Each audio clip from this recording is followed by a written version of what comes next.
It's 8 o'clock on Today. Coming up, close call. The U.S. women still alive at the World Cup after a dramatic draw against Portugal. We've got the latest and what's next for Team USA. Then, new guidelines. This morning, the surprising information just out on colon cancer screenings. We're breaking down the new recommendations and everything you need to know. Plus, one-on-one with Judy Blume. Jenna sits down with the legendary author.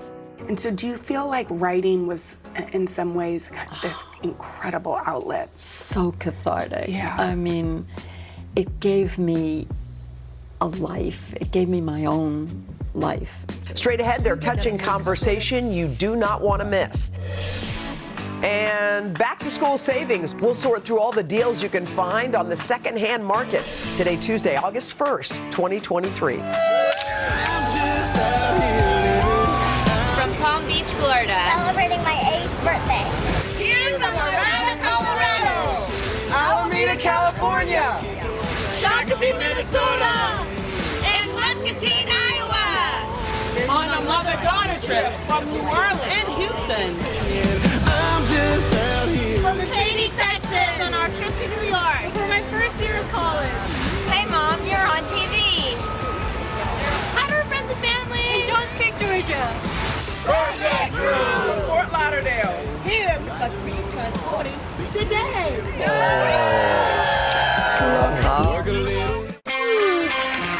Welcome back. It's the start of a new month, and that means it's time to reveal the next Read with Jenna pick. Hey, girl. All right, okay. You got it? I am going to faint. I'm so excited to announce our August pick.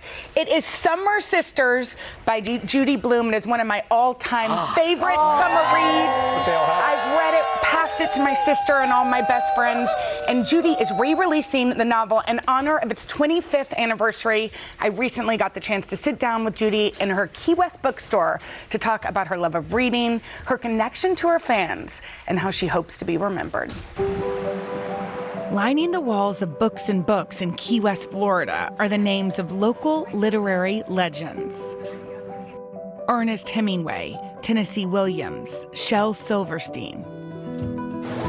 But another literary legend is working behind the counters, Judy Blume. And that's going to be for you, too. This is a great love of your life, this town, and it happened kind of accidentally. We came here for a month because I was trying to finish Summer Sisters. It was just put yourself someplace else and forget all your troubles. The prolific author has written 29 books with 90 million copies sold, including bestsellers like Tales of a Fourth Grade Nothing and Are You There, God? It's Me, Margaret, which recently became a Hollywood movie more than 40 years after she wrote the book. Please, please, please, please, please.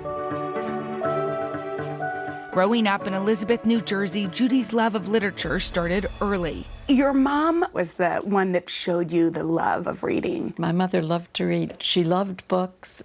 My mother was a worrier, anxious about everything, but never about what we were reading. You would make up stories in your head that kind of answered the secrets you thought adults were keeping from you.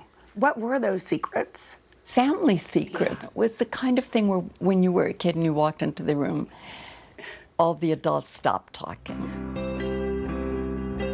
At 25, Judy found herself married with children. Judy says she felt like she was playing at being a married lady. She started writing picture books for her 2 young children, a labor of love and a creative escape for the New Jersey housewife.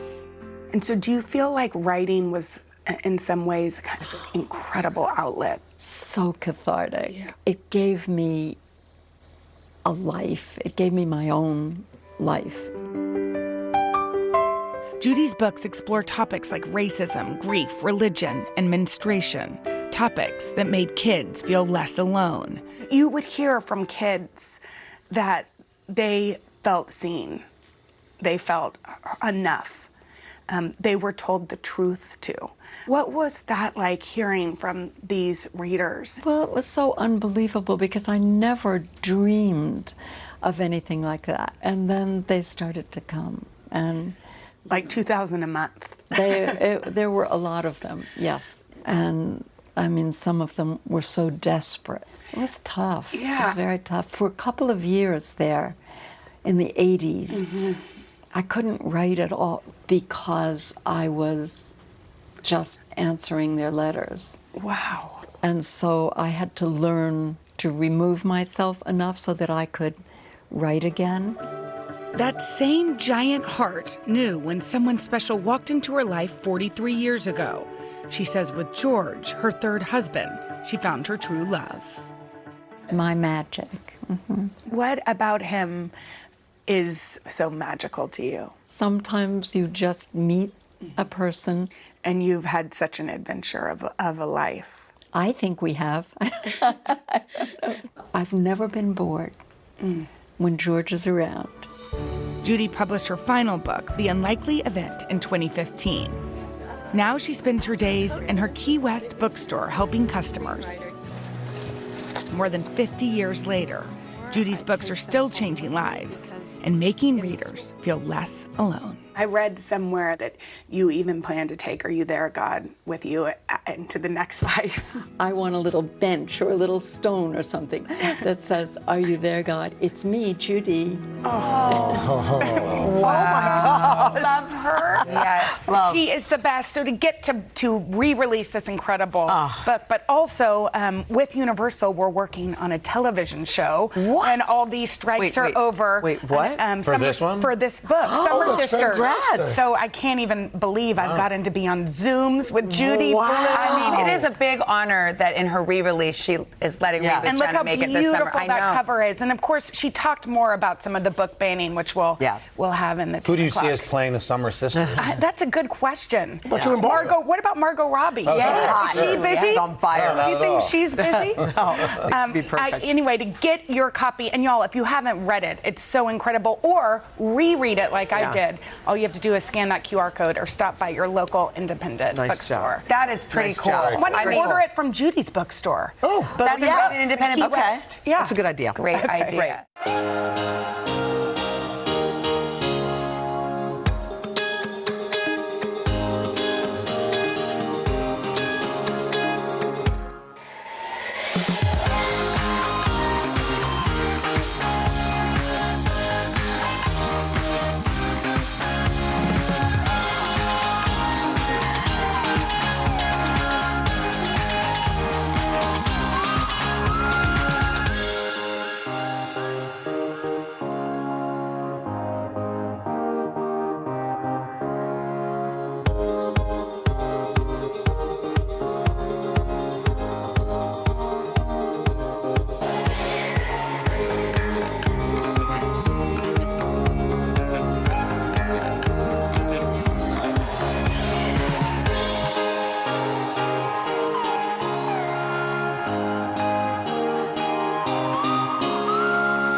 All right, we got an official teenager who's turning 13 today. Yeah. What's your name? Ava, Ava, where are you from? Kansas City. And we got you this great book for your birthday. Look at that. From Judy Blume. There you go. Don't say you didn't get anything from Mom and Dad there. There you go. Very nice. All right, that's what's going on. Now let's head back inside to Savannah. All right, Al, thank you. We're all here. Let's talk about something a lot of families could use right now. How about some back-to-school savings? Yes. Yeah, families are expected to spend this much, guys. A record $890 on supplies this year, according to the National Retail Federation. But NBC's Vicki Wynn's going to help us lower that cost by secondhand shopping. I know, what a Yes, great I love idea. it. Okay, so let's talk about clothes and shoes. Okay, Savannah, here is where I want you to first, before you spend a single dollar, Yes. you're going to go around your house and see what have your kids Yes. outgrown, what are some items you may have. Take those items, especially the ones that are in season, to your local thrift store. There are Plato's Closet, Goodwill, Salvation Army, there's one called Crossroads.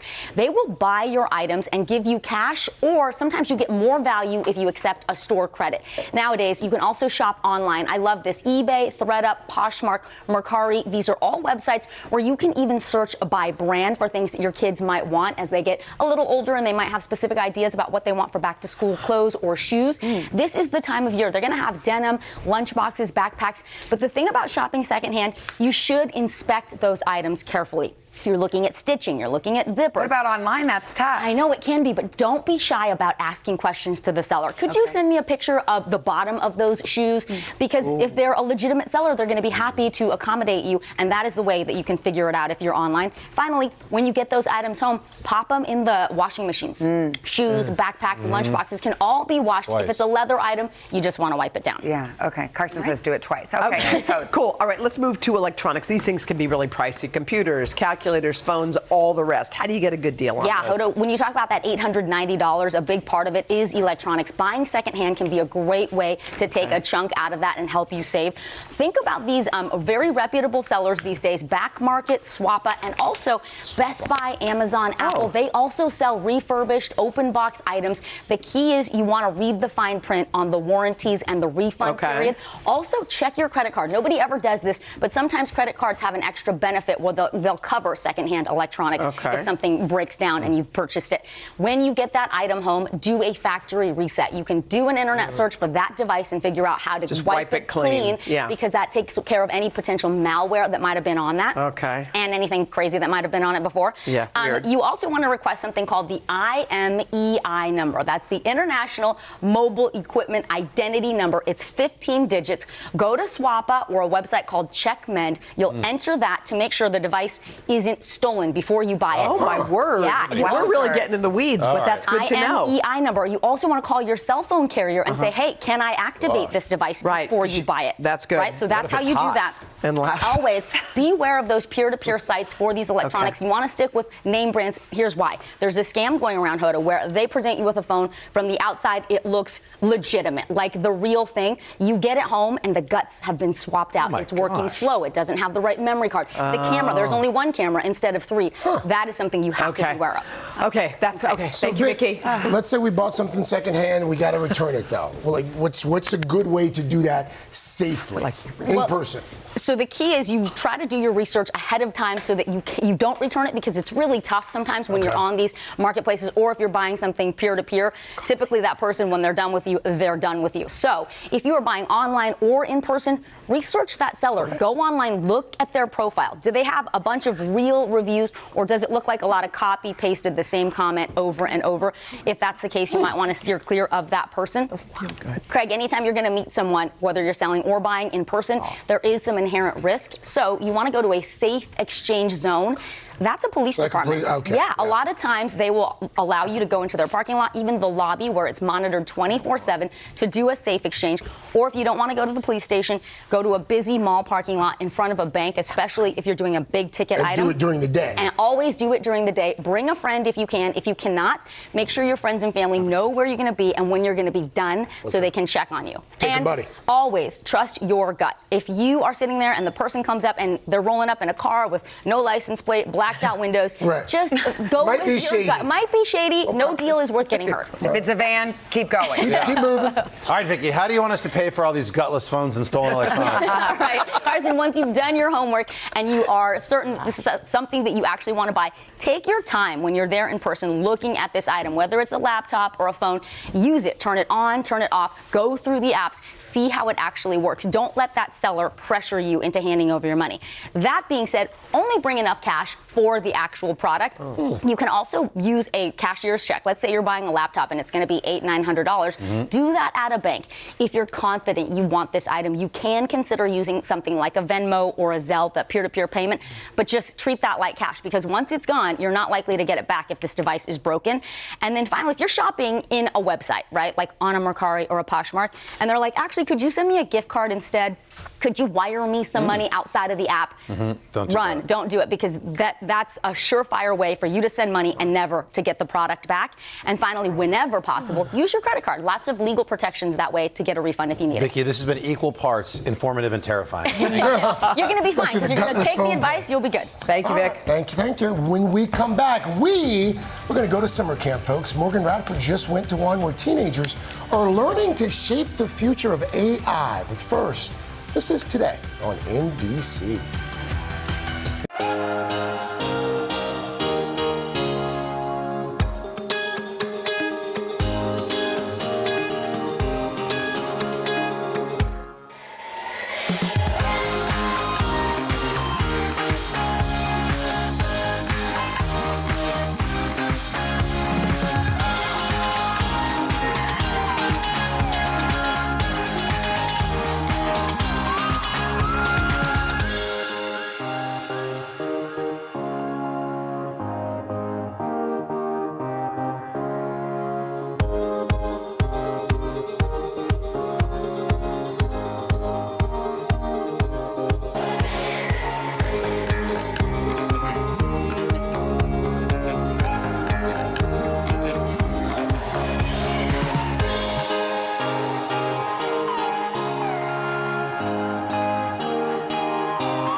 Welcome back. All summer long, children have been busy making memories at camp. So this morning, we're highlighting one particular camp that offers something beyond the usual activities like swimming, like sports.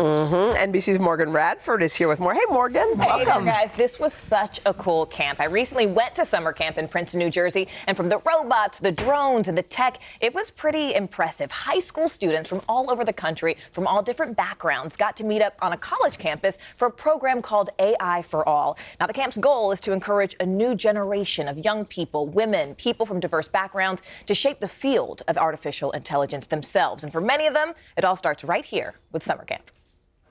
This is not your typical summer camp. 3, 2, 1, go. Instead of roasting marshmallows, these high schoolers at Princeton University's AI for All camp are programming drones.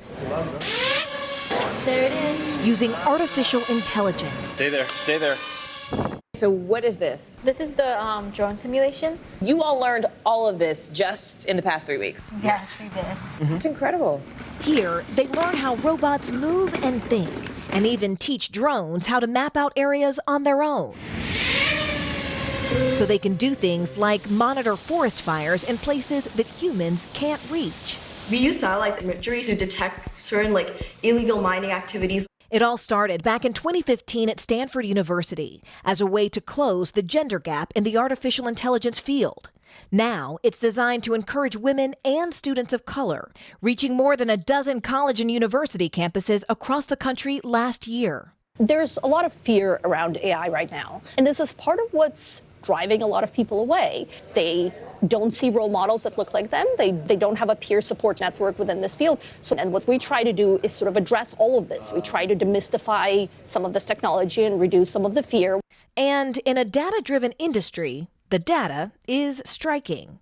Job postings for generative AI have increased more than 540% in the last 3 years. But industry-wide, women make up just 30% of AI workers. Do you see a lot of other women who look like you, who look like me? Do you see a lot of women of color?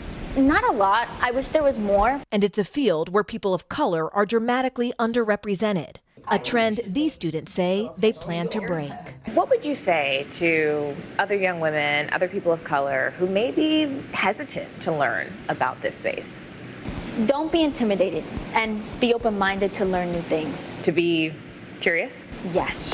A new generation changing the technology that's changing the world.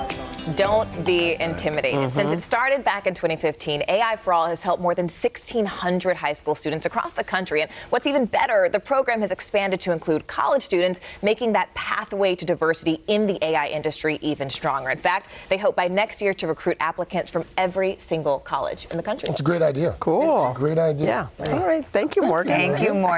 Excellent. Guys, coming up next, we're going to go outside. We're going to put summer fruit to excellent use. An amazing dessert recipe. Our friend Allison Roman is here. But first, this is Today on NBC. It's a stone fruit.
Welcome back, everybody. So great to have you along this morning. August 1st, Today Food. We're making a beautiful summer recipe. Anytime shortcakes with peaches and cream. Summer is stone fruit season. This is the perfect recipe. If you've got ripe peaches or nectarines, we've got New York Times bestselling author Allison Roman is here with a recipe from her third cookbook, Sweet Enough. It's filled with simple, delicious recipes that anyone can make. Allison, good morning.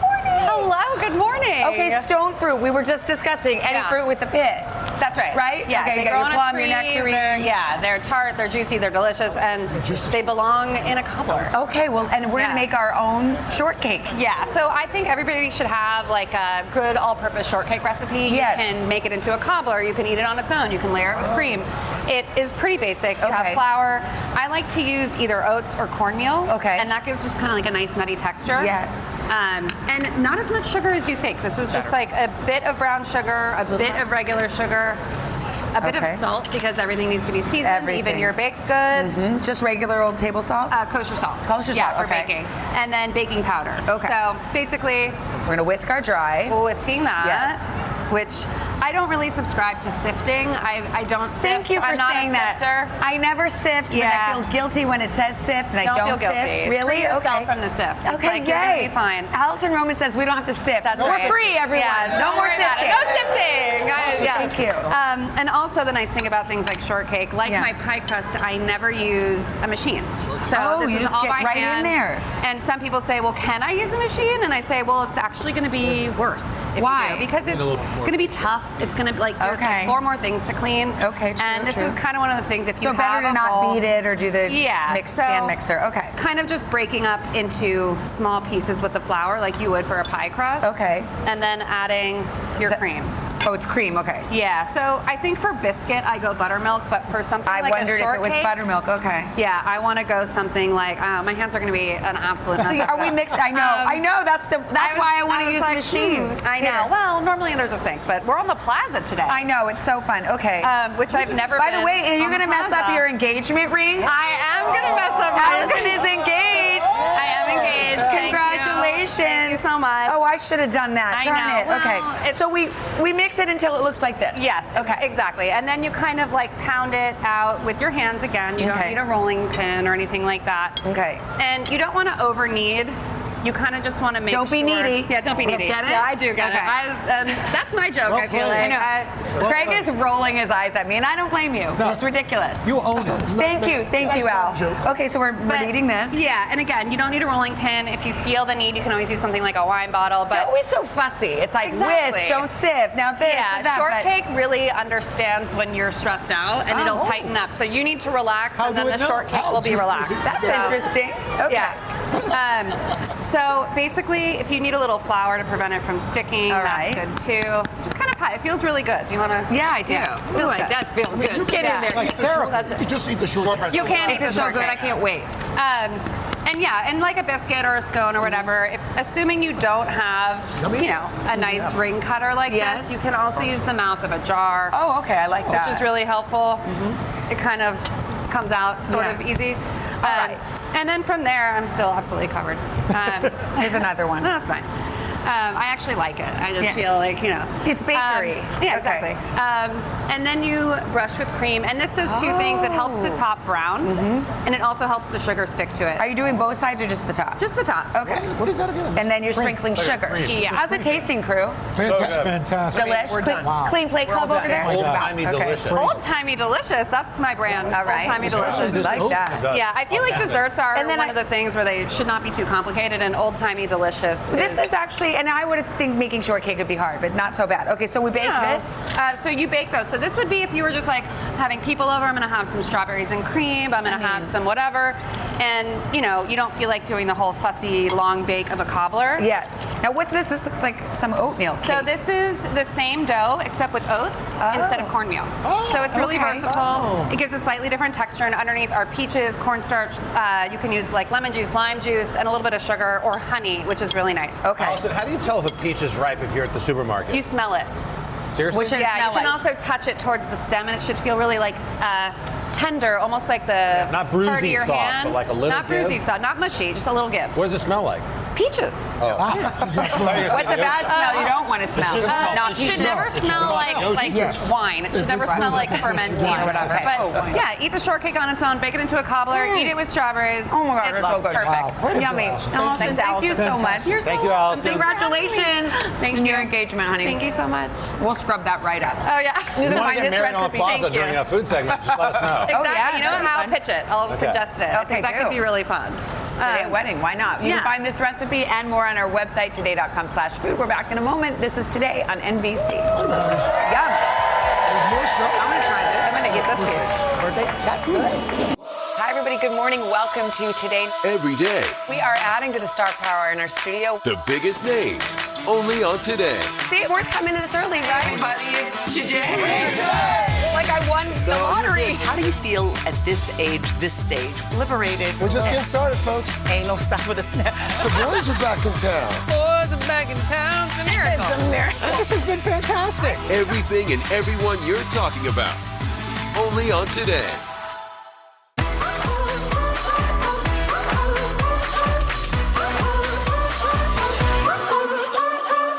I woke up smiling on my face. No care, no trouble in my way. The sun is shining where I go. That's how I know. Yeah, that's how I know. Today's gonna be great, gonna be great, gonna be a good day. Today's gonna be great, gonna be a good day. Welcome to Today. So happy to see you guys. Would you like my boost? Yes. Back, here we go. Sometimes we just do things to help. That's our Hoda. Happy birthday! We got an awesome crowd, y'all.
This morning on the third hour of Today, a close call for Team USA. That's going to do it. Wow is all we can say. The women just holding on to advance in the World Cup after a draw with Portugal. We've got the highlights and what comes next. Plus, Fran Drescher Live. We're going to talk to the actor and SAG-AFTRA president about the strike, where the negotiation stands, and what it means for our favorite shows and movies. And get ready to start today. We've got an upper and lower body workout anybody can do. So who's ready to get moving this Tuesday, August 1st, 2023? Live from Studio 1A in Rockefeller Plaza, this is the third hour of Today. So vibrant. Yeah, oh, you've missed our new graphics. Yeah, there you go. Good morning to you. Line. Solid start. We're all back together. Well, you've been away a little while, but we've missed you. Good morning, That's everybody. Third hour Today. When's the last time all four of us were at the table together? Over a week ago. No, it's been longer than that, because I was gone a week. You were in Italy for 10 days. Yeah. You've been gone a week. It's like Thanksgiving in August. You know, That's right, because we already got the turkeys. How about show us a little bit of what you've been doing. You know what? I went away by myself, which I've never done. You know, you see people go to a restaurant by themselves or go to the movies by themselves. Right. I've never been that kind of person. So I went to a wellness spa by myself. So good for you. I had dinner by myself. I went swimming by myself. All I went on hikes by myself. Was it lonely or therapeutic? No, Dylan, it was transformational. My kids are in camp, so I thought, well, while they're at camp, I'm going to mommy camp. Nice. So you go from that, and then you check. And then went to Beyonce. Again. My cousin's in town. Hi, Camille. And so we just had the best time. There's Camille. But now it's time to go back to work. Can I ask just a personal question? Sure. Where's your family? She just said. They're all the at kids camp. are in camp. Oh, they're away camp. They're at away camp. Got it. But when are they coming back? Do you listen at all? Sometimes. I just get struck by a beauty. I get lost in her eyes. You're just hating. She's got lost in her eyes. So anyway, just happy to be back. Compliments and nobody can get mad. Well, we're glad you're back. You know what I will say for anyone watching this morning? It's not a bad idea to go away on your own sometimes and put your phone down, put the technology down, and just, even if it's just to make go sure the outside. kids are taken care of. All that good stuff. We're gonna do a separate segment Yes. about the number of days that Chanel has left her family this summer. Stop. She deserves it. Thank you, Al. She does. All right, we're going to take a bit of a turn here on a Tuesday morning. And an important story. Y'all, yes. Yeah. This is some important health news, and it's getting a lot of attention this morning because there's some new guidance that's just out. And the guidance is about what age you should start your colorectal cancer screening with the American College of Physicians. That's the group, the American College of Physicians. They're now saying that the recommended age should be raised. Here to explain, here to clear up the confusion, Dr. Cedric McFadden. He's a board-certified colorectal and general surgeon. Dr. McFadden, always good to have you. Morning. Glad to be here. So, let's note the confusion, because one could argue that two of the larger groups still maintain that you should start at 45 versus 50. This new group saying 50. You've been in the game a long time, someone who's been screening, someone who's been operating on folks who've been diagnosed with colorectal cancer. My brother diagnosed at 39, Chadwick Boseman diagnosed around the same time. For years we've been talking about early detection being key, encouraging folks to get screened earlier. Now we've got a group saying 50. What changed, if anything? Well, I think what changed is the consideration of, what are the risks of a colonoscopy versus what are the benefits, right? We still know that colorectal cancer primarily affects people over the age of 50, right? So the incidence in the younger people is what we've been seeing that's been increasing. We continue to see that more than 1 out of 10 young people are being diagnosed with colorectal cancer. The big pushback comes to say, first of all, are we putting people more at risk as opposed to the benefit that they could get from getting the test done? It's a very tricky conversation to have. And there's also some conversation in there about the cost of the colonoscopy. Are we being responsible with the dollars and taking care of our population as a whole? So there's several different factors that makes it confusing. My concern is that, are we going to confuse people? Sure. Are people going to see the headline? And think, they can wait another 5 years. They're going to consider it as the way out. Absolutely. Right. So then for people who are watching who are thinking, okay, well, then maybe I could put it off, what would you say? I would say still have a conversation with your doctor. Most of the societies are still advocating colonoscopy at 45. That has not changed. I'm 45 this year. I'm going to get a colonoscopy this year. I think most of us are still on that page right now. And I think there'll be an evolving conversation about this moving forward. But I think it's still a very important conversation to have with your doctor. Well, what about the groups that are that are traditionally at risk, especially African Americans, people?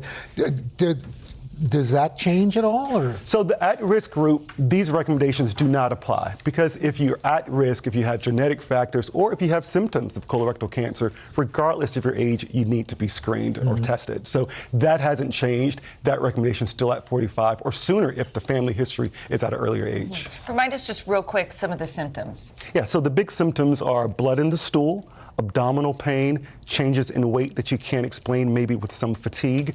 Those are the things that we see that will change in bowel habits that will lead people to be tested for colorectal cancer. So important. I think people blow it off sometimes. And we should know that you don't want to wait until you have all of those symptoms or multiple symptoms. You don't. One symptom is You enough want to be talk tested, about. but talk with your doctor really to stratify that risk. Thank you, Dr. McFadden. Thank you. We should also note here, NBC News did reach out to the American Cancer Society, the United States Preventative Services Task Force, and the American College of Radiology.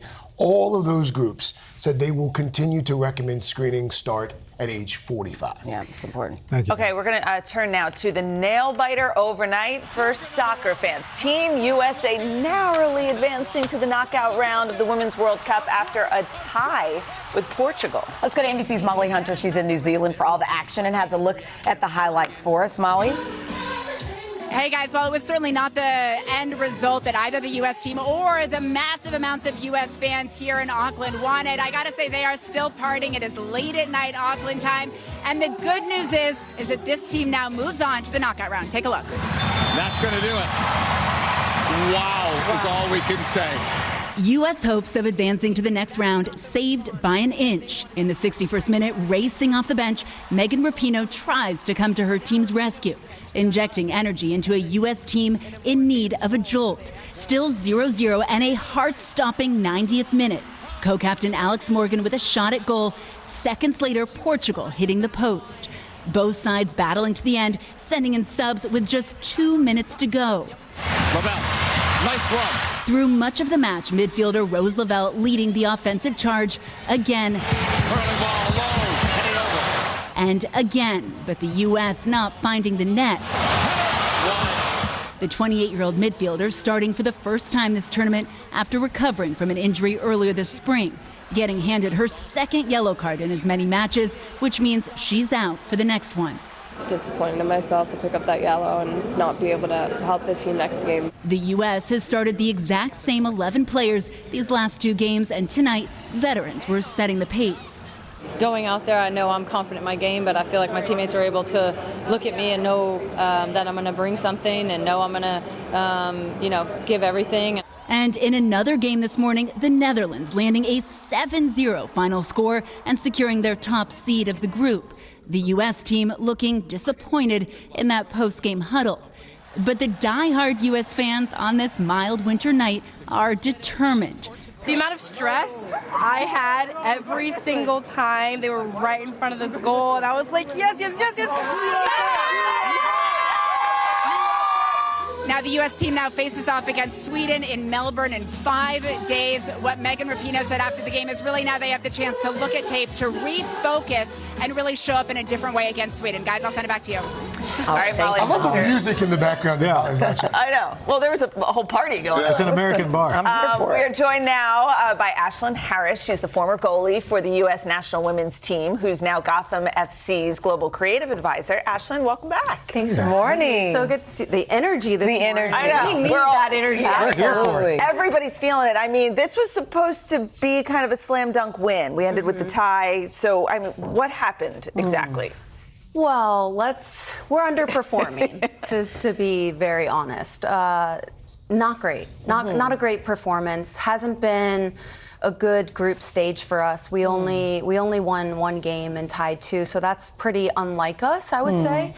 But everyone's pushing the panic button, and we're moving on to the round of 16. Good point. So at the end of the tournament, no one cares how you got there if you win. Yeah. So let's keep the perspective right. I like that. It's going to get tricky now because it's you lose, you go home. Yeah. So the weight of the tournament starts to get heavy, and we need to deliver. Whatever's going on with our game plan right now, we're all over the place. So I'm hoping we make a few changes and we execute the way we need to. And we have to be more lethal in front of the goal. Yeah. We're just not. We're scared. It looks like Tentative? we're scared. Yeah. You spoke to Megan Rapinoe not too long after the game. What did she say? What's the feeling there? Yeah. So Megan's playing a different role. For years and years and years, she's carried this team on her back. She came in around the 60th minute, and she has a different role now, right? So she ignited the energy she needed to. She sparked the players around her. She's unbelievably creative and unpredictable, which is what we need in this tournament and what we're not seeing. But the days of her playing this many games in 90 minutes are done. You made a good point earlier, Ashlyn, and I think it bears repeating for the audience. This is a young team. And when you compare this team to the previous two women's teams that won World Cups, you said on average we're talking about 12, 13-year difference. Oh, absolutely. It's a very young team. And so many people are like, oh, don't make it excuse-based. It's not. It's the reality. The connection's not there. You're seeing that lack of connection. Nothing, these kids are young. It's the first time they're in a big tournament. So it's overwhelming. It is. It's so a moving lot to forward, take I think they have, on. what, Sweden next? Yeah, I mean, most likely they'll be playing Sweden. Okay. We're gonna All right. Well, we love your insight. Thank you so much. We got this. We just got have to this. support them a little. You got to get your sea legs. As if I know what I'm talking about. Exactly. All right. For more coverage on the Women's World Cup, be sure to check out Telemundo and Peacock. All right. Still ahead on the third hour today. A new month means new deals. We have your list of what to buy in the month of August, including some big back-to-school savings. But up next, we are sitting down with Fran Drescher today. She is sharing an update on the SAG-AFTRA strike when we come right back.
Back now with an update on the strike that many of us have been watching closely. For nearly 3 weeks now, SAG-AFTRA, the union that represents over 160,000 actors, has been on the picket line after failing to negotiate a new contract with the Alliance of Motion Picture and Television Producers. We do want to note Comcast, the corporation that owns our parent company, NBC Universal, is one of the entertainment companies represented by the Alliance of Motion Picture and Television Producers.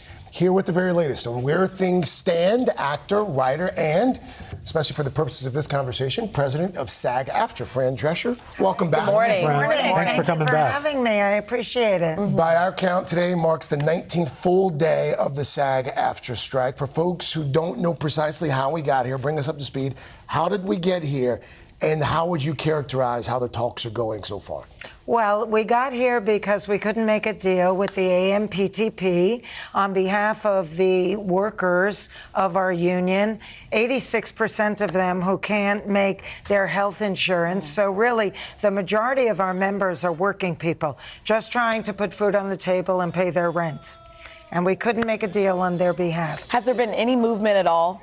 Not since the strike. I don't know whether they're punishing us or what. We gave them an unprecedented 12-day extension to try and come to a meeting of the minds to avert a strike, but nothing really came out of that, and we had no point. Everybody keeps asking me, Chanel, can you put it plainly, like, what is the hot button issue? Like, what does it come down to? Well, we need fair wages and protections against artificial intelligence. We need the working working person to be respected and honored for their massive contribution. And we need what is considered in our industry minimum wage for the majority of our workers to reflect the inflation. What they're offering us in real money is less than 2020, and we're supposed to accept that through 2026. It's outrageous. And the business model changed, and they're unwilling to change the contract. Business model meaning streaming and AI, or? Yes, that's huge. And we're still trying to fix a contract that was forged in 1960. Oh, wow. Yeah. So are the parties not even speaking right now? Are there no talks happening? We had, from the minute we said we're on strike now, after the extension ran out, we said we are happy to continue negotiating. Let's keep talking. And, you know, they've said no. So who blinks first? Sorry, go ahead. No, well, it's just in the last few days, you've had this interim agreement, which you've gotten some criticism for it because it allows independent films to continue production as long as they are bound by whatever ends up being the deal. So why is the interim agreement so important, and why is there all this kind of negativity toward it? Well, people don't understand, but we're trying to make our communications and messaging better in that regard. This is a very smart and strategic move on behalf of SAG-AFTRA, and independent productions that are fully vetted and have nothing to do with AMPTP members can apply for an interim agreement if they agree to everything that was on the table at the point that we went on strike, which means that our journeyman performers and crew will be able to have opportunities to work, to pay their bills, and they will actually be making more money than they've ever made before, because that's where we were at in the negotiation. And as long as those people have more opportunities to work, then we can hold firm on our resolve with the AMPTP, who will be left out in the cold if they don't come back to the table. So realistically, do you see this continuing on for another couple weeks, another couple months? I mean, how long will this go on? Well, I don't have a crystal ball. We have financially prepared ourselves for the next 6 months, and we're really in it to win it. That's why we have to support the interim agreements, because that allows the journeyman actor, performer, and crew to continue to work through this. And that's very important because they're honoring our, proposals, and that proves that they're not unrealistic, they're reasonable, and they're fair. Fran, is it true that I read this, that the average SAG-AFTRA member makes $27,000 a year? You know, the 86% of them can't even meet the threshold, which is just below $27,000 a year for their health insurance. So what are we talking about here? These are hardworking people. They want the same things for their children that all of those CEOs that are making large fortunes want for their children. We should point out that we have reached out to the Alliance for Motion Picture and Television Producers for comment. They responded saying, quote, "We remain committed to finding a path to mutually beneficial deals for both unions." I was wondering how you were going to respond to that. Thank you. Thank you. Fran. Keep us posted, please. Yeah. Keep us posted. Thank you. All right. Well, All right, coming up, what to buy and what to skip in August. Our consumer expert, Vicki Wynn, shares her saving secrets for the new month. And then we are adding in a fun upper and lower body workout for the newest Start Today Fitness Challenge. We'll be back in just 60 seconds. Thank you so much.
We are back with a Consumer Confidential for the new month of August. It's August 1st, by the way, and it's filled with deals and discounts, especially for back to school. I'm not ready for summer to be over. Here to tell us what we should be buying and what to hold off on is senior consumer investigative correspondent Vicki Nguyen. Vicki, good morning to you. Good morning. You're not singing. It's the most. My favorite. Too soon. Oh, what time to say so? But summer is, I hate to say it's winding down, but are we halfway there? No, come on. Yeah, I don't want to say that. This question Be says summer's present. winding down. Be present. So let's talk about, I guess you have a variety of sales that we could take advantage of. Yes, first thing, think about everybody's going back to school or college or moving out for the first time. So this is the time of year a lot of retailers say, you know what, we're going to put our bedding and linens on sale. So Target, a lot of those extra long twin sheets will go on sale. But other retailers have jumped on and said, you know, we're doing quilts, we're doing blankets.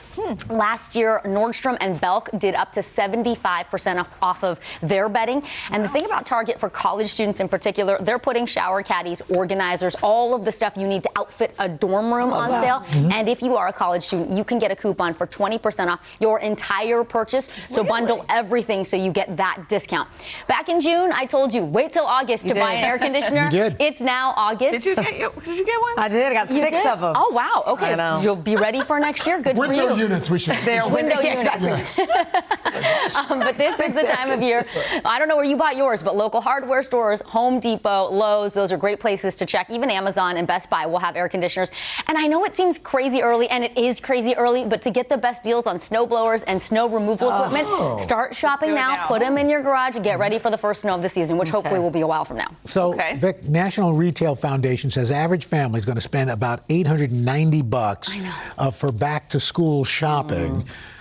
What do you do? How do you kind of It's mind-blowing, Al. It keeps going up, and with inflation, budgets are very tight. So the first thing you need to do is your homework when it comes to what exactly you need. Arm yourself with that list, and also research. So I'll help you with a shortcut. Tech Radar is saying that right now, Target has 20% off for teachers and all kinds of back-to-school items.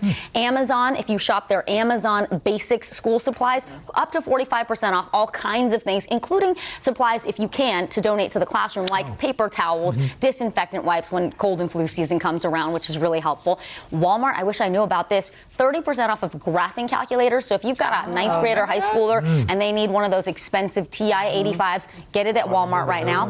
Of course, I know, you're smiling. I'd like those brought back triggered bad memories for me. I got through it. Dell, Apple, and Best Buy have lots of deals on their laptops and computers. Those are, you know, a big chunk of that $890. Al, take advantage of tax-free weekends. A whole bunch of states, up to 17, according to Retail Me Not and the crazy coupon lady, crazy with a K. You can go there for a whole list of where to shop and when to shop. Here's the thing: people sometimes hear there's a $100 limit. That's per item, not per purchase. So if you've got a $70 pair of shoes and a $60 shirt, each of those items will be tax-free, even though they add up to $130. Okay. Coupons. The crazy coupon lady has Bic, Sharpie, Post-its, all kinds of coupons that you should stack on top of your tax-free weekend so that you're really shopping for pennies on the dollar, hopefully.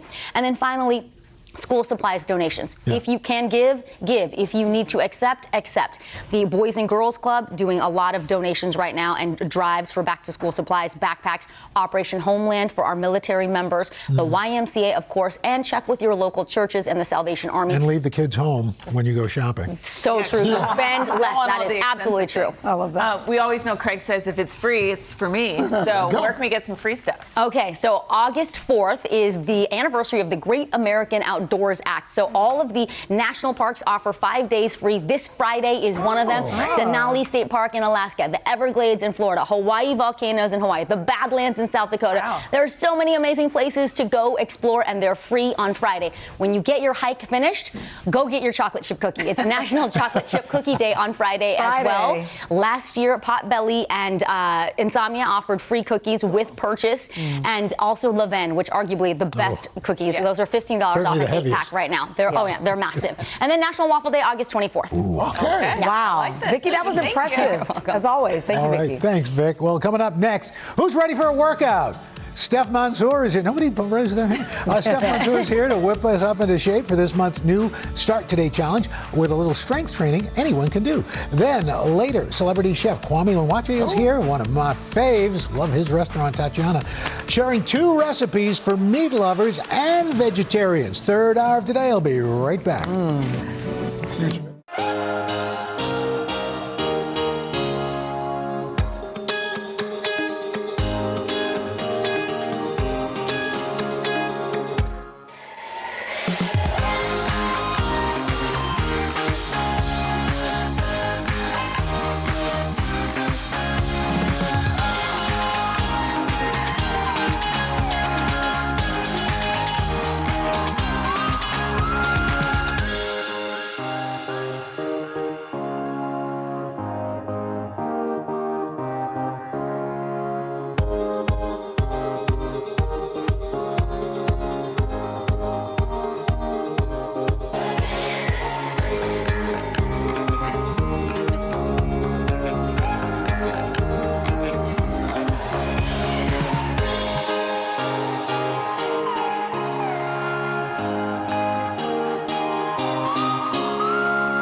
It's that time, folks. New month means a new chance to start today and take some steps toward making walking a habit. All you have to do is scan that QR code that's on your screen right now, and then you will join more than 500,000 subscribers of our Start Today newsletter, like Lorraine Altamar and Al Walker, who are joining us this morning for a quick workout. Lorraine, Al, thanks for coming in. And of course, leading the charge is Today fitness contributor Stephanie Mansour. She's kicking off an August plan combining walking with an upper and lower body workout. So good morning to everyone. Good morning. Okay, so I know you want us to keep up with the walking, keep up with the strength training, but you're kind of focusing on non-scale victories this month also. What would that include? You know, Dylan, we oftentimes put too much weight, pun intended, on the number on the scale. So this month, in addition to walking and strength training, we are going to focus on non-scale victories. Things like feeling that your clothes are fitting looser, feeling like you have more energy, your mobility is enhanced, you feel like you can get down and up off the ground, off the couch a little bit easier. Maybe you're feeling more rested after you wake up. So things like that help us measure our progress, that are not just about weight loss or the number on the scale. Okay, so let's start with Lorraine here. You're a teacher, you're a mom, you're a travel consultant. I'm sure you have some non-scale victories, but I know you're also down 30 pounds since Christmas. Oh, way to go, Lorraine. Congratulations to you. Thank you. What's your question for Steph? My question is, in order to increase my biceps, I would also wonder if there's another thing I can do to also tone my entire arm at the same time. Yeah, and you know, that's a great question, Lorraine. And I will mention, Lorraine loves walking outside because she likes to feel connected with nature. And you did say your clothes are fitting looser, so that's a huge win. And you've noticed your face is thinner, I love too. that I don't have to hold my cell phone when I take a picture anymore. That's awesome. So what we're going to do, instead of just a basic boring bicep curl, which I personally do love, but we are going to do another exercise called serve the platter. So we're going to hug the elbows in like this, shoulders back, good, abs in. We're going to serve the platter forward, working the biceps and the shoulders, and then hug the elbows back in. Nice. So if you've been hosting any summer barbecues or parties, you know how to serve that platter full of burgers. So we're going to do the same thing with our workout. And we do 10 of these, and then we move on to the next exercise. Okay, let me bring in Al Walker here, who's been a walker his whole life. Former accountant, retired accountant, as I understand it. Yes. Splitting your time between Jersey and Delaware. Correct. How many steps would you say you've logged so far? Well, I've been tracking it for 19 years, and in 19 years, I've done 160 million steps. Oh, my goodness. Wow. 160 million. My wife sent me to the grocery store, and I just haven't come back yet. And you also have something in common with Al Roker, besides just the name. Both are named Albert, both born in August of 1954. And both born in New York City, I believe. Yes. And I am actually a week older than the young man. Oh, wow. All right. Happy almost birthday. You have a birthday coming up, so happy It's for birthday. 12 days. Yeah. What would you like to ask Steph? As I've gotten a little bit older, I'm noticing more pain in my knee tendons in particular. And I was wondering if there's a exercise I can do to deal with that. Yes, absolutely. And you know, that's a common issue that we have with many of our Start Today members is, what can I do that's not a squat or a stationary lunge that puts so much pressure on the knee joint? So we're going to set our weights down, and what we're going to do instead of that lunge is a standing leg lift. So go ahead and point your leg forward. Great. Squeeze the quad. So I really want you to engage that muscle above your knee. Perfect. And then we're going to lift up a few inches or as high as your hip, wherever you're at with your fitness level, and then lower down. So doing this 10 times on this leg and then switching to do 10 on the other, repeating for 3 rounds. It may seem like a small exercise, guys, but really what we're doing here is we're reinforcing the integrity of that knee joint. So strengthening the tendons, the ligaments, and the muscles that help to support the kneecap. Perfect. And you want to make sure the leg stays straight. Good. I feel that right there. You feel that engaged? Yes, I do. Great. Perfect. Nice job. Thank you so much. Steph. You're welcome. Al and Lorraine, thank you. Al, Thank you. thank you. Don't forget to scan that QR code to learn more about Start Today. All right, now that we've worked out a little bit, lots more to come on the third hour, including Pentatonic star Scott Hoeing, who's got some big life updates to share, and of course, he's got some new music as well. That's cool. First, though, while we were working out, look who made their way to the kitchen. Look at that. Yes, that's right. Well, we've got Chef Kwame Onwachi. He's going to be cooking and eating, and I'm going to tell you, we've got steak, okra, Is there anything left by the all time we the get good back? things for everybody. That's what I'm eating the we've props. been eating the okra. We've been eating the props. Oh my gosh, Chef. So good. So good, even without sauce. We'll be right back.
This morning on Today Food, we have one of the biggest names in the culinary world joining our kitchen. How does that feel when I say that? How cool Feels pretty good. It's got a nice ring to it. All right, we've got Kwame Hawachi. It's a James Beard award-winning chef.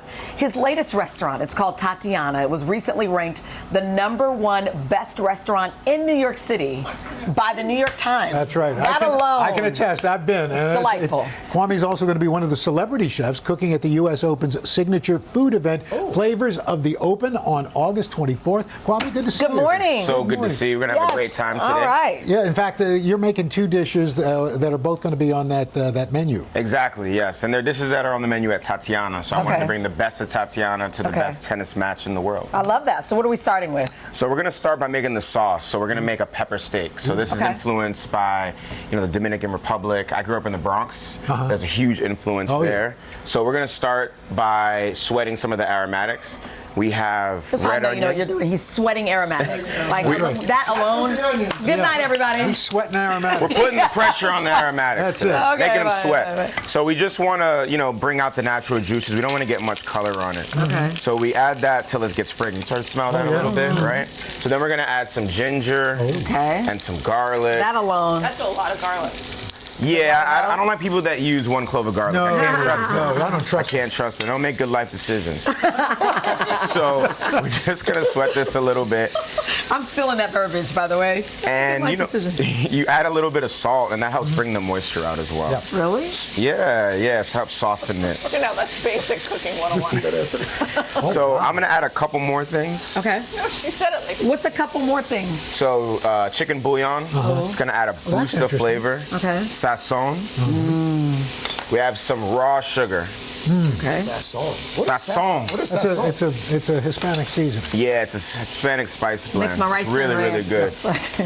And then some Creole spice. And then I'm going to toast those spices This and let that alone cook. with the fork? It's a dish, would be right? So good. Yeah, exactly. And then we don't want to run out of. So what next do we have? So we have ricaito and sofrito. Oh, yep.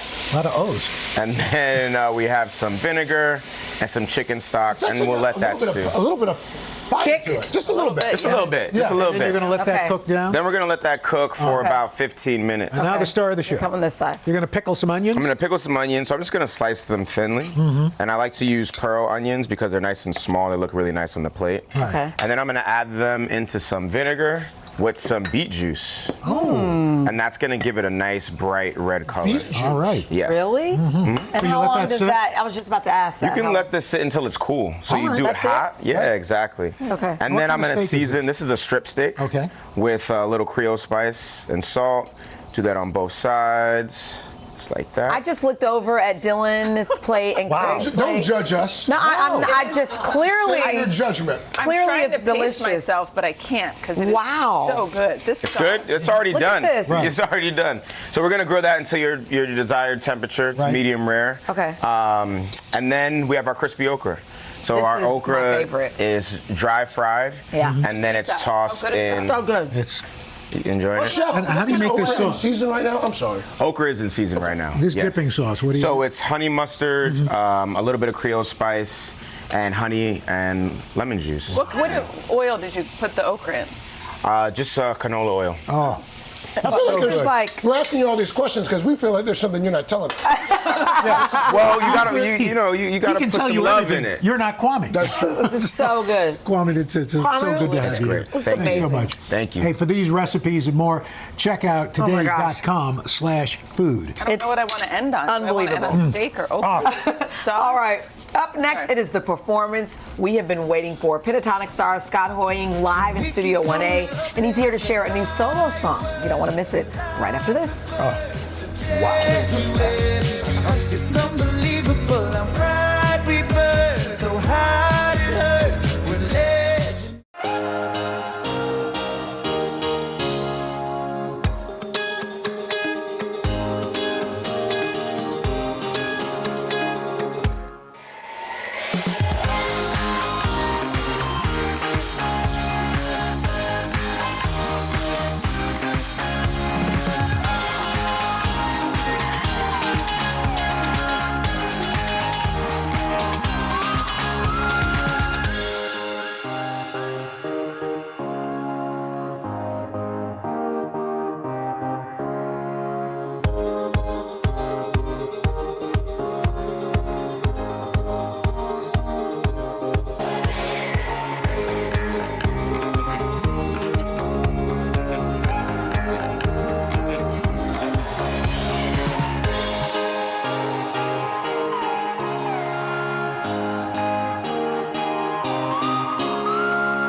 The City Music Series on Today is proudly presented to you by City.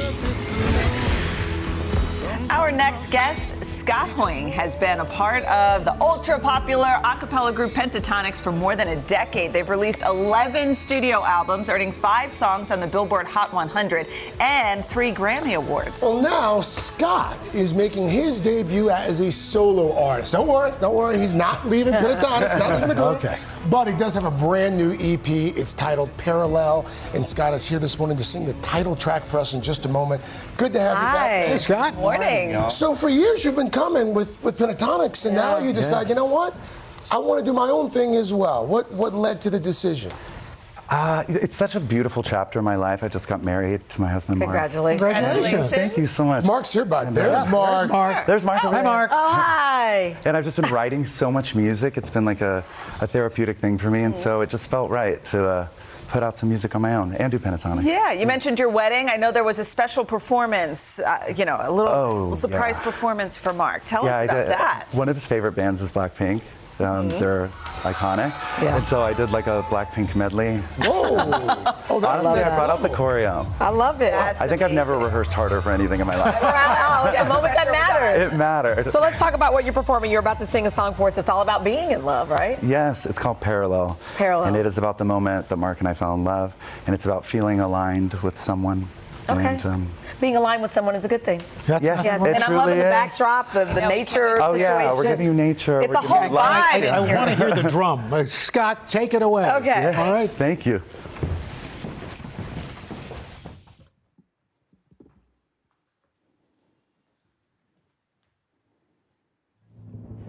Come on. Hey.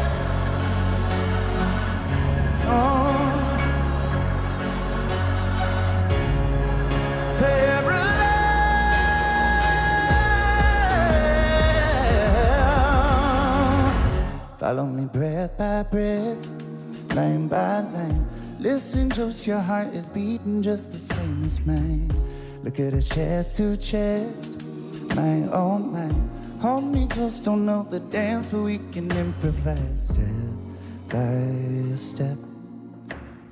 Right in time, it's like my hands can reach your mind. Lay on the floor beside me. Let's lock the door, remind me why I would ever be anywhere else without you. I'm out for myself, side by side, parallel. Outside the sky is falling.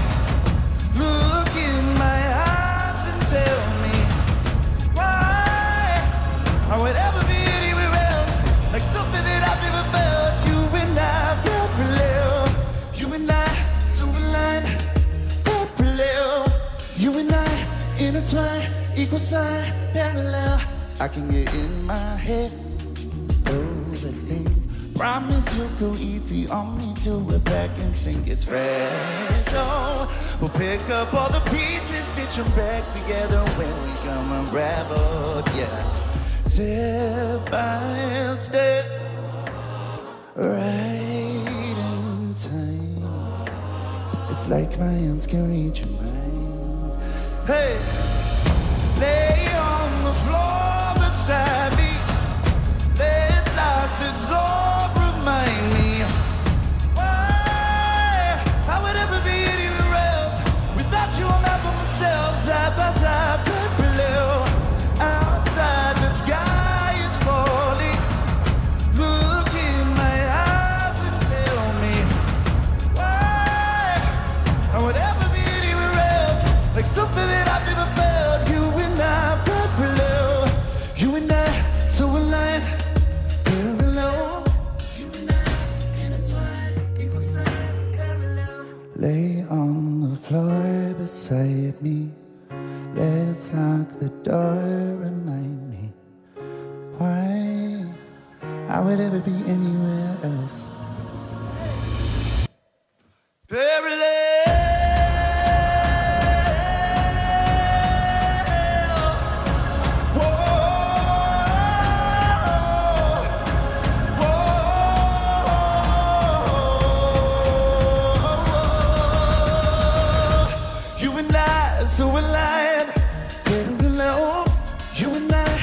intertwine, equal sign, parallel.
Today we're celebrating National Girlfriends Day with two besties who turned lemon into limoncello and made history in the process.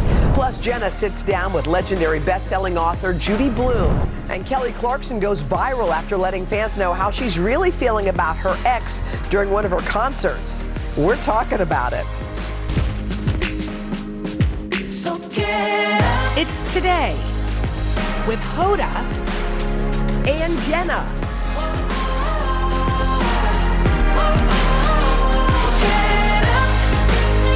It all starts right now. Hey everybody, welcome. We're happy you're here. First of all, two things. It's the very first day of the month of August. What? And number two, it's National Girlfriends Day. Don't you love that? Whoa. Happy Girlfriend's Day and happy August. How did it feel waking up to August? I liked it. You felt good about it. How do you feel? I felt good. How's everybody it's Leo at home? Season. You have everybody at home. I have all the your people chickens. At home. Yeah, how is it? It feels good. Feels good to everybody. Don't you like to have all your kids under your roof? Yeah. And it's Leo season. Come on, I love You're some Leos. a Leo. I'm a Leo. I love some Leos. How's Me a Leo? too. I love Leos. Yeah, How's birthday's tomorrow? Poppy's birthday. I have two kids. Wait. Poppy's a Leo too. I have a ton How's going to be how old? 4 years old. So we're having a Paw Patrol birthday party. Oh my God, my kids love Paw Patrol. Paw Patrol. Paw Patrol. Oh, I know. Be there on the devil. Rider. I know all of them. I like Rebel. Rebel, yeah, of course you do. Because Rebel's like my type of your dog. kind of person. What's going on with you? Everything's good. We had a funky dance party night, which I loved. So my kids were in the bath. I give them a bath before dinner, 4:30, bath, dinner 5. That's how we run. Bed 7, nighty night. So before dinner, they wanted to put on some party dress and do some songs. So they wanted me to announce them. I go, there's nobody. Who am I announcing I love announcing. to? Ladies and gentlemen, from the Kids Bop Kids, here are Haley and Hope. And they came down and they started singing the song Sunroof. Oh yeah. I was dying, dressed in these dresses they had for some ballet recital, Cute. God knows when. And I just kept thinking to myself, like, there were a lot of things that went on yesterday. But of all the things, like, that was my big moment. Yeah. Isn't it always the sweetest? Yeah. Why do kids love that song Sunroof so much? I don't know. They love love it. Always it. like Sunroof. Sunroof. What is it? I've got my head out the sunroof. I'm looking at the sun and truth. We don't know all that. Okay, you know who else has music? Yeah. Kelly Clarkson. She's making headlines. She's obviously in Vegas with her residency, and she kicked it off this weekend. Yeah, she did a cover of Gail's ABCDEFU. Get it? And she changed the lyrics. Y'all want to hear? Go ahead.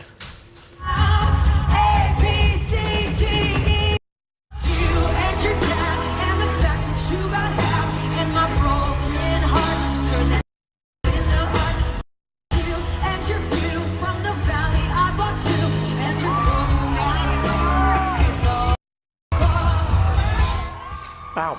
Yeah, so that she was. went at it. She went straight at it. Right at she it. She set it free. It was about, so people are speculating with not much room for interpretation. Yeah. That was about her ex-husband. Yeah. Brandon. Yeah. Her entire album is very honest. She says it's like the most honest, and she says a lot of stuff in the album about what that must have been like going through whatever she went through. Yeah, she wrote about all the stages of the relationship Yeah. too. So there was some. Yes, goodness. it was the beautiful part and the ending part and all the stuff in between. It's so interesting because anger is one of Yeah. those things that we kind of are taught to keep inside. Yes, it's until not we explode. right. It looks untoward. Don't react. Especially You're right. for women. God, you can never get mad or else you're crazy. Yeah. It's so silly. But that, and as a kid, don't you remember people being like, no, do not. Oh, I used to have to yell in my pillow. Yeah. I remember yelling in my pillow because my parents did not like any yelling. Kind of, so you just stuff it down. Yeah, way down. Suppress it. Deep. Until you. But what we realize is like anger is one of those emotions that needs to be released. Yeah, because otherwise it'll come out one way or another. Totally. No matter what. You think you're under control. You know those people who are just simmering under there and you're like, wow, you're going to be Mount Etna in about 5 seconds. I need to take cover. Explosion. Yes, explosion. It comes out sideways. Sideways. And it's instead of just writing a song about the ex-husband, you're barking at other people. Yes, you're mad. You're barking at other people. Okay, if y'all were up at 3 a.m., we know what you were doing. The World's Cup was on, the Women's World Cup. Yeah. And let me tell you something. The U.S. was knotted up. It was a tie when they ended it. And a lot of people said that Portugal actually outplayed the United States. So here's the thing. The United States advances right now. They needed a tie to move on. If they lost, they would have been out. They have a tie. It's a young team. You know that feeling? Look, as we had a former goalie on our show, she was amazing, and she said, no one's going to remember what happened in the early rounds when you win it. So sorry if it didn't work out exactly the way you wanted. And it was enough to move on. Yes. So how can you take like what people say? Because some of the commentators are saying, well, they didn't play as well as everybody said they were going to play. Carly Lloyd, who was actually a former player, said that they were uninspiring. She sort of really was pounding on them. And I was thinking, gosh, that was harsh. I thought it was super harsh to say about they seemed uninspired. They seemed tired. Like she was really going at them. And these are girls who were probably 10 years younger than she was when she was playing. Right. However, they can turn the beat around. I mean, you can. I feel like actually sometimes having people say those things about you is the fire that they need. You're like, oh, really? Yeah, uninspired. You want me to show you inspired? Hi-ya. Yes. Right? There are some coaches who try to inspire that way, and some, I'll be curious. I mean, they've got 5 days to rest. Then they've got another game against Sweden. They're going to be. What time is that game? Can I watch it within Sunday. normal hours? Yeah, it's real weird. The times Why is these it are so on late? because it's in New Zealand. I mean, it works for Hoda, who sets her alarm I've never for been happier. 3:30. By the way, my mom texted me, "I'm up. The game's about to start." She set her alarm for 3 because she wanted to watch. I guess I could do it too. You could do it too, but I don't want to. You don't feel. You know why? Sleep. Actually, Poppy had a bad dream and came in at 3:23, and I was like, yes, I have an hour and a half more of sleep. Is there anything better than knowing you have an hour? Sleep. Don't you love it when you wake up and you're like, is it almost time to get up? It's midnight. But what about when you say, is it almost time to get up and you have 4 minutes left? You know what? I'd rather just get up with the alarm. Me too. The last 4 minutes are the worst. Then you go ahead and get Might up. as well. Blah, All blah, right, blah. you had a very big interview with Judy Blume. Yes. First of all, she's so amazing on. I'm learning more stuff about her because of your interviews than I ever knew. She's remarkable. I adore her, and we're going to show some of her interview. I love one thing that she was a housewife, and loved being a mom, but didn't really want to be a 1950s housewife. Wanted more for herself. And some of the women on the block would say to her, "When are you going to write a real book?" Wait, they thought her books were because her books were for children. And then of course she wrote adult novels including my favorite summer book of all time, which is Summer Sisters. Oh my God! Give us the drum. There it is. And y'all look at that beautiful. By the way, that's gorgeous. New That cover. We are celebrating its 25th anniversary, so Judy's re-releasing the classic summer novel in honor of that date. I'm so excited. It's paperback. Do people walk in when they see her in that bookstore and freak out? Oh, yes. Is she like... And to the point where when we were out to dinner the night before, these people came up to say hello to us, and they said, we're here to see Judy. We're going to her bookstore, Books and Books, and people come in and sometimes she's not there. Purpose. But anyway, she's loving having the second lease on life too as a bookstore owner, which is just perfect for her. So we'll show all our interview. But if you want to read with us or reread, let's reread it together. All you have to do is scan that QR code or stop by your local independent bookstore. Let's play a game. Why not? Should we play? Best friends forever? Question mark. Okay, I don't know if I'm mine or right on yours. I was feeling tired. Yeah, so I don't know. Okay, well, I tried to make them easy for you to guess. Bless you. Excuse me. Someone said you never sneeze on the air. That's not true. Anthony. Are you getting a little cold? No, I think it's just fatigue. Okay. Just fatigue. You know, when you... Yeah, overdone it? Yeah, as everything? So okay, let's go. We each answered questions about each other. We wrote the answers down. We're going to see how many we matched up on. Should we do the first one? Yeah. Okay, what is the best way to reach Hoda? Email, text, phone call, or FaceTime? The answer is an easy FaceTime! I always pick up a FaceTime. It's true. This one, I can't remember if I dreamt this answer or it really happened. Okay. So I have no idea if I'm right. Okay. Jenna's favorite dessert is key lime pie. Oh, no. Ice cream or banana pudding. I was trying to give you a lot of choices because this is a hard one. I don't dislike key lime pie. See, I was dreaming it. See, you know me now. Well, I knew the dessert. I said this is going to be a hard one. All right, what is my... Hoda's most watched movie? It's an easy one. Love Actually. Oh, no. Made in Manhattan. You love to watch this on TNT. Is it Love Actually? Dang. Do you not love this J-Lo? By the way, I love Made in Manhattan. That's one of my top 5. Okay. I was close. What is Jenna's favorite holiday? God, I hope I'm right. Don't say your birthday. Christmas! Okay. Wow. Okay, well, we each got... That was fun. We each got a few. All right. A dessert is a hard one. I don't talk about desserts. You don't. I like really a cheese plate. All right, it's Tuesday, and you get to decide what we are wearing tomorrow. Yeah, we're going to reveal the outfits Donna picked out for us after this. On my mind.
Back now on this Tuesday. This is a Tuesday when y'all get to decide what Hoda and I will be wearing tomorrow in a special edition of Tuesday. Okay, and guess what, y'all? Our resident fashionista, our girlfriend, Donna, put together our outfits. Donna always looks dressed you to look the like nines. Julia Roberts right now. Yes, you do. Okay, I have to shout out my mom because I inherited my sense of fashion from her. Yes. Yeah, give her a shout out. But so here we go, guys. It is Leo season. Hoda, our birthdays are coming up. Yes. Jenna, Sag is a Leo's best friend. Oh. Yes. Leo season is all about feeling fiery and comfortable in your own skin. So that's what I had in mind when choosing these looks. I like that you had an inspiration, Yes, girl. I did. Always. So Hoda, let's start with you. Here's the first look. This is a top and a skirt. What I like about this top is that it has a sexy bodice, but then it also has the collar so you can maintain your professionalism. I love it. Because we know you have 3 hours of airtime. And then the skirt, what I like about this is the bottom has a sheer element, so it gives a bit of a surprise. Love it. for the peeps. It's Okay, pretty. next up, this, Hoda, you look fiery hot in red. And I envision like a goddess look for you. And what I mean by that is essentially a one-shoulder dress with a comfortable fit. And that's what this is. And if you love look that. down, you see a little slit right there. Cute. Love a slit. Okay. And then Look at this I one. think a sheer trench is so chic and so cool. Sheer trench. So what I did is I paired this over a Good American executive jumpsuit so that it gives a bit of a flair to an otherwise predictable outfit, which honestly is what I'm all about. It gives a little bit of variety. Well, I love it because she can wear that jumpsuit again. Yes, Totally. and You can again. wear, And by the again and way, again. all of these. All right, I what do you think. want for Jenna? Okay, Jenna. Oh, so speaking of cute. unique, I envisioned a summer white look for you. Okay. So what you can't see, can I turn this around? Okay, so the top, the jacket has some fringe. Oh, along wow. the sides. Can't buy me love. So it gives a nod to your Longhorns. Texas roots. Yeah. And then the shorts kind of remind me of like an easy breezy East Coast Yeah, those summer, look which like- also gives a nod to Bermuda. your Maine living. Okay, cute. Okay. Then this I actually saw on your clothing rack. You haven't worn it yet, but I love the boho vibe on the bottom of the dress and then the smoother fit on top. Yes. I also really love green on you, Yeah. and sometimes you have a glint of green in your eyes. Oh, wow. And you know how much she's paying attention. Oh, well, I love you guys. But you know, we all love that twinkle in your eyes that you get. Yeah, so look when this you get that. accentuates that. And then this one I love that. Okay, so this That's is so from you know my faves, Aaron and Sarah Foster, their clothing line Favorite Daughter. Oh. And what I like about it is it's Sorry, a modern, Barbara. it's a modern twist on a suit. I like the bustier top because I'm all about giving a moment for the décolletage.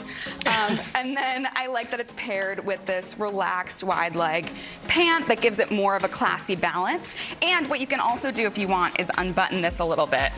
Let's see if I can do it, just to make it a little bit chicer. And then you can wear it from the show to meetings. Awesome, Donna, By the you're way, the best. Donna, God, tailor-made. I know. You should be doing this all the time. All right, head to our Instagram, vote for the outfits that you would like to see us wearing tomorrow. Yeah, we can't wait. Coming up next, y'all, we're celebrating National Girlfriend's Day with two best friends who are shaking up the beverage business. Get ready to be inspired right after this.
It is August 1st, which means it's National Girlfriend's Day, and today we are going to celebrate two gal pals from Houston. They formed a friendship so strong that they decided to go into business together, and you're going to meet them in a minute.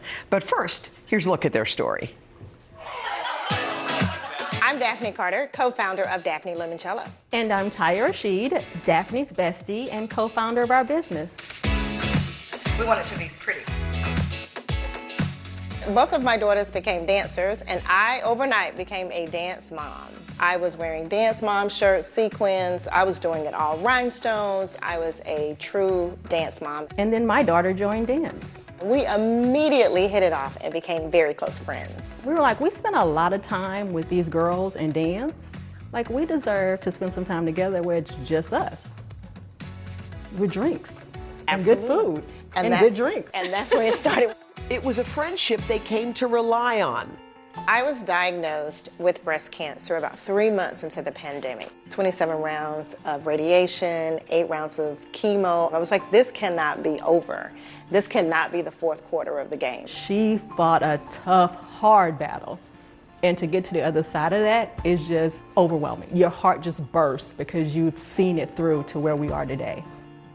After my husband's 50th birthday celebration, Ty and I, along with our husbands, decided to go to Italy for a few days. And someone introduced me to the versatility of limoncello. I fell in love with it, and I love the fact that I could shoot it, I can mix it, we could do all kinds of things with it, sip it. So like, this is amazing. So over dinner and with her husband Steven's encouragement, Daphne proposed the two pals launch their own limoncello brand. I wait until she gets a few sips of her drink in her system and I go, Ty, you want to do this limoncello thing together? So just like someone would say yes to the dress, she said yes to the limoncello, and 10 months later, here we are. I decided to leave my executive job and take this leap of faith and start an actual beverage company. And it's not fun to do anything without a bestie. And so having Taya right there, like it just, the equation fit. God puts people in your life, sometimes for a season, but definitely for a reason. Because of her, I'm experiencing more growth in my life. Within 3 months, we had a fully operational business ready to go to market.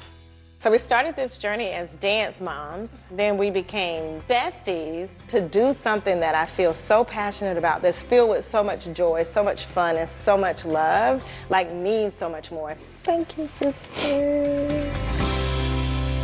We're in love. We're madly in love with these two. Yes, Daphne and Taya, y'all are incredible. It's been only a year. How did you? A year next month. No, wait, there has to be some magic to launching a brand. A lot of people have ideas and dreams, but they don't get to put bottles on the shelf. That's true. So what did y'all do? How did you do it? I think there's like an equation. Amazing supportive husbands who also work for our company. Yes.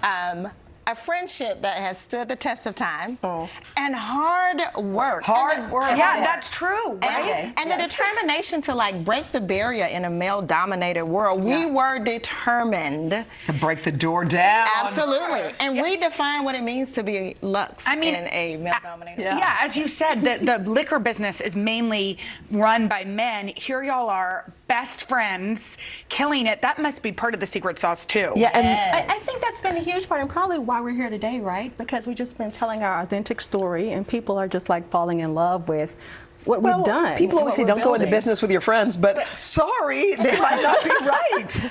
Well, listen, like, we've talked about this. It's like a good marriage, right? So the same thing that makes that work makes this work. Respecting each other, leveraging each other, supporting each other. Cute y'all are. Yes. We love y'all. We want to go out for limoncello, but we don't even have to go. We can have it right now. Can we make some drinks? Let's do it. Okay, so what are we Today gonna make? we're gonna make lemon Prosecco. You ready? I'm ready. How do we do it? What do we do? So what you're gonna do? You're gonna first. You What's ready? this? You're gonna take your secco. You ready What for is that? secco? Prosecco. Oh, Prosecco. Sorry, I'm not that smart. Okay, secco. Okay, All then right, what? now you're gonna take some of this great limoncello. Limoncello. This is yours? Yes, it is. Okay. Turn it. And now then? we're gonna add a little bit of club soda. Now don't add too much splash? because the alcohol is all that you need. Okay, got it. And then you're gonna add some cocktail candy. Before you add your ice, add your what's cocktail cocktail candy. Cocktail candy. Oh, it's got lemon. Adornments. Lemon. The adornment. Let it flow. And is this mint? Yeah, but I'm gonna teach you a hack real quick. Okay, a hack. For I your love, sugar. by the way, How do you I know? love a hack. Okay, what so do we do? take your finger out. You want to like cut it at an angle. An angle. Because then when you put it in there, that mint will come out into that drink. Oh my gosh. Yes. Soda, that's a good hack for I'm you. into that hack. Add And then some ice. Add a little bit of ice. Okay, in this there. is so exciting. You ready? I'm ready. And then you just Take put your that little straw. Look how cute. Look how festive. Beautiful. Hold on, Daphne. Drink. Oh my gosh. Okay. No wonder why Taya, everyone's buying it. What are we going to make down here? Sorry, I'm not trying to rush you in the drinking. Oh yeah, and they were easy, right? They had the easy job, Yeah. so we have to work. So we're Okay. gonna throw these blueberries in. What's the name of this cocktail? Oh, this is our blueberry lemonade. Ooh, But with it has a vodka? little kick. Vodka. Okay, so what do we do? So we're gonna put our blueberries in. Okay. And then the limoncello? A little lemon juice. No, lemon juice. Lemon juice, just a little bit. Just a little. Okay. We're gonna muddle this. Oh, you have to muddle. Yeah, so we have to work. So let's You're muddle. into Let's muddle. muddle. Into that. There we go. All right, we've muddled. Okay. All right. And then we add the vodka. We're gonna add our vodka. That's the favorite part, like Yeah, adding the that's- alcohol. Uh-huh. And then we pour. Add the rest of our lemonade. Is that your limoncello?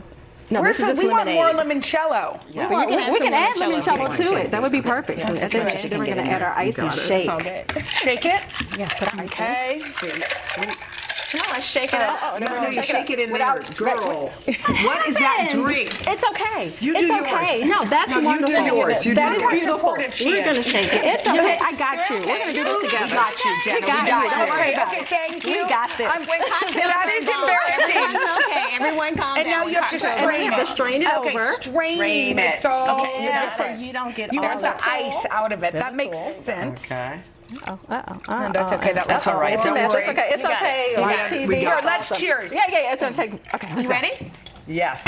Oh, wow, that's good. We have Cheers, ours. You guys. Cheers, ladies. Congratulations, you Thank guys, you on so your much. incredible Inspiration. business. It's delicious. Built on all the right stuff. I don't know how that is. All right. Coming up next, y'all. Thank you. Thank you. I sit down with one of my favorite authors, Wow. Judy Blume, right after this.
All right, today, Jenna revealed her August book club pick. It's a classic novel. It's called, of course, Summer Sisters by Judy Blume. Jenna, you got to be in Judy Blume's presence in her favorite place. You know that felt like a dream to me. And Summer Sisters is one of her adult novels, we should say, so it's for all of y'all. She is one of my favorite all-time authors who's written 29 books with 90 million copies sold. She's re-releasing Summer Sisters in honor of its 25th anniversary, and I got the chance to chat with Judy in one of her favorite places. Lining the walls of Books and Books in Key West, Florida, are the names of local literary legends. Ernest Hemingway, Tennessee Williams, Shel Silverstein. But another literary legend is working behind the counters, Judy Blume. And that's going to be for you too. Perfect. This is a great love of your life, this town, and it happened kind of accidentally. We came here for a month because I was trying to finish Summer Sisters. It was just put yourself someplace else and forget all your troubles. Summer Sisters, my Read with Jenna August pick, one of Judy's adult novels, is a timeless story about female friendship. Summer Sisters, I've long said it's one of my favorite books ever. Let me tell you that Summer Sisters was probably my most difficult writing experience to get the book right, because I didn't know what I wanted it to be in the beginning. It is a book that holds up because it is about female friendship. It's about class. It's definitely about class in America. And that, is something that 25 years later is, on the forefront of our conversations.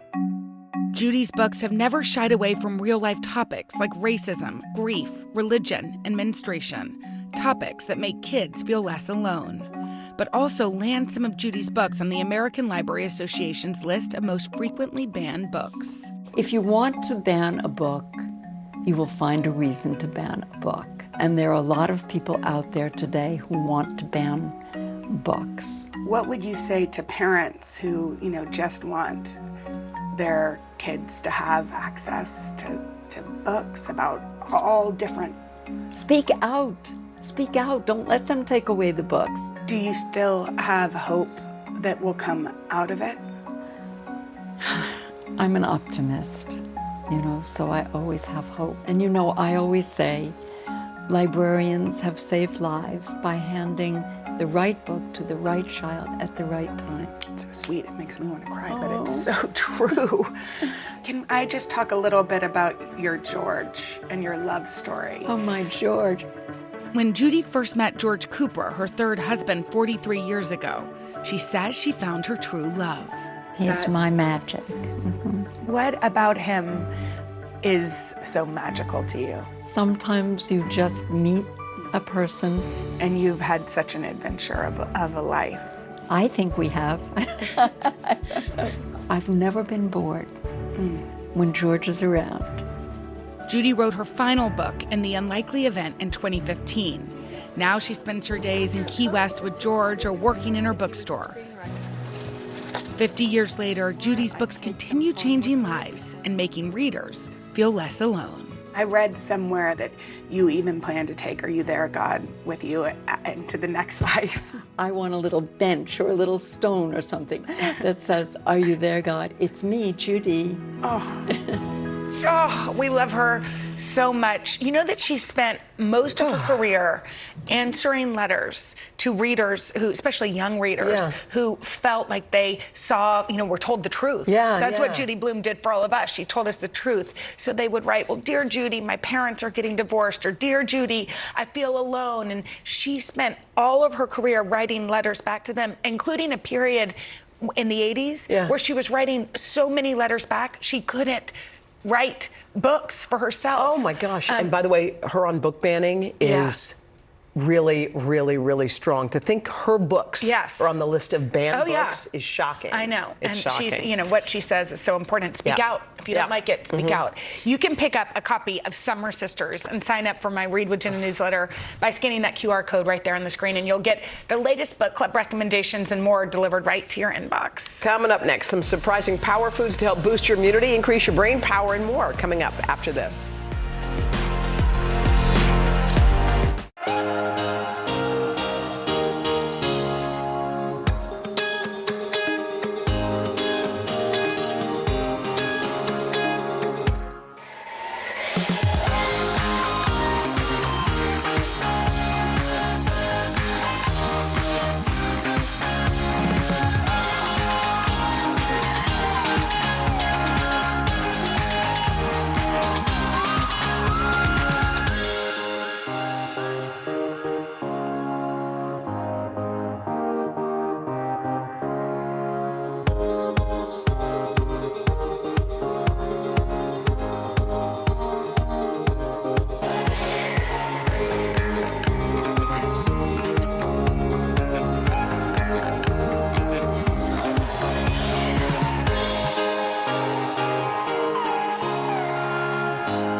Okay, are you ready to feel your best yet? If the answer is yes, we've got some power foods to tell you about that can improve your overall health and wellness. We're talking about immunity, sleep, brain health, all the things. Max Lugavere is a health and science journalist. His recent book is called Genius Kitchen. First of all, I love the fact that the things we need are right in front of us, right in the fridge, right in the supermarket, that can actually help us physically. We're always taking pills if we have a problem. We're not working the front end. Food is medicine is such a cool way to think about life, right? It is. I mean, food is so powerful. I mean, with every bite you take, you are essentially either feeding or fighting disease. And so I'm here to present some of what I think are the most powerful foods available to most people in your average supermarket. Mushrooms, they're all over the place. Yeah, so mushrooms can actually be used to balance immune function, to foster better immunity. Wow. So there are a few mechanisms here which are still being elucidated, but essentially some mushrooms create vitamin D, which can tamper down an overactive immune response. But I think most interestingly, mushrooms like lion's mane, which are typically pretty available, they actually create antioxidants that we produce in our own bodies, one of which is called glutathione. It's considered the mother of all antioxidants. It helps to detox and reduce oxidative Which stress. one's lion's mane? This one? So That's oyster, right? Yeah. So we have. Is that lion mane? That's not a lion's mane. No, lion's mane actually has like it has the consistency of crab, fresh crab. It's really. By the way, tasty. whatever this one is, it's really good. I want to keep eating it. Here's a tip. Actually, you don't want to rinse mushrooms. You just want to. eat them a little dirty? Cook them. Yeah, eat them a little dirty with some nice butter or olive oil. Move on to kiwi. So here we've got kiwi.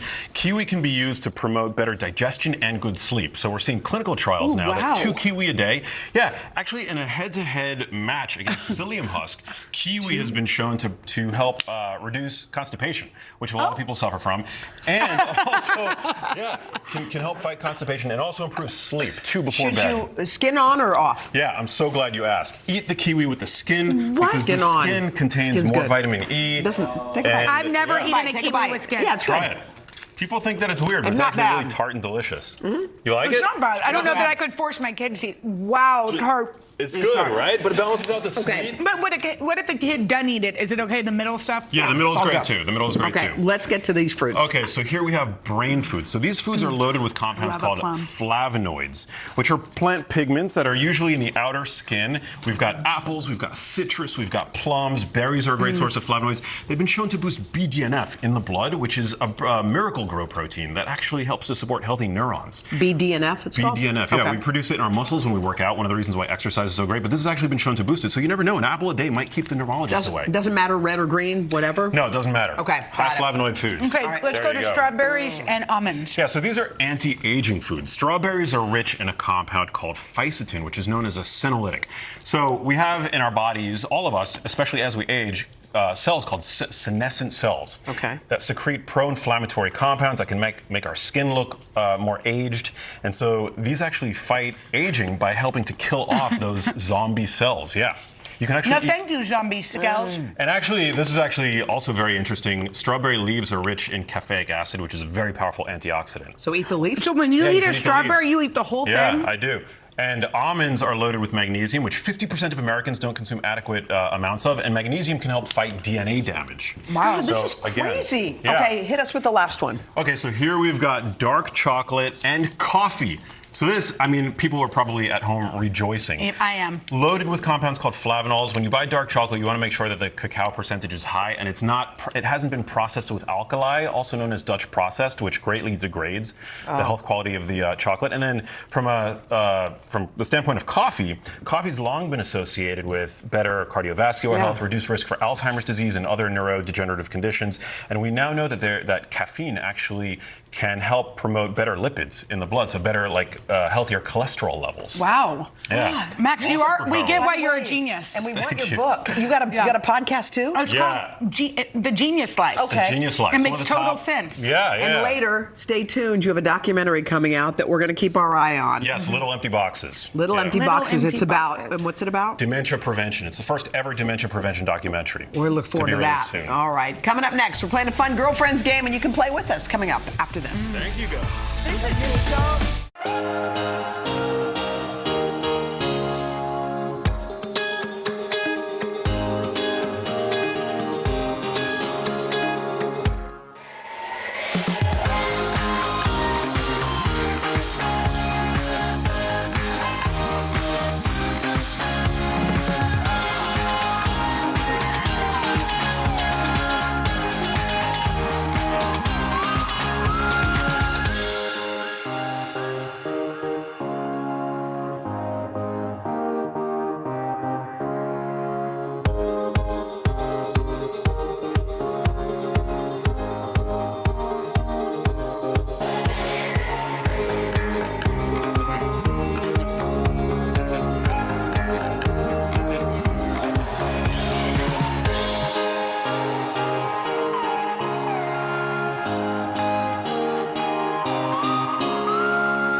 Okay, we mentioned earlier today's National Girlfriends Day, and since we love to celebrate friendship around here, we've got a game, and we're calling it Guess the Girlfriend. And y'all, we plucked a couple of besties off the plaza to play with us. May we introduce you to Mandy Rekich? Is that right? Yep. Yes, Rekich and Andrea Lucas. They're from Pennsylvania. Besties. They are on a girls' trip with their daughters, Ella and Maggie. Oh, look how cute. Everybody's here. And they're also besties. And our other bestie, Donna, is hosting. Hi, Donna. Okay, this will be fun. It'll be Team Hoda and Jenna versus Team Mandy and Andrea. And Andrea, you and Hoda are matching, which I think is fun. Yeah. Okay, so here's how it's gonna work.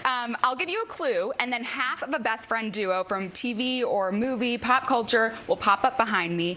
If you know who their best friend is, who isn't behind me, then you have to buzz in, okay? And remember, it's Guess the fictional best characters. friend. It's the actress. It's not. Not the actress. Not the actress. Not the just- actress. Oh, sorry, it's the character, not the actress. Yes. Okay, we're ready. Okay, are you ready? Sure. Let's play. Here's the first Get one. on it.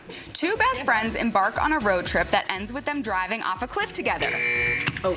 Thelma and Louise. Oh. Yes! You got it. You got it. They got it. One for them. Okay, next. These two clueless pals are the most popular girls from Beverly Hills, Dion and Cher. Yes! Go, girl. Jenna, Sorry. Sorry, that was quick. Okay. Y'all would have known They're it. competitive. You know this from watching. Okay, question 3.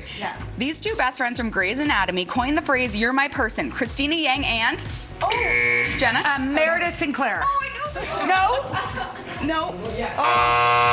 I don't. You guys know? Meredith. Oh, Yes, they got it. Very great.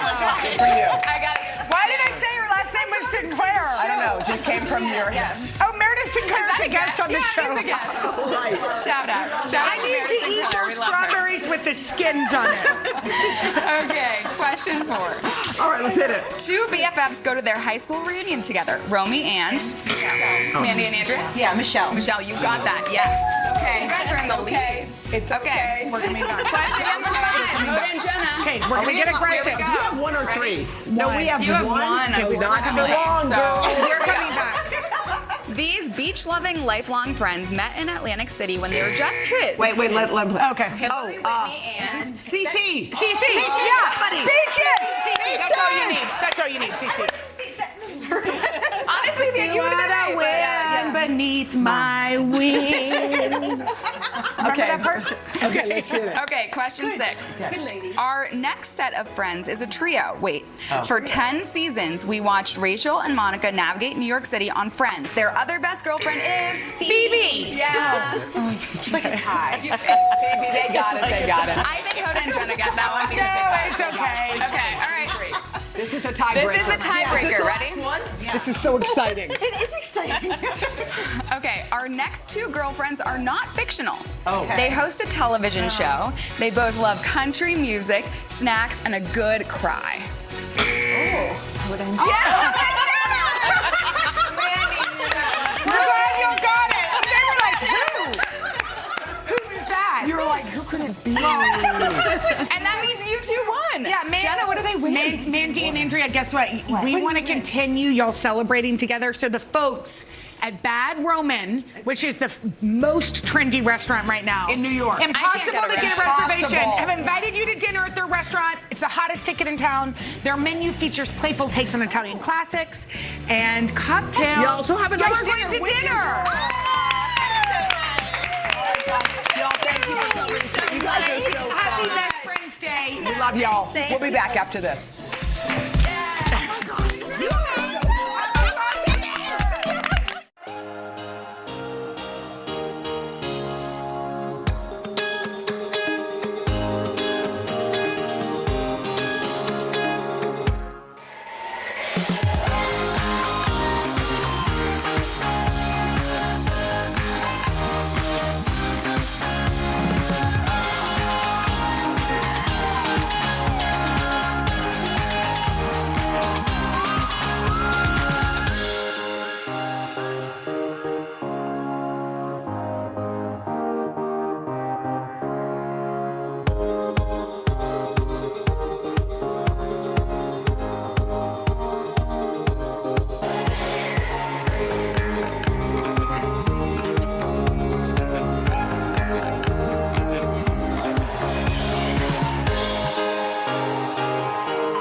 Coming up tomorrow, LL Cool J is going to stop by and see us. 11. Plus, Justin Sylvester delivers the Hollywood Scoop. And interior designer Nathan Turner, he's got some simple decorating tips. All right, y'all.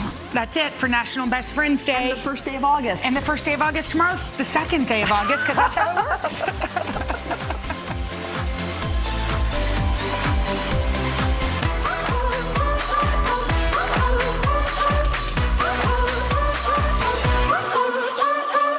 I woke up smiling on my face.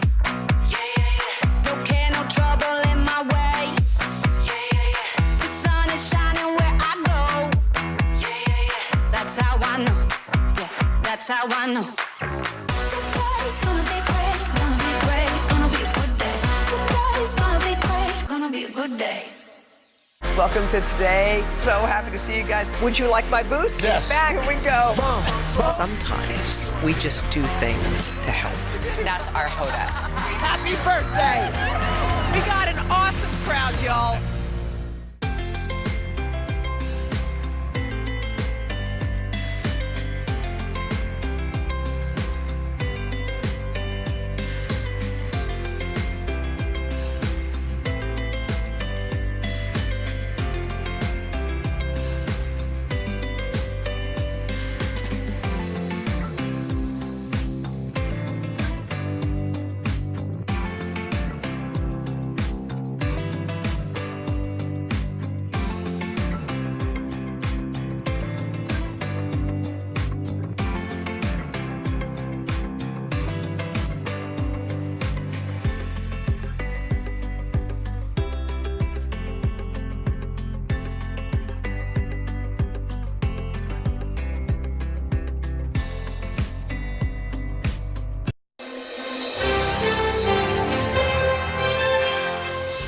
So what better way to kick it off, the start of summer that is, than with some ice cream? Today, lifestyle and commerce contributor Jill Martin is here with a she made it treat. Did you get it all out of your teeth? I know, I had this kind of like a chiplet in the commercial. You're good. I'm like, Yes. anything on my teeth? All right, well, I recently chatted with Cool House founder Natasha Case, whose frozen dessert company began over 10 years ago, and it all started with a sweet love story. Take a look.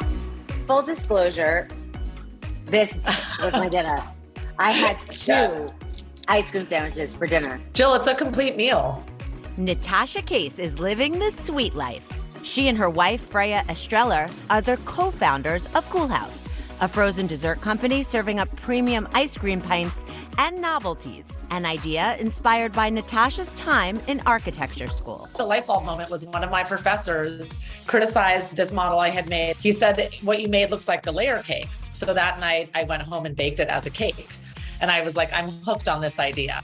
Everyone wants to congregate around food, and it's memorable and it's fun. You taking sort of a slight to your work and turning it around is really such a valuable lesson. So as part of this food meets architecture weird concept, which I was by then calling farchitecture, I started making ice cream sandwiches from scratch, and I met my co-founder, Freya Estreller. The two started dating, and it wasn't long before the two fell in love over ice cream. She said, what's the deal with these ice cream sandwiches? Because I brought one on the first date, but it totally melted. So she was like, you obviously need help. Natasha and Freya researched the frozen dessert industry and found there were no brands out there that resonated with them.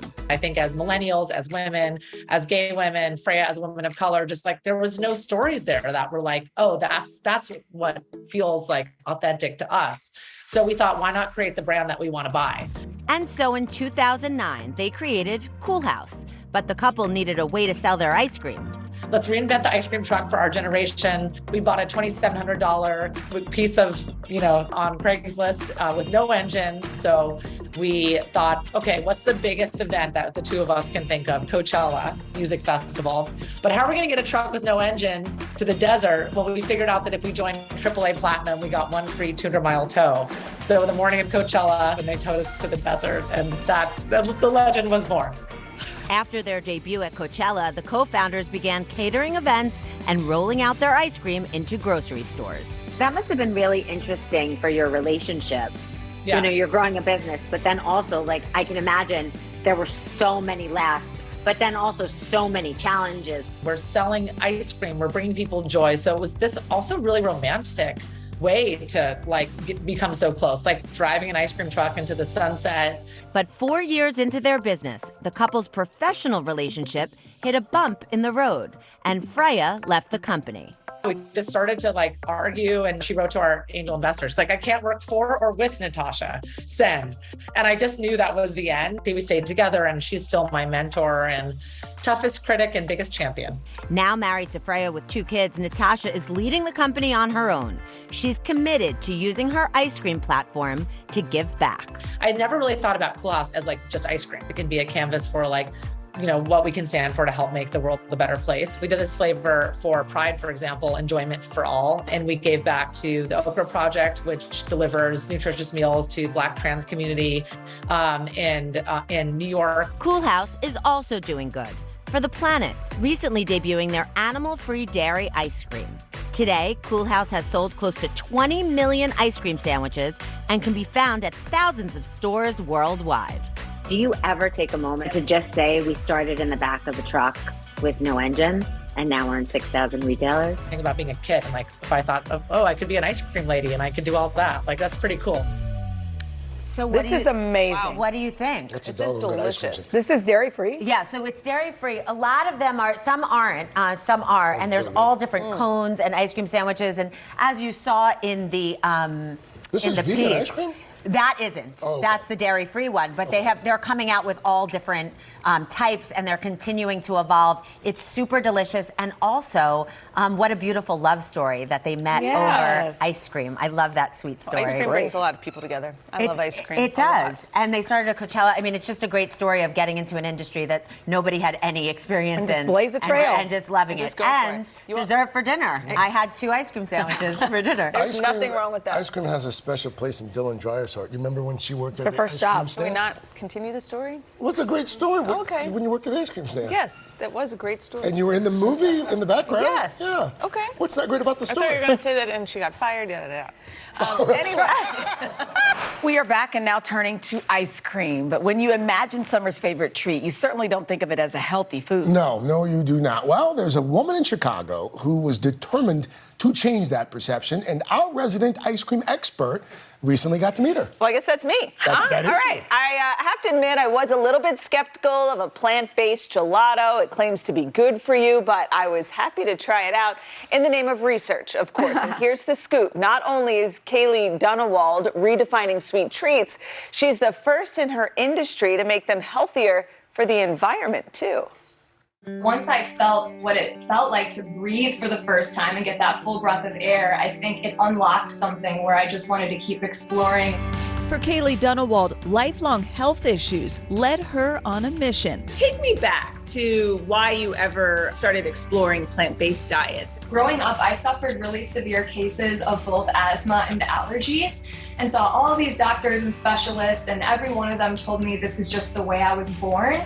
But then when I was 25 years old, I was living in Bali, Indonesia, and embarked on a plant-based diet. Kaylee says within 2 weeks, her symptoms disappeared. I really felt like it was my mission in life to share this really powerful story with more people, to let them know that you really have more agency around your health than you might realize.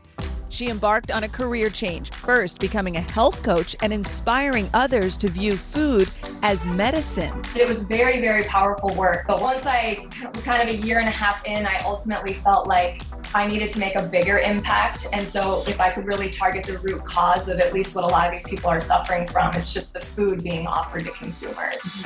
And she did, targeting a rather unexpected food. How did you decide ice cream was this niche area that you wanted to focus on?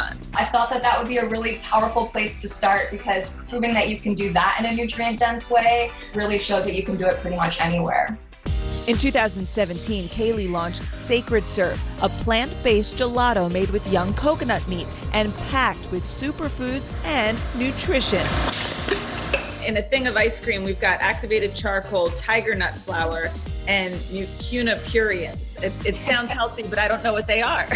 So we really tried to recreate this nostalgic cookies and cream, but really only working with nutrient-dense ingredients. So our hero in that flavor is tiger nut flour, which tiger nuts are actually not a nut at all. They're this root vegetable, and they're packed with resistant starch, so really good for your digestive health. I like to cook, and there are certain healthy ingredients that are just really hard to make work. What was the trial and error process like? What makes ice cream really rich and creamy is a lot of fat, a lot of sugar, and gums and stabilizers. And we don't use any of that. This young Thai coconut meat, it's a pulp material. So it's got a lot of extra fiber, and that's what lends itself to the really rich and creamy texture. 2 years later, Whole Foods started stocking Sacred Serve. What was that moment like? Very surreal. I wanted the product to work. I wanted people to love it. And we were really, really well received. But the cherry on top, Kaylee not only figured out a way to make ice cream relatively healthy for customers, but for the environment too. I think one of the coolest things is the actual packaging. I had no idea that the regular carton that you get regular ice cream in is not actually biodegradable, is not recyclable. How is this carton different? What people don't recognize is because it looks like paper, there's actually a thin plastic lining on the inside that acts as a moisture barrier that essentially renders it trash. And so what we've done is we've replaced that plastic moisture barrier with a water-based barrier, so there's no plastic at all in our container, which makes it fully recyclable, compostable, and biodegradable right at home. Cookies and cream. As for the taste test, looks like a thumbs up. What's Bosco doing in the middle of that? Bosco wanted some too. Hey, it's healthy for everyone. So I asked Kaylee what other flavors she would like to make next, and she said there's been overwhelming requests for a berry flavor and a coffee one. And after that, she might tackle some more items in the frozen food aisle. So we've kind of gotten on this kick at our house where, you know, if you finish your dinner, you have dessert. Yeah. And Calvin loves ice cream. He is obsessed with this ice cream, and I have no guilt giving it to him. So I'm like, it's full of these antioxidants and healthy ingredients. That's amazing. It's not full of fat and sugar.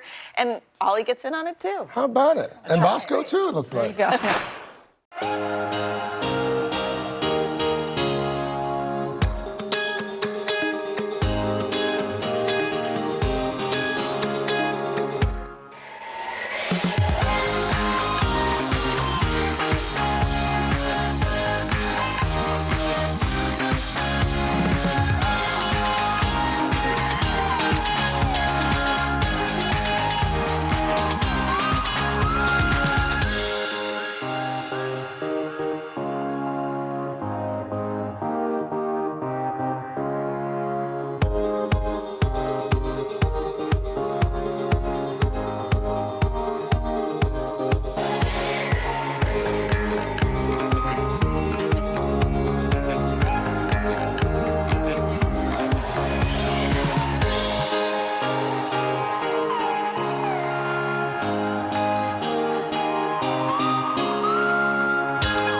We are back now on a Saturday morning with a little boy who may be the New York Jets' biggest fan. Yeah, for good reason. So not only does he love his team, he loves them even more when they win, because every time that happens, he gets ice cream. NBC's Jesse Kirsch introduces us to this little guy who's become a super fan. Incomplete, and the Jets will win it. Every time we see this, Johnny Rosanna gets some of that. When you get ice cream, what's your go-to? Mint chocolate chip. That sweet treat earned this 6-year-old New York Jets superfan the nickname Johnny Ice Cream, thanks to a deal with Dad that's become an adorable viral sensation. My dad always takes me for ice cream when the New York Jets win. How many times do you think my dad is going to take me for ice cream? lot of times. As the official Atlantic Health System's Jets Kid reporter, Johnny asked rookie cornerback Sauce Gardner that hard-hitting question at training camp. 62 yards for the touchdown. Touchdown. Turns out Gardner was spot on. 6 wins already this year, every one followed by a video of Johnny tackling ice cream. Oh, that's a good bite. How's that ice cream? One. When we beat Pittsburgh, he made me sit there and try to separate all the black and yellow sprinkles. No way. Yeah. Did not succeed. John, you've had ice cream 6 times this year. Actually, 7 bowls though 7 bowls. of ice cream. Because he got 2 for the Buffalo win because it was such a big win. This win deserves a whole ice cream cake. Hi everybody, it's me Johnny, back again. Let's go Jets! We caught up with Johnny Ice Cream at Bloomfield, New Jersey's iconic Holston's. Kids coming in after school recognized him repeatedly. Do you know how many people have seen you eating ice cream?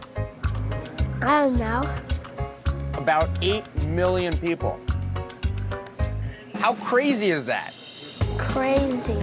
That's just one TikTok approaching 9 million views. It's been pretty nuts. We can't go anywhere without someone wanting a selfie from Johnny. Now the Jets are cheering Johnny on too. Hey, Johnny, call your daddy. Johnny Jones, take me to get some ice cream, baby. You can't back out of this deal, can you? No, of course not. No, and trust me, I don't want to. You think you're buying ice cream on Sunday? Oh, yeah, I'm definitely buying ice cream on Sunday. I think they bounce back for sure. Confidence and pressure from a couple of fans who definitely have a lot riding on the game. Jets, Jets, Jets, Jets. For today, Jesse Kirsch, NBC News, Bloomfield, New Jersey. All right, in case you haven't heard, July is National Ice Cream Month, which makes total sense since it happens to be also one of the hottest months of the year. Okay, so what better place to cool down than an ice cream shop? And we didn't have to travel far. There's a Ben & Jerry's right here at Rockefeller Center. So Hoda and I call her Scoops, swung by to test out our scooping skills.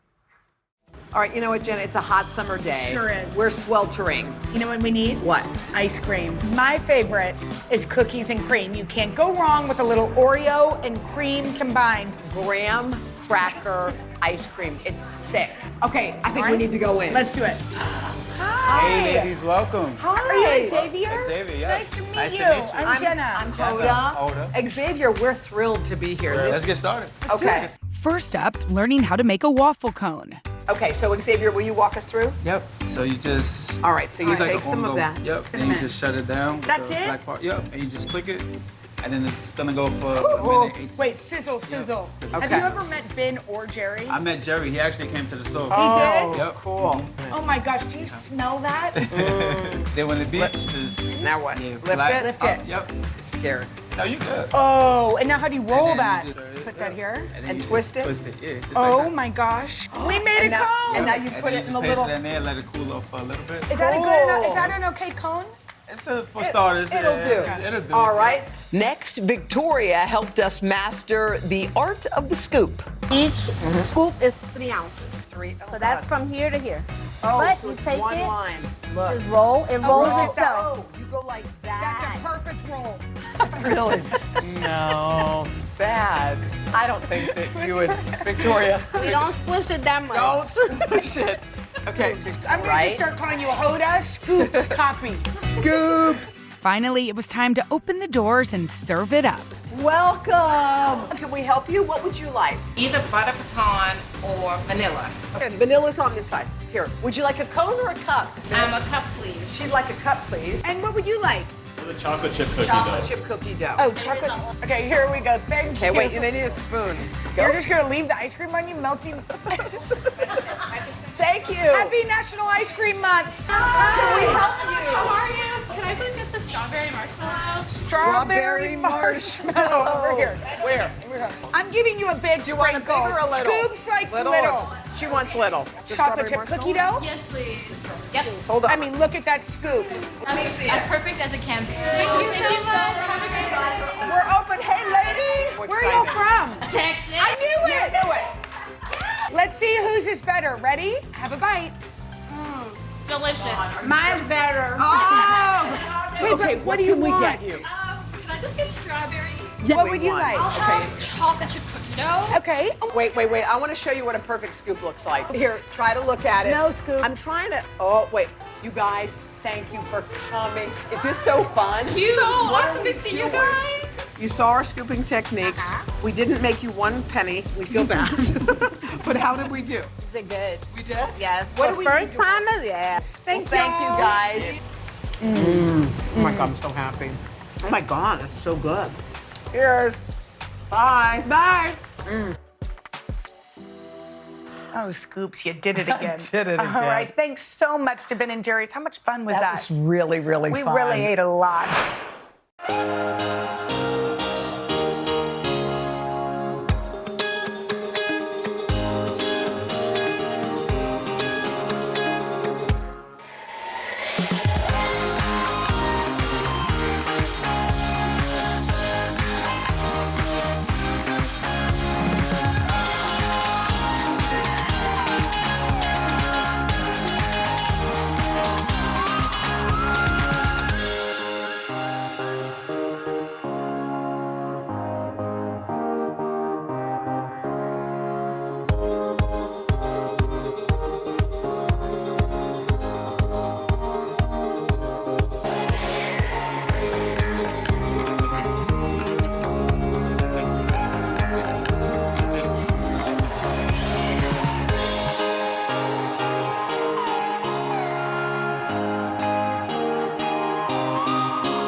A woman who has one of the sweetest jobs in America.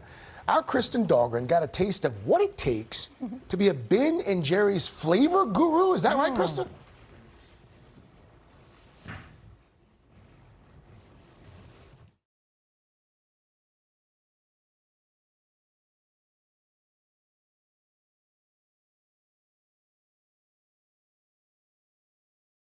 If you're an ice cream aficionado, you've for sure cracked into a pint of Ben & Jerry's, perhaps the country's most famous ice cream, with iconic flavors like half-baked and cherry Garcia.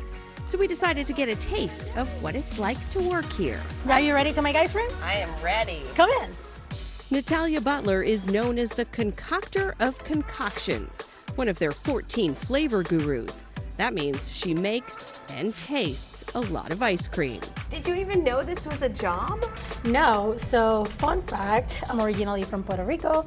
I did my bachelor's in chemistry, and literally I saw this building that said food science, and I was like, wait a minute, is this even real life? My classes range from food microbiology, food processing, food analytics, food chemistry. We go deep diving in like the world of ice crystals, which is essentially what ice cream is.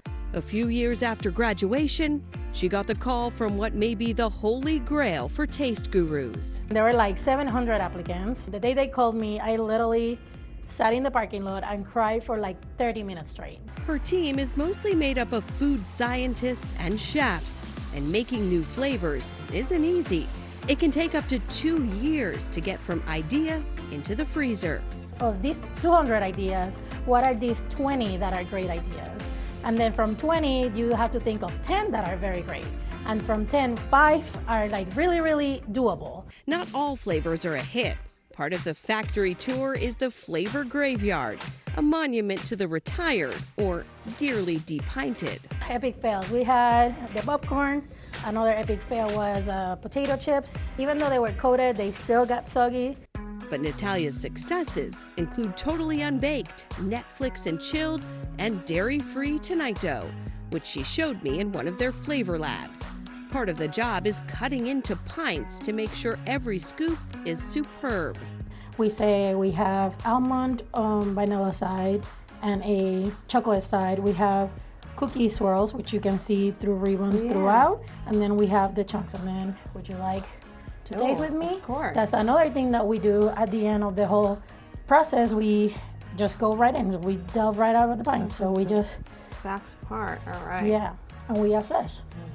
Yeah, so it's like peanut butter ice cream with salted pretzel swirl. How did you come up with the idea of a pretzel swirl? You're a genius. For one last treat, Natalia put me to work to make our very own Today Show flavor. It's a morning show. Yeah. So I figure we'll start with coffee. I like it. Over time, these will steep into the ice cream, and then it will get more and more coffee. But if you want for good measure, we can add a little bit more. Just a little. Now that we have our base, the possibilities are endless. We have almond toffee, we have shortbread, we have blondie brownies, which are buttery. We have pie crust pizzas. We can go crazy. In here, the good thing is like we don't have to abstain. There's like also, I don't know if you try the toffee, there's crunchy and buttery. I think that'll go really well with that as well. A few extra nuts for the 9 a.m. Is that enough, or should we put some of other? I think good. I think good. Slow down, Kristen. Then it's time for caramel and toasted marshmallow swirls. Maybe not the prettiest part of the process. Squeeze. That's good. Machine malfunction. That's good. But finally, voila. So, why do you name it? Today Show wake up call? Hey, You like that's it? very good. This is like the moment of truth. Cheers. You can really taste the ice cream. That's good. What do you think? Coffee. How did I do? Incredible. You did great. Dr. Maya Warren is a scientist. I was like, I gotta do something that literally makes my heart flutter, makes my eyes light up. But maybe not the kind you think. I study the microstructure, sensorial, and behavioral properties of frozen aerated desserts. Basically, to sum it all up, I know a crazy amount about ice cream and all of its close cousins. So what do you do with all this knowledge you have of ice cream? I make a lot of ice cream formulas. I troubleshoot. I try to figure out, how to make the products better. Ice cream for me is like a blank canvas. Like most scientists, she collects data. She performs experiments. I love Asian food, and so I was like, oh, peanut butter ice cream with like a sriracha swirl. Didn't really work. Something just shouldn't go in ice cream. What is your favorite wild flavor, and what's your favorite traditional flavor? So my favorite wild flavor is a beet ice cream with a honey drizzle, goat cheese, some pistachios, and sea salt and cracked black pepper. My traditional love is I'm a cookies and cream lover. Ice cream companies hire Maya for her palate and her penchant for elevating flavors. And today, I get to try it out. Today we're making your absolute favorite. So we are making coffee ice cream the no-churn way. In the bowl, we have heavy whipping cream, cocoa powder, and your instant coffee. And all we're gonna do is whip that until we get really nice stiff peaks. It's like 2 to 3 minutes. So I've got my coffee whipped cream, and are we gonna add it to our other bowl? Yes. In this bowl, we have our sweetened condensed milk, and then we have some vanilla extract. We have some sea salt as well, and then we have evaporated milk. What we're going to do is we're going to take spatulafuls of our whipped coffee, and gently we're going to fold it into the sweetened condensed milk mixture. And now we're creating our coffee ice cream base.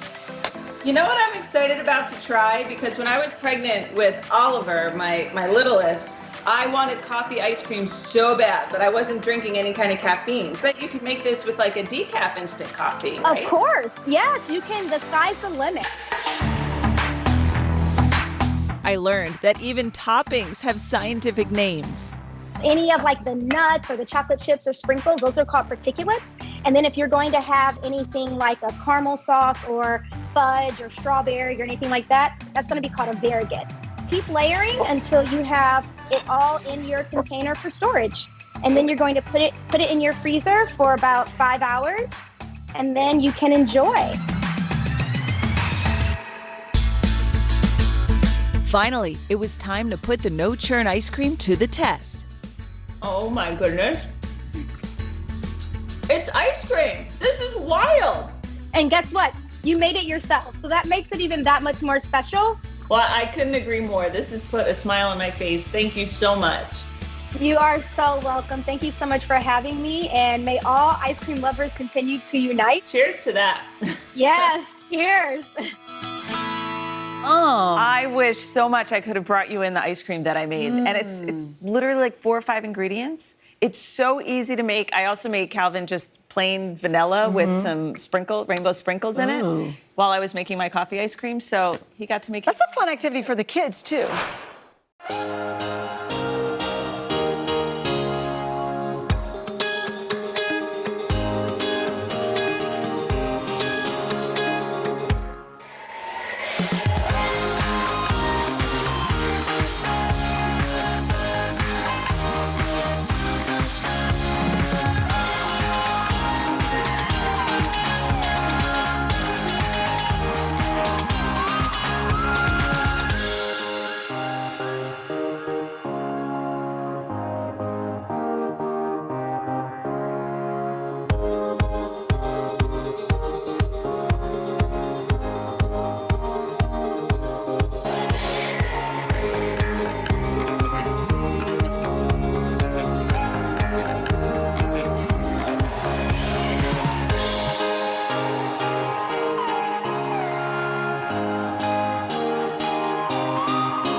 We have the ice. I've seen this on Instagram. Yeah, so our digital editors, who are awesome at finding new things, brought this to our attention. Oh, that is great so much. We all poupon. get our own. See, because of... so it's Grey Poupon ice cream with pretzels. No joke. It's Grey Poupon ice cream. That is with salt. That is mustard With and ice salted cream. pretzel, Allie just said. I will say the ice cream part's very good. I don't know why we need mustard in it. I will tell you, I think as a society, we have reached the point where we've done everything we can do with ice cream.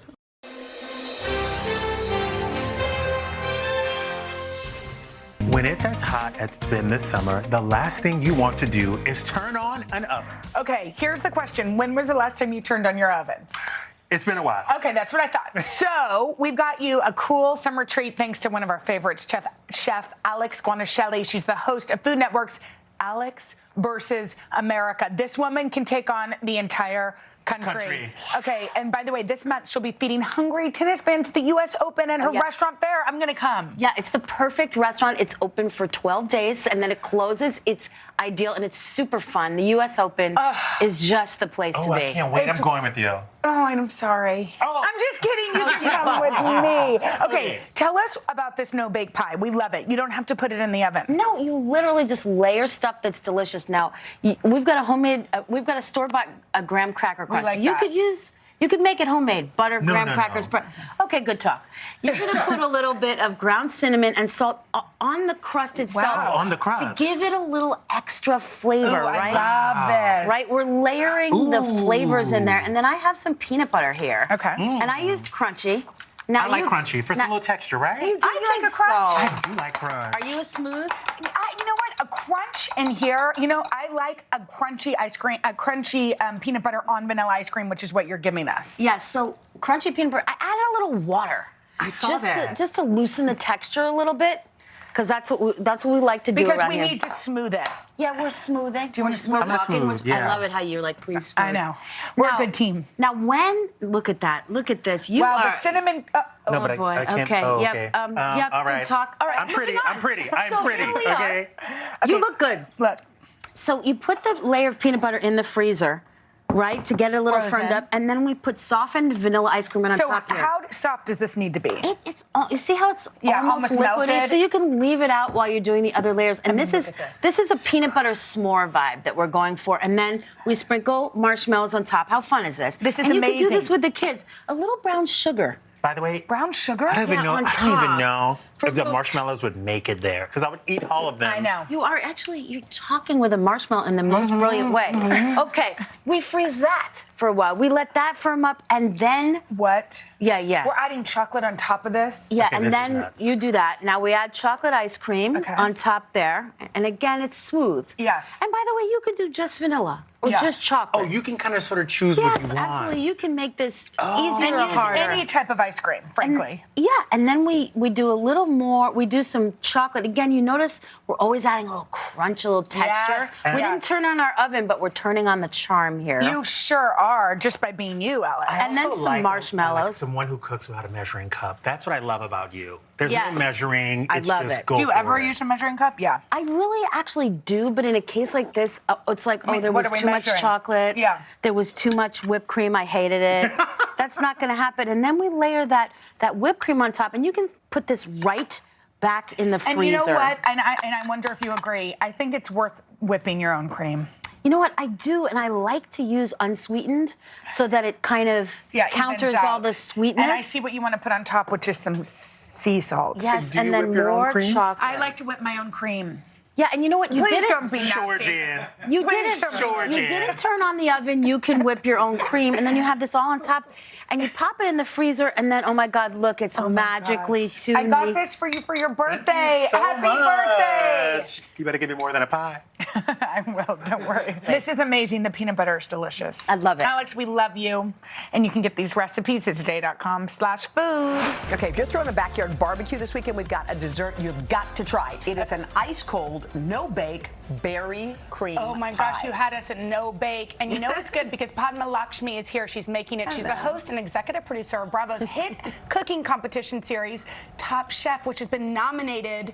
And you have 5 been Critics' nominated. Choice Amazing. Awards. And yes, and the finale is tonight, so please watch. By the way, congratulations. Thank it must you. feel so good after this many seasons to still have that rush. It does. It feels good. And also Taste the Nation, my other show, got nominated for a couple of Critics' Choice Awards too. Congrats. So All right, it's let's really get- We got you some champagne to celebrate the queen. Yay! Okay, so talk to us, Padma, about Okay, this. so today I'm going to teach you how to make a really, really easy cheers. Recipe for berry pie. Jenna, I want you to just crush these up. Okay. All you do is you take about 1.5 cups, which is usually one of those packets of graham Yep. cracker, Yep. and you This is make actually them very into crumbs like satisfying. she's doing. Love it. Add some cubed butter, about 6 tablespoons. And how melty should that be? It shouldn't be that melty. It's just been room sitting temp. out. Yeah, Because okay. you guys were joking with Michelle, who I love. She's by the way. hilarious. She's so So you funny. want to mix this. The easiest way is with your fingers, to be Okay. honest. And you want to get it to look like that. Crumbly. Then I you just just dump it in. dump it all in. You don't have to be so why am I doing precious. that? And here Precious. too, you're going to pat this. Nobody's ever called her that before. In that dress, you look very precious. And then you just want to smash this down to Yeah. make it as flat as possible. Okay. And that's your graham cracker And by crust. the way, you can buy this too, but you Yes. But do you? I do sometimes. Okay. I do. When Okay. I'm on like the summer. Yeah. Like summer you don't want to cook. No. And I'm not a big baker, so that's why I love this dessert. This is vanilla ice cream that you're just leaving out. And all you're going to do. This I mean, is so we simple. can do this. Oh my God, Yes, look you at this. can Don't you do want this. it? Yes, I can Oh. do this. And then all you do here is just smooth this out. You can use an offset spatula. How long did you leave that out for? Like Probably 30 20 minutes, Yeah. not even 30, Okay. because you don't want it To be so melty. Too yeah. mushy. So that goes on there, and then you put the berries on. But come garnish. here, let's go over here. Oh, we're making minis. Yeah, Okay. we're making minis. So These you are guys, cute for kids. I think we should do this. Now, And the they can one make tip I want to tell you, I know that June is eating healthy month, so this is done with ice cream. But when I do it at home, I do it with vanilla yogurt, or better yet, I do it with lassi, which is Indian drinkable yogurt. Wow. Drinkable? And I want to talk about this because it is healthy. Yeah. Indian yogurt is cultured a different way. 1.4 billion people can't be wrong. Yeah. Like it's an ancient Do practice. you freeze it too? Can you can freeze it? and I use it in this berry pie. It has 15. The brand that I like is Dahilicious. I liked it so much I became an investor in this company. Amazing. It has 15 billion probiotics. Wow. It has the lowest sugar of any drinkable yogurt, and it's delicious. The reason I became involved in it is because they sent me some stuff, and as you can imagine, I get so much stuff sent to me. Sure. I just put it in the fridge. My daughter and my nephews kept reaching for it. It was gone before I could try it the first round. my gosh. They sent it to me. Wow. And I was like, why is this so good? Because Yeah. it tastes so decadent. It's just really Does good. it taste so decadent? It does. I dare you to. We'll send you some. Well, I would love let's taste to. this while we're here. Okay, Yes. Can we? Yes, please. Please And I do. feel like you can use any type of ice cream for this You can, too, right? any Like flavor. strawberry. And the one thing I want to tell, yeah, you can. The one thing I want to tell you, if you're serving this, you just need to freeze it for 8 hours and then slice it. And then any pie you have left over, put it back in the freezer right away because it will melt. But this feels like an elegant dessert, but it's really just ice cream. It's easy, and frankly, you could just buy the crust, and it will take 1 second. Yeah. Exactly. Okay, you've just given us Thanks, our Padma. idea for this recipe. Go to today.com/food.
It is time for Today Food, and in honor of Dylan's birthday, we're making my dessert. birthday? It's your birthday. We're making dessert using ingredients that you probably already have at home, and here to show us the self-proclaimed queen of easy peasy, Jessie Sheehan's here. She's racked up quite the following on TikTok, creating delectable desserts in no time. And now she's out with her new book. It's called Snackable Bakes. Jessie, good morning. The TikTok legend. Because it's no baking. This is fantastic. This pie has no bake, and I'm going to get started right away. Let's do it. This is an orange cream pie. It's a no-bake cream pie with a pretzel crust. The first thing we're going to do is make a pretzel crust. We've got our brown sugar. We have some finely ground pretzels. We have a little bit of salt. I am a saltaholic. I'm just going to... So I do add salt to pretzels, which is a little crazy. And I'm going to add some melted butter. All right. That was orange. And then I am just going to pulse this together briefly, if I can get the top on. There you go. For you, and you can take it to the next. Oh, you Absolutely. Okay, it's on. Not happening. Yay! Now I want to show you this. This is a very technical tool, peeps. This is the bottom of a measuring cup. I am using this to press in the crust, which is super, super cool. And I knew the crust was done, just so you guys know, when I could squeeze it in my hand. Now, once this is done, I'm putting this into the freezer while I make the filling. Dun, da, da, da, filling. The filling is this orange cream filling. Thank you. Holy cow, this is delicious. The pretzels are ridiculous. That's good, right? The salty sweet. Wow. Any special kind of keep going? Okay, I'm going to keep going. But in here, I have my cream cheese. That's what's going to set my filling. I'm going to add some sugar. I'm going to add, this is a crazy ingredient. What is that? Peeps, this is defrosted orange juice concentrate. Listen to this craziness. And this is a little lemon juice, going to pop that orange. This is so good. I tried to make this pie with just orange juice because I thought that would be like au natural. Didn't work, huh? Did not work. Okay. Not happening. So, but if you add the that flavor. concentrate, yes. Okay. Now, I would put this top on right now, We but know I'm it's not not going to gonna do Okay, it. well, So I'm going to keep going. Right. Here we have some whipped cream. Believe it or not, peeps, I whipped the cream in the food processor. This entire recipe in the food processor. I know, that's weird, right? But you can do it.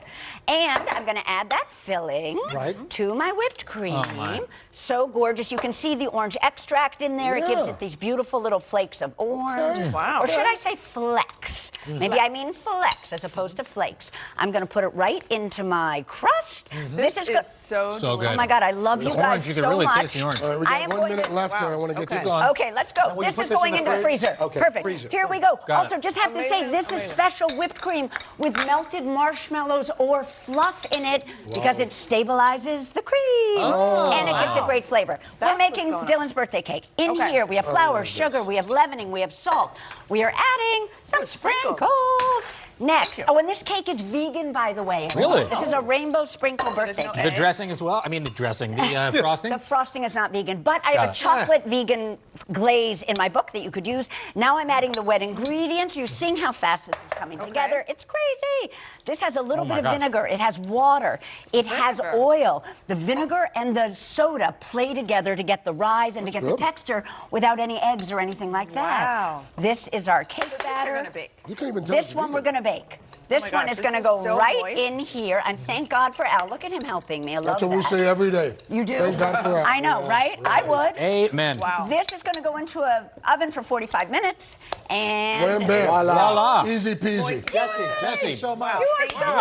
This was so fun. Thank you, guys. Happy It birthday. was your first time on the show. You were great. Yes, thank you. Her new Very book, good. it's called Snackable Bakes. It's out now.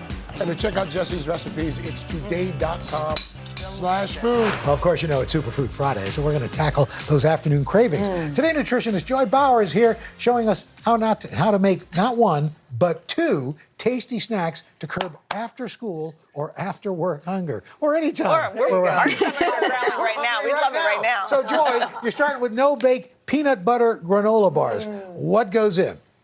Oh my gosh, guys, I am totally obsessed with these bars. I can't keep my hands out of them. They're sweet, they're salty, they're chewy, and I'm just saying they're good for kids 1 to 100. Okay. This is 2 cups of whole grain oats. So we know once there's oats in there, one thing I love about these granola bars, you have control over what goes in and what stays out. So these are good for lowering cholesterol. They're good for evening out blood sugars. I'm adding in just a teaspoon of ground cinnamon and half a teaspoon of salt. That's it. So this is going to be our dry ingredients. Passing this down to Ian Bauer. And it's all about the wet ingredients now. So here, the star, our creamy peanut butter. So we know we have heart-healthy fat. We've got some protein, some fiber. Instead of oil or butter, I'm adding in here just a 1/3 cup of natural unsweetened applesauce. Our sweetener will be a little bit of honey. Honey's going to give it sticking power. It almost acts as a glue together with the peanut butter and vanilla extract. So that's our wet ingredients. I mix this together, and then I'm going to add it in with our dry ingredients. I'm going to save some time. I would keep mixing. You get a bit of Michelle Obama arms here, but it's going to be nice and smooth. And I add in. Oh my God, is that all it takes? No, I'm just actually saying that I'm trying to get kidding. Michelle. Just kidding. This I'm would just give kidding. it to you if you made these every day. There you go. Right. And so after you mix in your oat combination, I then just put in some chopped peanuts because I want a little bit of texture and also I want the goodness from the peanuts. And of course, you can swap in almond butter and almonds as well. Sure. And sometimes I'm just saying I'm known to put in some chocolate chips. Of course you can. Yum. So this gets all mixed up and I'm going to show you what it looks like now. Ian's going to have Michelle Obama arms at this point. I put it into a square baking pan just like this, and I have parchment paper underneath because you want to be able to easily lift it out, and then you slice right down the middle and then across 7 times. I should say I stashed this first in the freezer to firm. Okay. And then here are the bars.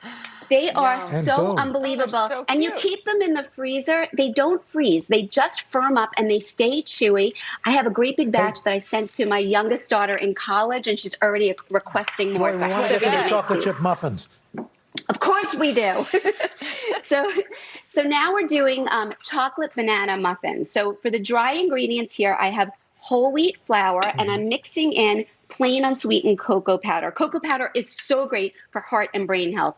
A little bit of salt and a little bit of baking soda. So that's it. So these are our dry ingredients right here. I'm making a little bit of a mess. And now for the wet ingredients, and this is where things get How many cutting interesting. boards do you have? Just a bunch. Oh, Dylan, I have a lot. I have an entire big drawer filled with cutting boards. I love my cutting boards. Some ladies like jewelry. I like cutting boards. I'm with you.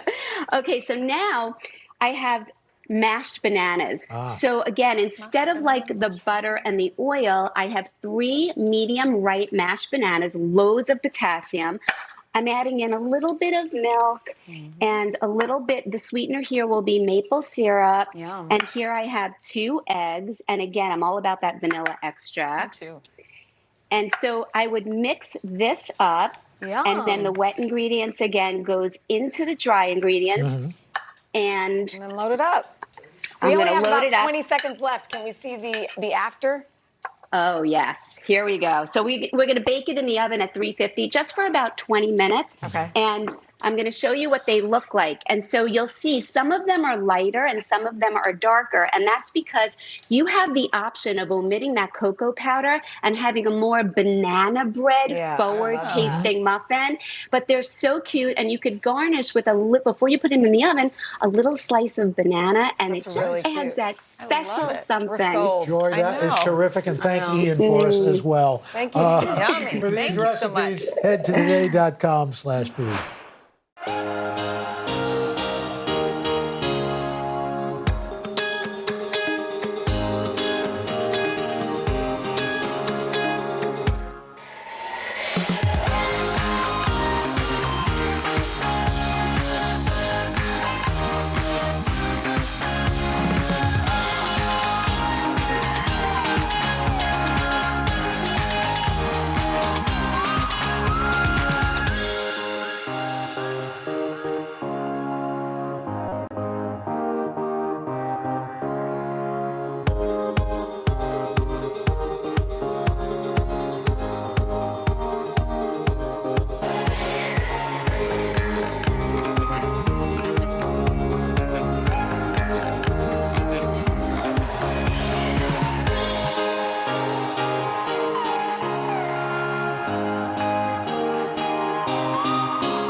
We all want to do on a hot day is cook in a hot kitchen, right? Idea. Do you cook in a hot kitchen? No, Yes. no, but seriously, it's hot. Yes. Okay, so how sweet is this? No baked dessert from Alex Guarnaschelli, the executive chef and owner of Butter Restaurant here in NYC. Alex, good to see you. She's one of our You favorites. getting a little aggression out, I love Alex? that I look over and she's... Yeah, by the way, just because you're not baking doesn't mean you can't get a little workout in That's the right. kitchen. You can That's break a right. sweat, but in a different way. You burn the calories before you eat them. So you're making a crust, right? I'm making a crust. Here are all the fantastic ingredients. Don't they look so fresh and non-bakeable?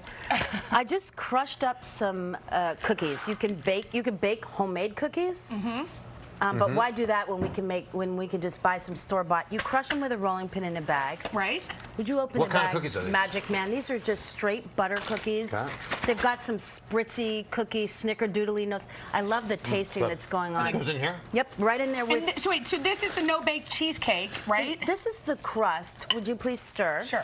And I'm going to add Cream some cheese and cookies and nuts. and some toasted almonds. You could skip the nuts, by the way, if you wanted to. Okay. If you're not into Not a that nut person? You mix it in, and then what happens is we come over here and we just press it in. So I start by pressing this cream cheese and nut and cookie mix, and then check it out. Come on, Yeah, you let can me do get in this. there. Press that right in there. Yours Look is at this. better. I've got you guys. Now we're not baking, but we're cooking. Look at this. I've got one on the crust and Oh, one this is pressing good. it in, Yeah. and using the bottom of that measuring So this cup. is just nuts, the crushed cookies and the cream cheese. Yep, and you refrigerate that until it sets. You don't need to cook it, and it has no butter in it. You just did a great job, Carson. So you I'm proud refrigerate of you. this or You that? No, you refrigerate it like this, to okay. let it firm up, and then we just literally paddle a little bit more. Is that cream cheese? This is a pound of cream cheese. Mm-hmm. With Just some like I like it, a pound. fresh orange juice. You want to add this? Yeah, what is this? Condensed milk. So think of it kind of like a cousin of key lime pie. Yes. Wow. So we just got orange juice, cream cheese, and condensed milk. Look at you. You're really a little baker I love at it. heart. No, it's fun. I love it. You guys sell this stuff? Butter? Or no. No. Desserts? No, we bake away. Bake This away, is the right. stuff coming I over do to at eat. home. So then that's this, right? Yep. Once it's just mixed together, and we just, go ahead. Look how easy this is. You pour it in. Does it have to set for a little while? Yeah, you put it in the fridge and you let it set for a while. And then for the sauce, little orange juice again, water. I like to repeat the same ingredients. So it's like not, it's healthy. Yep. I think it's healthy. It's very healthy. It's a little bit caloric, but it's very healthy. And then jam with fresh fruit is always a great thing. You know what I would do? So we just I pulse would this up. I'd put some limoncello in this somehow. You could, and then could you? this Like a is little actually liqueur. Is it a no bake, you mean? this is even easier. This is Store-bought ice cream pie? store-bought or fresh-bought crust. Oh my God, it's great. You drop the softened ice cream. I No, chose why would you ever bake strawberry. anything? You do not need to bake. This is softened strawberry ice cream in a store-bought crust. We mix it together with jam and strawberries. We freeze this pie up, and you could use, I mean, literally this is ice You freeze cream this and up? pie. Freeze it up. Strawberries and topping? jam topped on top. Delicious. Check this out. When it Delicious. firms up, it looks like this, right? Couple strawberries on top. Come on, baby. What's the drizzle? Can you drizzle me? Oh, drizzle. Is that I thought balsamic? you'd never asked. Balsamic right on top. Balsamic. Oh, I can smell that. Alex, you did it again. This is delicious. It's so easy, really. Thank you so much. Okay, pleasure. for Thanks, these Alex. recipes, Get in there. head to today.com/food.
Welcome back. We always love when she's here. This morning on Today Food, our friend Samadata is back to show us 2 easy recipes to close out summer. And in this heat, the best part is there's no cooking involved. No cooking Good morning. involved. Hi, Dylan. I always Hi, see you on guys. Instagram. I'm so happy you're back and cooking for us because I'm your food so looks happy to so be delicious here. all the time. I'm so happy to be here. I want to always create really easy, healthy recipes. No ovens required here. That's so they're great. perfect for the end of summer. This looks yummy. What is this? So this is my chilled chickpea salad. Super easy to make. I love recipes where you just kind of throw everything in one bowl, mix Yeah. it up, lots of flavors, lots of textures. So we're gonna start with some diced cucumbers, okay? So we can just go ahead and dice it. I know we're on TV, so I'm gonna just do careful. my little, I know. Yeah. Thank you, Craig. What do you, Dylan's like a Dylan, pro. you wanna dice for while me? you talk, yes. Dylan's a pro. Also, you call them chickpeas. Is there a difference between the chickpea and the garbanzo bean, or is that the same? It's the same thing. Okay. It's the same thing. And you know what? I am not above a canned chickpea. Okay. I love a that's canned good to know. chickpea. They're Do you easy. rinse them first? You do. So for this recipe, definitely rinse and drain them, but Okay. they're easy, they're accessible, they're Yeah, I love affordable.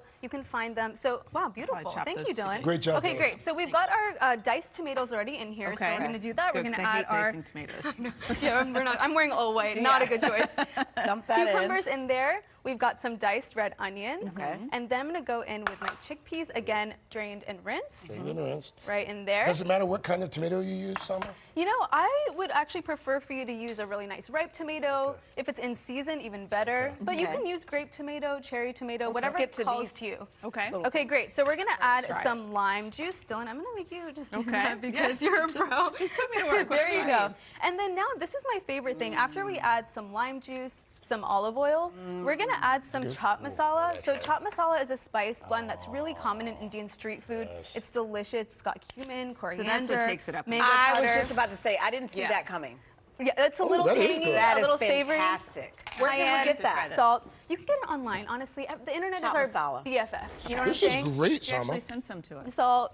And it's herbs. healthy too, right? Very healthy, and Oh, look, like wow. it's packed with protein. It's got lots of Was that veggies, cilantro? texture. That's cilantro. Little salt, a little freshly Little lime. ground And black that's olive pepper. oil? And this is olive oil. Really simple, Girl, this really is easy amazing. to make. I'm so glad you Cold like and it. fresh. This is It's amazing. chilled. It's refreshing. We love it. And that So- gives it a little spice too. a little spice, a little kick. Okay. And now another really easy no-bake recipe. Okay. I love carrot cake, but sometimes I just don't want to turn my oven on. Right. You know what I mean? I don't blame you. So these have become my new carrot cake best friends. So Okay. first we're gonna grate some carrots. By the Done. way, everything comes together in a blender. Okay. So you can grate your carrots using a box grater.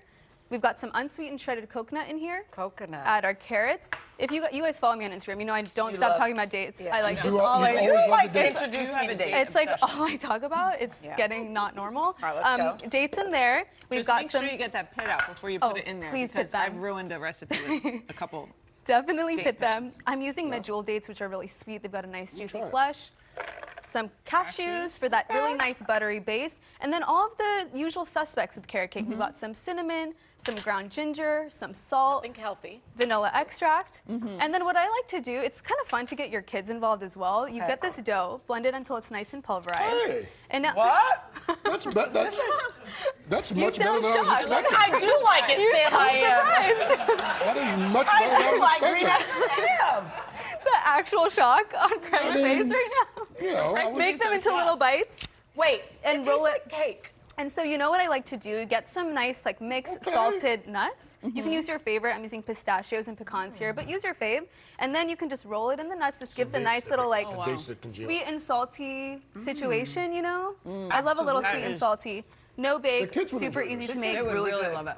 It's really delicious. It's also fun to get the kids involved with making it, Just right? so you Because it's very guys know, hands-on. Sama is like my girl crush and my inspiration, even though she's like young enough to be my child. Stop. Like when I first met her, she worked for NBC and she was like glowing. And you know me, I went up to her, I'm like, what do you do? Like, Because what, she drinks how do you 2 look gallons like of this? water every And then day. she started introducing us to her cooking. We're like, this is why she's Right. so glowy. No meat, I love no you. water. Delicious. It also kind of tastes like oatmeal cookie dough. Oh my God. It does. It's a Right? definite cookie dough vibe, Yes. right? So Because good. it's really chewy.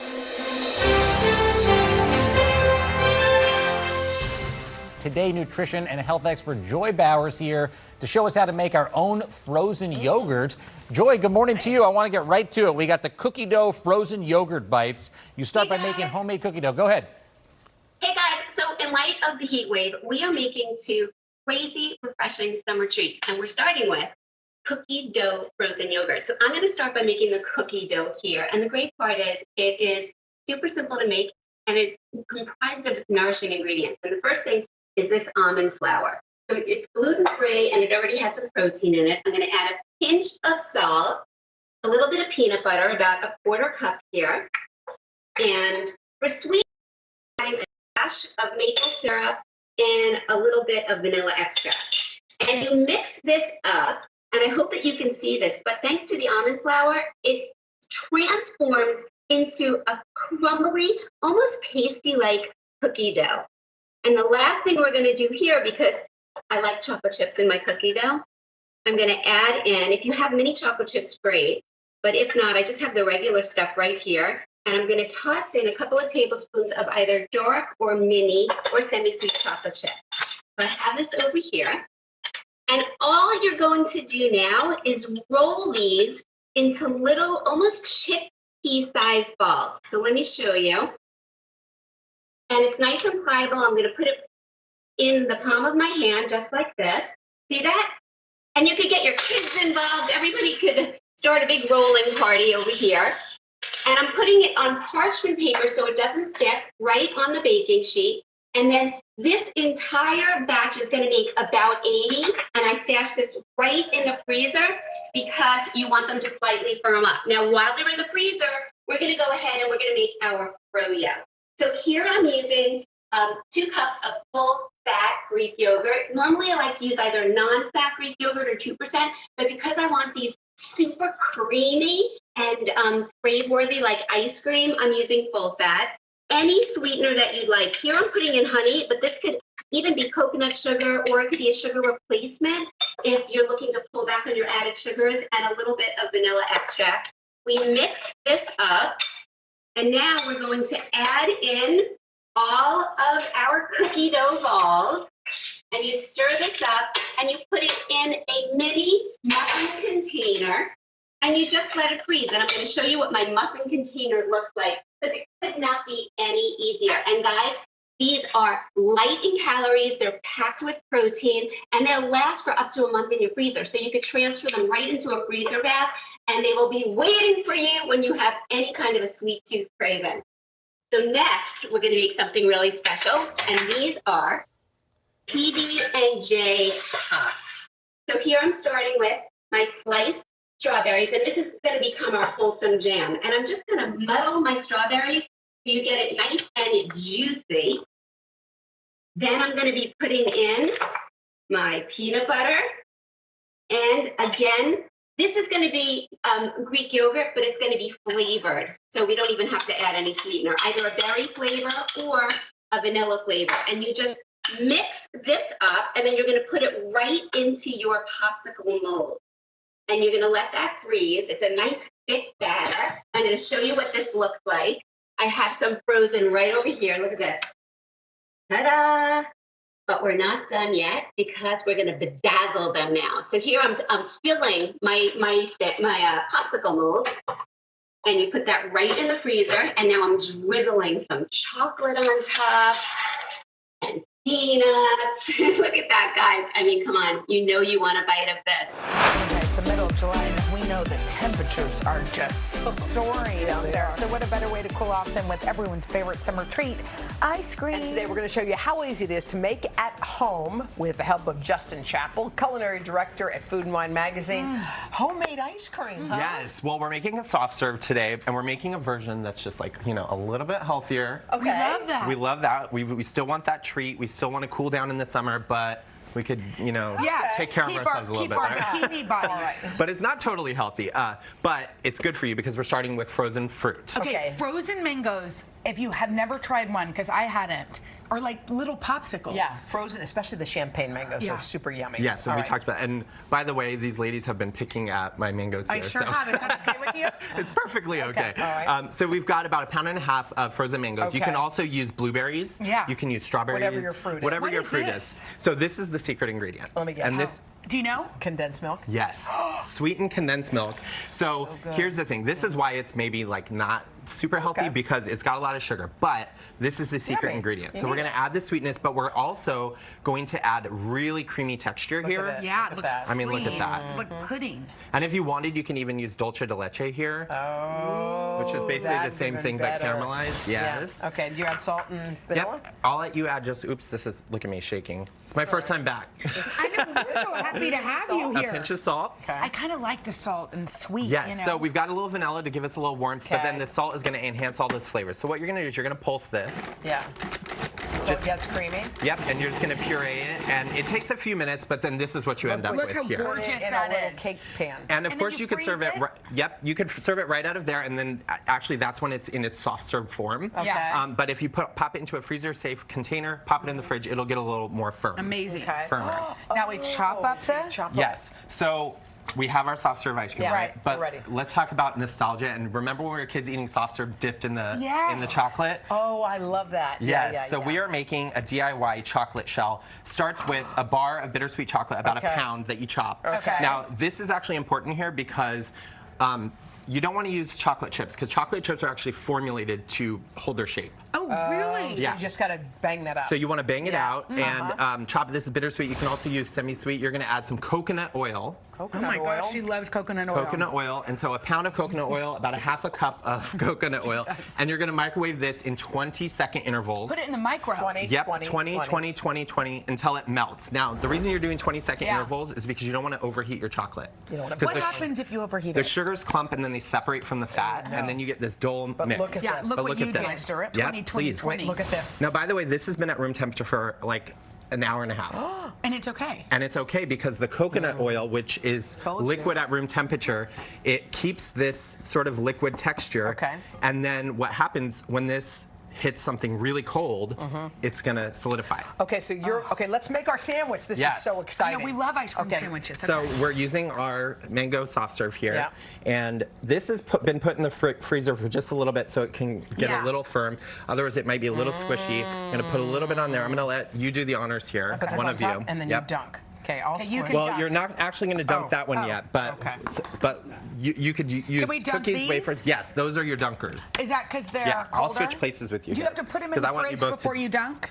Yes. So the trick is, you want it to be as cold as possible. It's because, cold. because the coconut oil, which is liquid at room temperature, when it touches something cold, it solidifies. Just around half of it. Yeah, half or Look all how of it. gorgeous that is. So you put it down here. You put it down, and it'll start to get firm immediately. You can see the edges here. I'll have this one. Okay, I'll have this. You know what you could do even to up it a What? little bit What? is to dip that in sprinkles. Sprinkles or chopped nuts or nonpareils would be really pretty. How do you bite Look at that. Mine Can I is hard. steal one of these from you? Please. Oh my God. I'm gonna do Yummy. a blueberry. Blueberry's my favorite here. Although I don't know if I'm gonna take a bite. I'm just gonna hold it.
All right, who doesn't love a sweet summer treat, especially one that cools you down on a real hot, sticky day? We're super lucky because our culinary producer, Katie Stilo, came up with a couple of delicious treats that will really hit the spot for the entire family.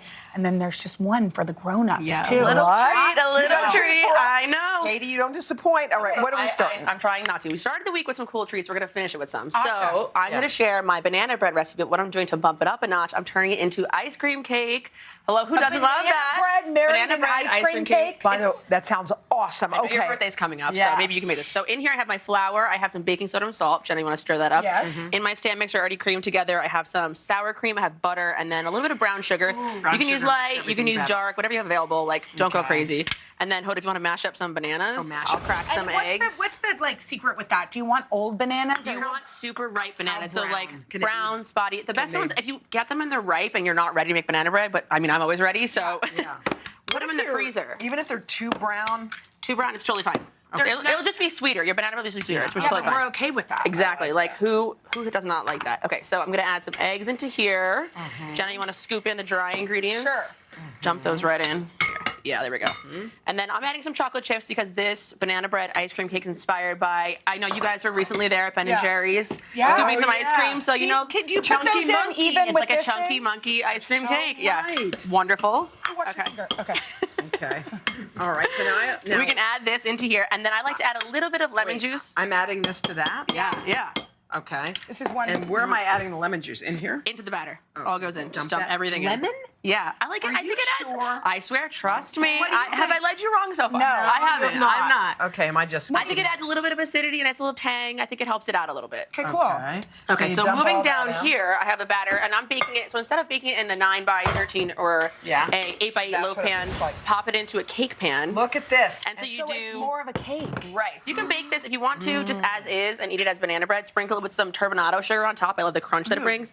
And then here we have the finished parchment overhangs. Yeah. So it helps you pop it out. So then I'm topping it So with you popped it peanut out butter. and turned it over? Right. Let it cool, and So then the flat side is there to exactly die. a little chef tip for you. And you have to let it cool, obviously. Yeah, and it'll be a hot mess. Okay, so peanut butter first layer. Because if it's chunky monkey, you need that, and then obviously it's summer. Wait, what's going on here? We're Is that vanilla we're doing ice cream.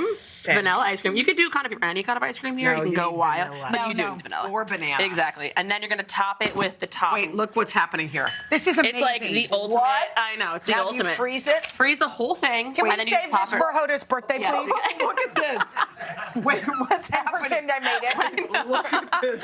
And then we're gonna we're not gild the done. lily. No, not Okay, done I'll yet. come this way. Okay. You can take a bite. I'm just drizzling it over the Put top. this on one in ice the cream freezer part. till Yeah. August, what, 8th? 9th. 9th. See, it's my birthday though, so we can do it on the 8th. Wait, your birthday's the 8th? Yeah, we're Leo twins. This morning, we are snacking in Today Food. Recipe developer and food blogger Rachel Mansfield is known for sharing her easy, good-for-you cooking demos on social media. I'm so excited for this because, as I told you, I have boys in the house that eat nonstop, and snack time is my least favorite time of the day. Well, it but is our this favorite could change that. Yes, no, I'm super excited. So we're gonna be making two of my favorite snacks. I personally love them, and then I have a 3-year-old and a 1-year-old at home, and they devour them. So kid approved. So first we're gonna be making frozen yogurt cups. Who wants to lead the? Who wants to cook? I'll today? go for it, I'll do Dylan. Yeah, sure. So this is one of my son's most recent favorites. It's good for my 1-year-old who's teething and 3-year-old who wants to eat ice cream all the time.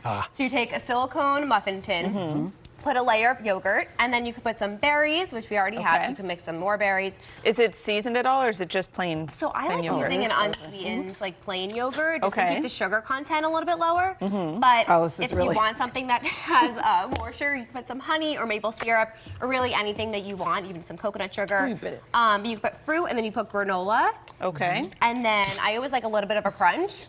And then on top of the fruit, you'll put some more yogurt and drizzle some peanut butter on top. And keep them in the freezer, and they're almost like a little Let's go pick it up. healthy snack on the go. You can have them as like a dessert of sorts. So once they're thawed from the freezer, do they you have to give it a second. melt? Yeah. They kind of Yeah. fall Give it a apart. little. Yeah, because this one They is. honestly don't melt as fast as you would think that Yeah. they do. I make a yogurt bark, and that definitely melts a little bit faster, but these stay pretty frozen for a while. And how do you make this peanut butter so nice and drizzly? Just drizzled it. So if your peanut butter is a little bit thicker, you can melt it with some, put some coconut oil in it, and Okay. then microwave it to get it a little bit more like drizzleable. And you can So use easy. almond butter, cashew butter, anything you want. Okay. Everybody was It's fun to eat. fascinated by banana sushi. I know. But I know, and when you say it, it kind of sounds a little weird, like am I eating sushi or like I'm eating bananas?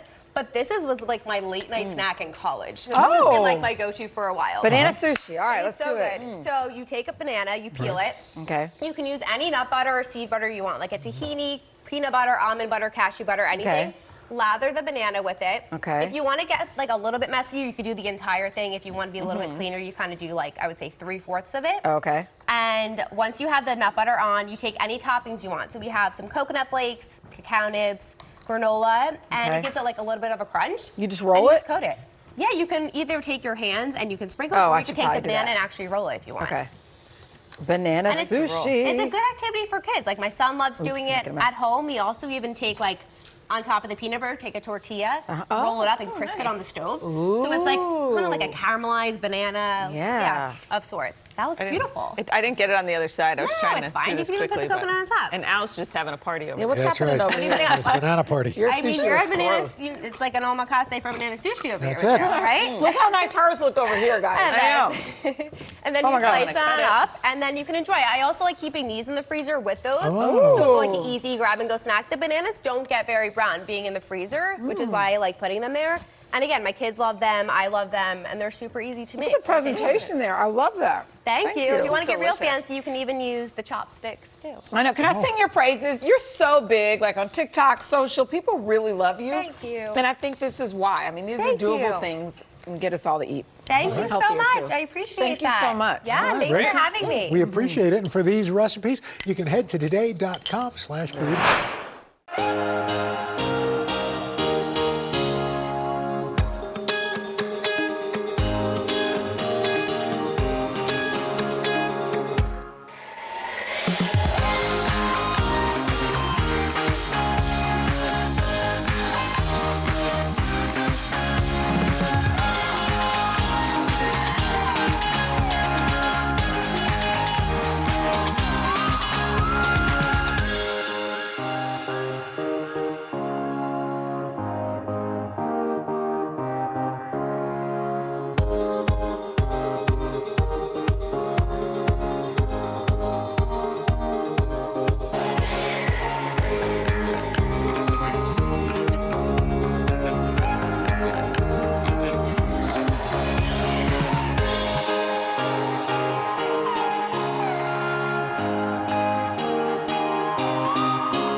Let's party, girl. I'm going to come around. Okay. So I have some good news for you. What? I have blueberries. Oh my gosh, you're amazing. I do not have watermelon, but I do That's have okay. waffles. Oh my God. it's Right? gotta- But also, you know what you have? You have hacks. I have hacks. I love this. So this is a great and quick party drink. Yes. Yeah. Tell us what it is. Well, it's not so much about the drink. I mean, you can put your special vodka mojito in here if you'd like. Okay. But what this is about, it's keeping the flies and the buggies out of your drink. Oh, it's when a you're hat. out in the It's sun. a hat for a drink. It's a hat for the drink. So you just take a cupcake liner, poke your straw through. It just keeps it off. And it protects it so you don't Right. get the little bugs It doesn't in there. seal it, but it does the job. You want this. This is just some great That's water just with some fresh lemon, water. which is good for our You know, kids. a little bonus hack, keep your lemon and lime slices in the freezer during the summer, and then you pull them out when you Is need that them. what you did? Because this is so That's why it's nice and cold, and then you don't need that So wait, do you slice them first, then put slice them first and then freeze put them. it in the Because freezer? then that way you don't. Do you ever do like you have half a lemon sitting around Yes, and it and then dries it goes dies? bad. Yes, That always happens. So you can prevent that. Okay. Another easy fun thing to do. I love sangria,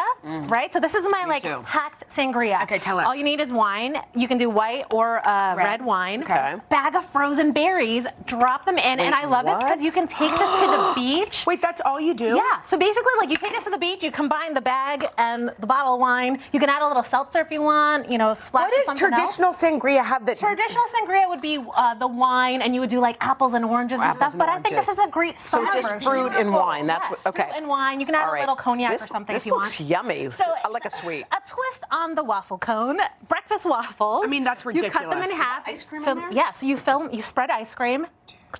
You close them, and then you put sprinkles on the side. Pop them in the freezer for like 4 hours. You can, and if these are homemade waffles, Yummy. but you could also do. Really? You could do the frozen waffles too. Just make your life even easier. I love that, and kids would love that. Easy to get. Grown-ups That's a love great it, like right? ice Jenna cream loves it. sandwich. I love it. Substitute. That's what I Okay, want here. so then you take those berries, including the blueberries. You could do frozen, you can do fresh. So it's summer, they're amazing now. I say go with the fresh ones. Put them in a love little cobbler. ramekin, toss them with just some sugar, a little bit of cornstarch just to hold them together. Cookie dough. store-bought frozen cookie dough. What is Is this Yes. is this a take on your cobbler? This is a take on cobbler. So this is just sugar cookie hold dough. on. You just put it on the just top? little chunks of it right on top, 350 in the oven just until the berries start bubbling. And you put a peach in there too, which is my favorite kind of cobbler. Would you explain something? So you just put, there's nothing on the bottom, just blueberries? Literally just berries, any kind of frozen fruit or fresh fruit. Toss it with some cornstarch to kind of hold it together. Isn't that awesome? That is. Yeah.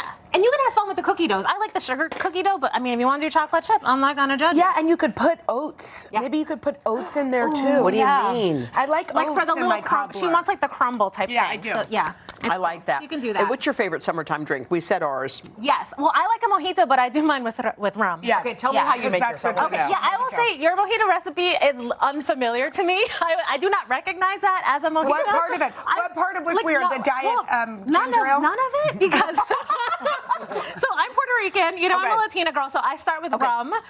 You do limes and mint. You got that part. The muddling in the bottom of the glass. Mash them up. Muddle. Muddle. Get all those like natural flavors See how out. she does it? Some brown sugar Wait, in what? there. Brown sugar. Yeah, brown sugar's usually Yes. in a mojito. Think about it. This is from the islands, right? Nobody told this me. This is a Cuban Okay, then what? cocktail. So brown sugar.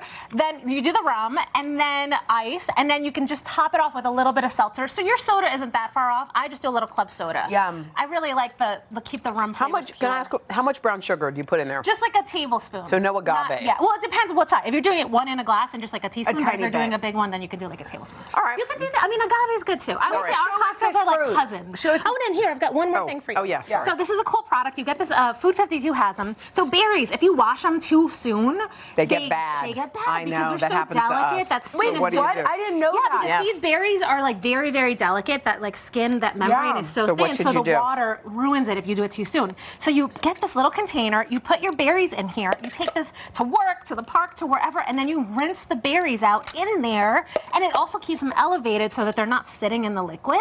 Oh, okay. Cool So like that keeps them from going bad? It keeps them from going bad, so you can wash them on the go. And it also comes with a little spoon, like, or a little But hold fork. on, when you That's a say fork. you wash your berries too soon, should you wait a couple days before you wash No, your berries? so only wash them just as you're about to eat The them. ones you're going to eat. Yes. Oh. Yeah, just like as you eat them.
Today, nutritionist Joy Bauer is here to share some simple and healthy recipes that you can treat yourself to this weekend. And I'm going to start with what I'm calling a frozen key lime pie bar. And it's got all the feels.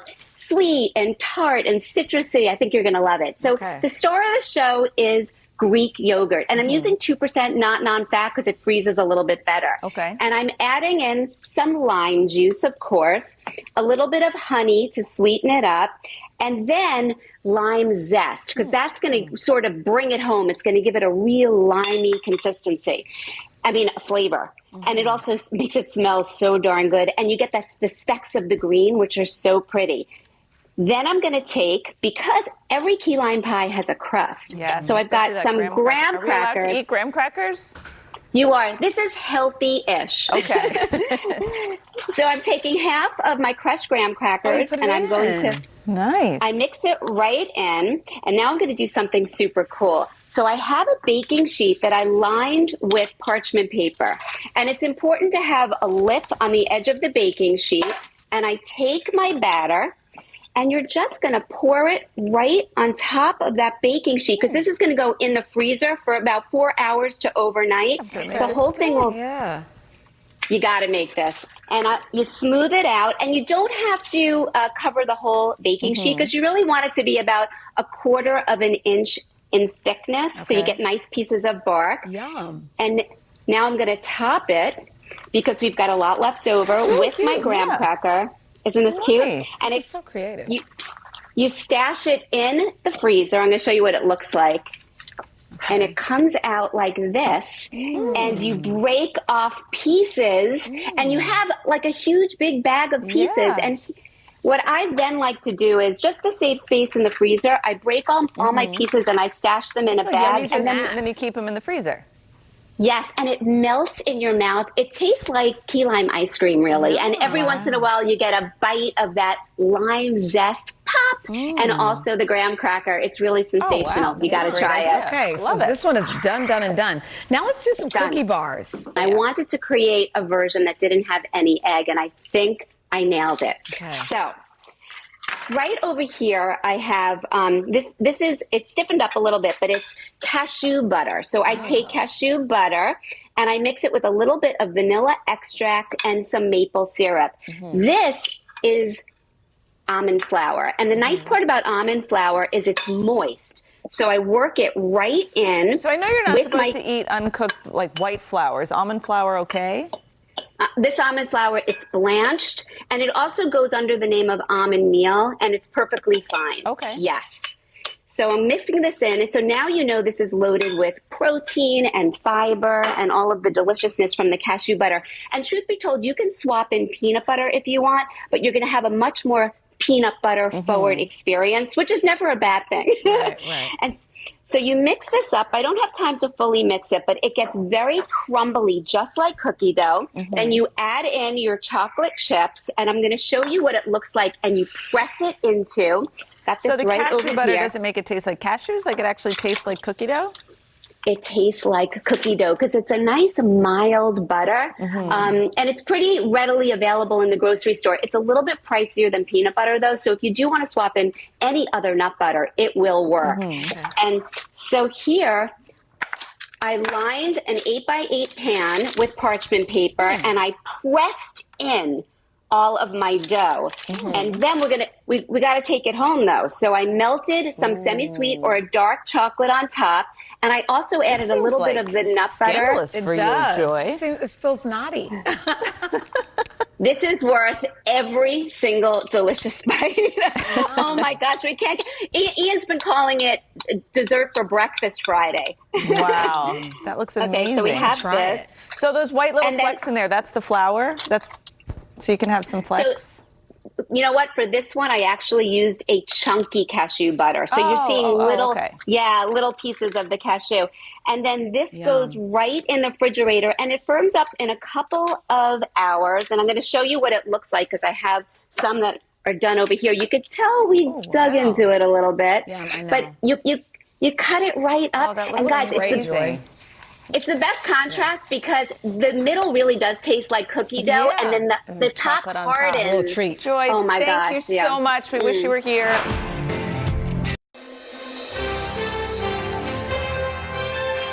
Summer is so close, we can almost taste it.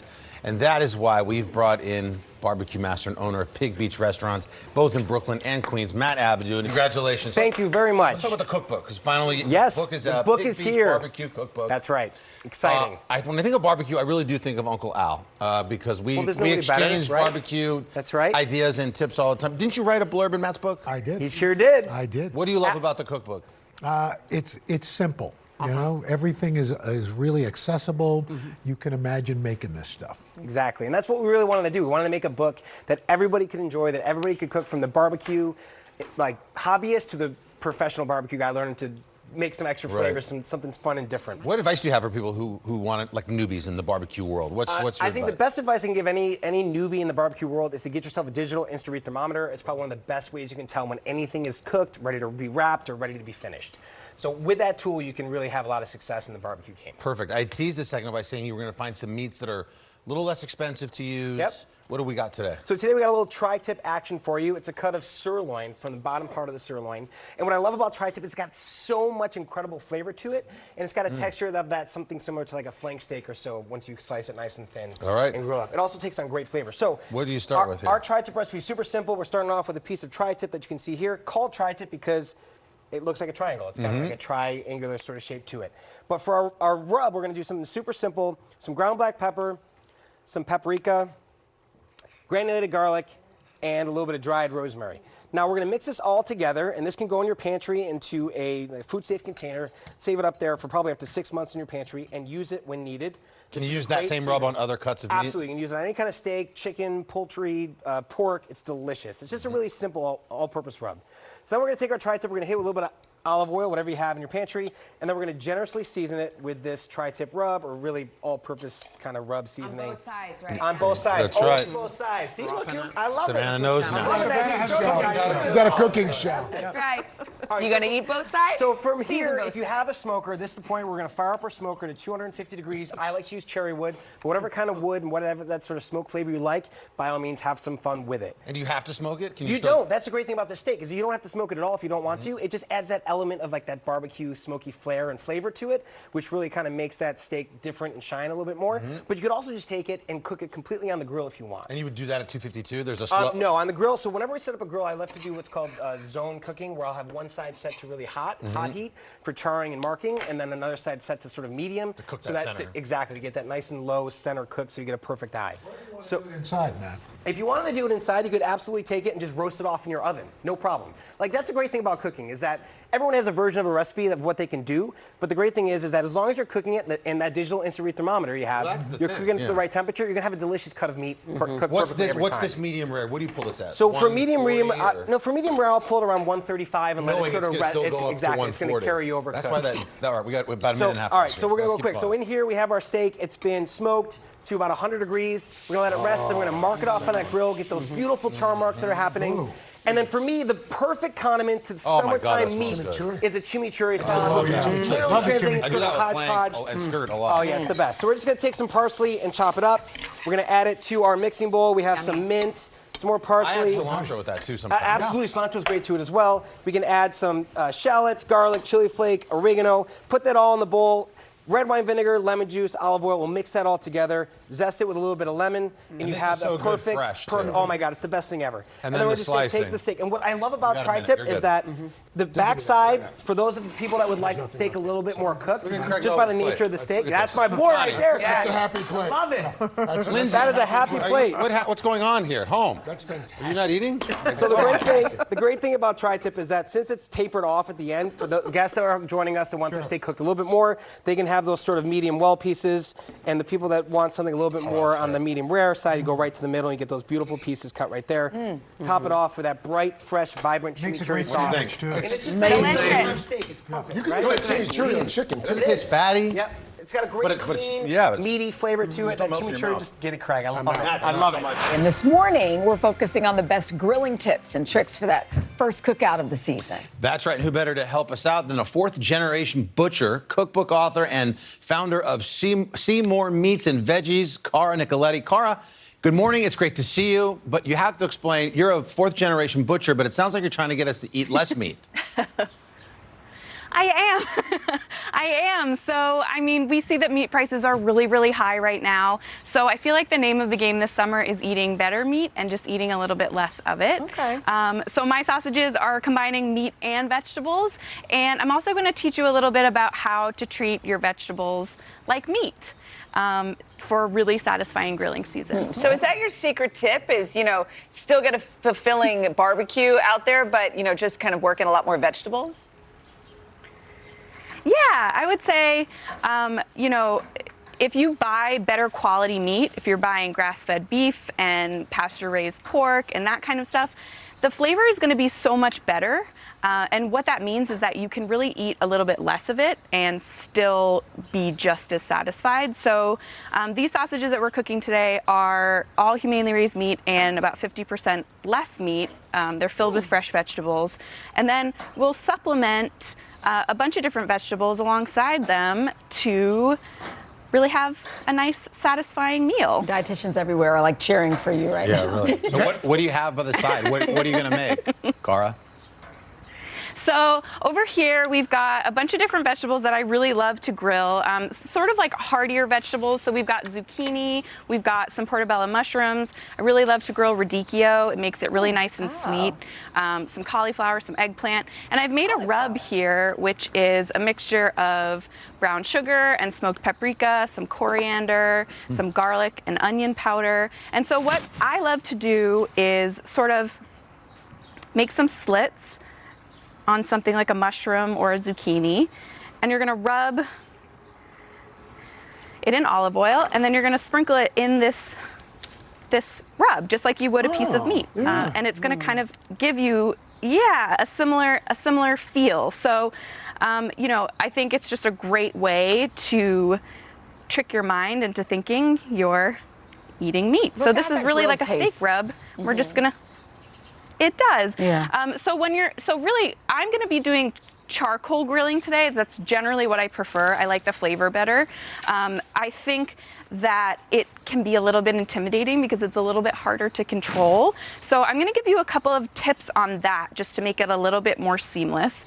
The first thing is that I really love to use a chimney lighter when I'm using a charcoal grill instead of just putting the coals in and sort of squirting lighter fluid on it. You put paper at the bottom, and you pile the coals on top about 20-25 minutes beforehand, and you let the charcoal get nice and ashy and gray before you dump it in here. You just dump it in. And what that's going to do is it's going to give you that really nice smoky flavor, and you're not going to get any of that lighter fluid flavor. So you want to make sure that your grill is nice and hot before you put your meat on it. This way it's not soaking in any charcoal flavors, and it's really just getting that nice fire flavor. How do you control I think there's a pterodactyl flying in your backyard. I know, something's happening. That was the biggest bird sound I've ever heard in my life. It might take one of those veggie sausages right off your grill. I'd be careful, Cara. Please. Help yourself. So I would say also it can be a little bit harder to control your heat levels on a charcoal grill. But so that is what the vents on your grill are for. On this one, we've got a couple here on the lid, and we've got a couple here on the bottom. When your grates are fully opened, your heat is going to be the highest. And if you want to kind of lower the heat a little bit, you close these grates, you're cutting off the oxygen, and you're kind of lessening the heat. But also, piling your coals into sort of different zones is really helpful. I think a lot of people think about grilling as this like really hot and fast thing. You're taking a steak, you're grilling it really hot and fast.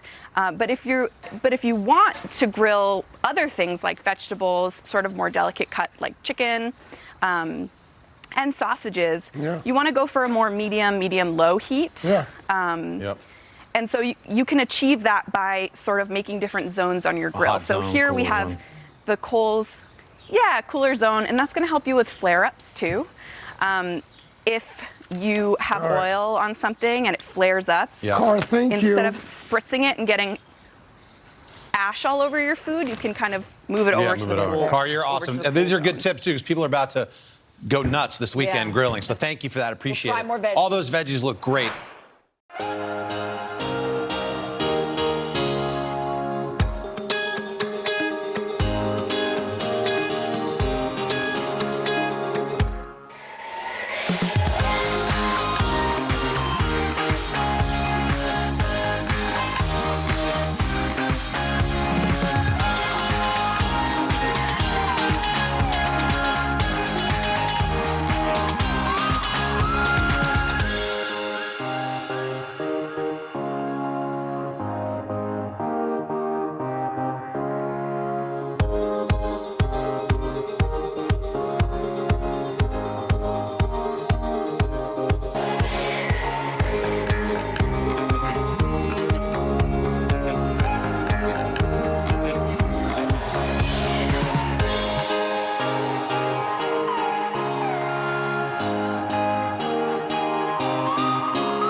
All right, we're back now with Today Food. This morning, we're turning your grill into a meat smoker. Here with us, a guy who knows a lot about all of that, certainly grilling, the great chef Michael Simon. He travels the country in his Food Network show. It premiered last night. It's great. It's called Barbecue USA, giving us a behind-the-scenes look at the toughest barbecue competitions. Michael, I mean, you already know so much. You visit these pit masters in all these great places, all the meats that you're eating. Give us one good tip for people to take away for grilling this summer that you learned.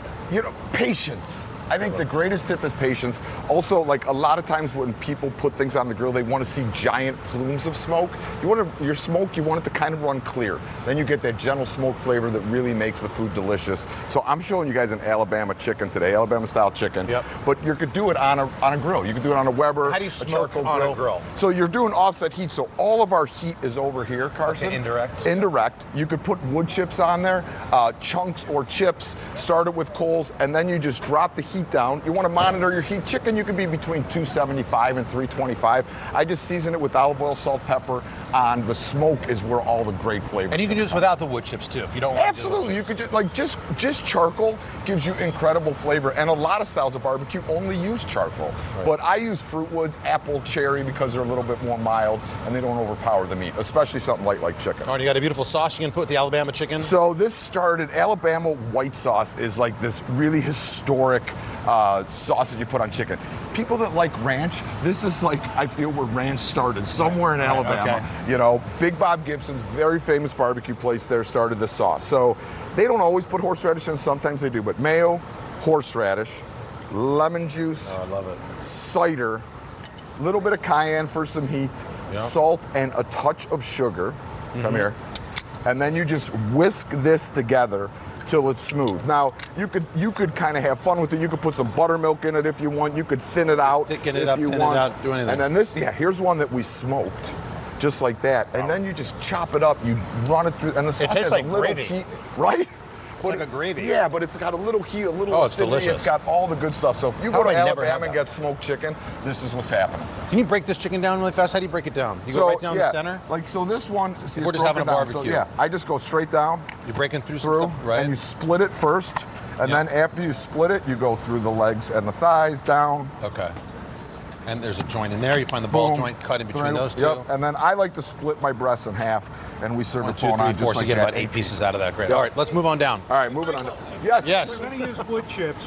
Are you going to soak them first? So, Al, that's a good question. If you soak them, Oh my God, it so throws a little bigger smoke. So if you want more gently smoked, I wouldn't recommend soaking them first, even though they're going to burn quickly. Okay. Or you could even go to a larger chunk and just let it go. But water creates smoke, which kind of sometimes will make the barbecue a little acrid. Okay. We're overlooking this chicken, the Alabama the chicken with chicken's that amazing. sauce. Yeah. That is special. How is it Chicken juicy? is so moist. Yeah, how's it so juicy? The slow chicken, cook, like- the chicken, the They're moisture. good. Carson, Yeah. I would We've done this before. Just don't overcook I it. drink a Stick beer, the Michael. thermometer in there, Barbecue's everything. 160, you're good. 160. I put that sauce Don't on be it. Slow and low. Yeah. What is on here? So the this potatoes? is just a quick potato salad. So what we did is we took these potatoes, we put them in foil right on. You didn't our boil them grill. first or anything? You just Yeah. threw them So in oil, salt. You can put in a little bit of pepper, some water, and Wait, a you did splash. pre-cook them or no? Pardon? They're raw or These are raw. Yeah, okay. But they're gonna steam a little bit and char in our foil packet. And you let them go until they're tender. We put these on the grill. And you can put these on right when you're doing your chicken. I mean, we have 2 grills going now. You could do this in 1 grill. You take these off, and we're gonna toss them into a very simple dressing. So here, watch. Yep. Here, you start dumping stuff in, I'll start dumping it. We have Okay. olive oil, we have sherry vinegar. We can do it in here. Oh, Watch. shoot, yep. I'm gonna show you a trick. All right. We can do it, don't worry. Mustard, I use grainy if you have it. We have a little bit of fresh dill and parsley, salt, and then if we dump our sherry vinegar in here. Why, sherry vinegar is hard to find. Did you ever notice that? Is it? Yeah. I It don't is hard to think find. It is not. Well, I can't find it. Let's just put it that way. You can use a white vinegar, champagne vinegar, that's what I use. red wine Wine vinegar. yeah. Rice is a little too gentle, but you just shake it up. Now you have dressing. Oh, I love That's just a little Gucci on top of Yeah, a ghetto. That just elevates that regular old potato You know what I do? into something I throw so that special. white sauce on those potatoes. Absolutely. Yeah, if you want it a little bit more creamy, you could do that. This is a little bit more acidic and poppy. Yeah.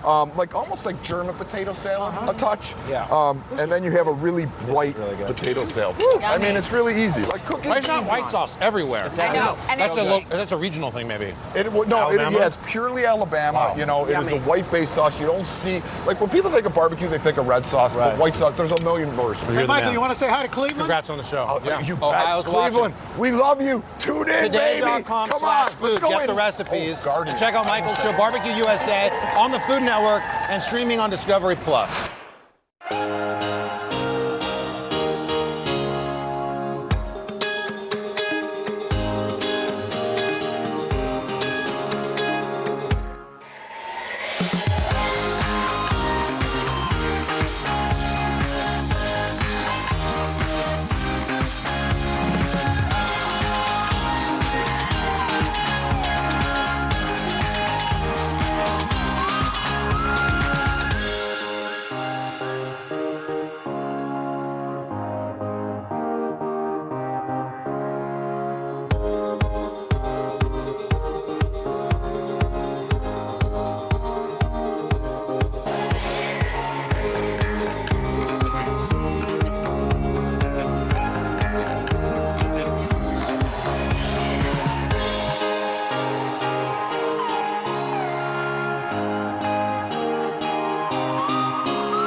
Steak with a side of corn on the cob. And here to help us is Antimo DeMeo and Scott Stein, co-owners of James Beard-nominated Bardea Food and Drink in Wilmington, Delaware. Good morning, guys. Good morning. Good morning. We wish you were here with us because it's like we could taste the steak and smell the corn through the screen. But grilling the perfect steak can always be a challenge. But you say that this is really simple. You have to start before you even put it on the grill, right?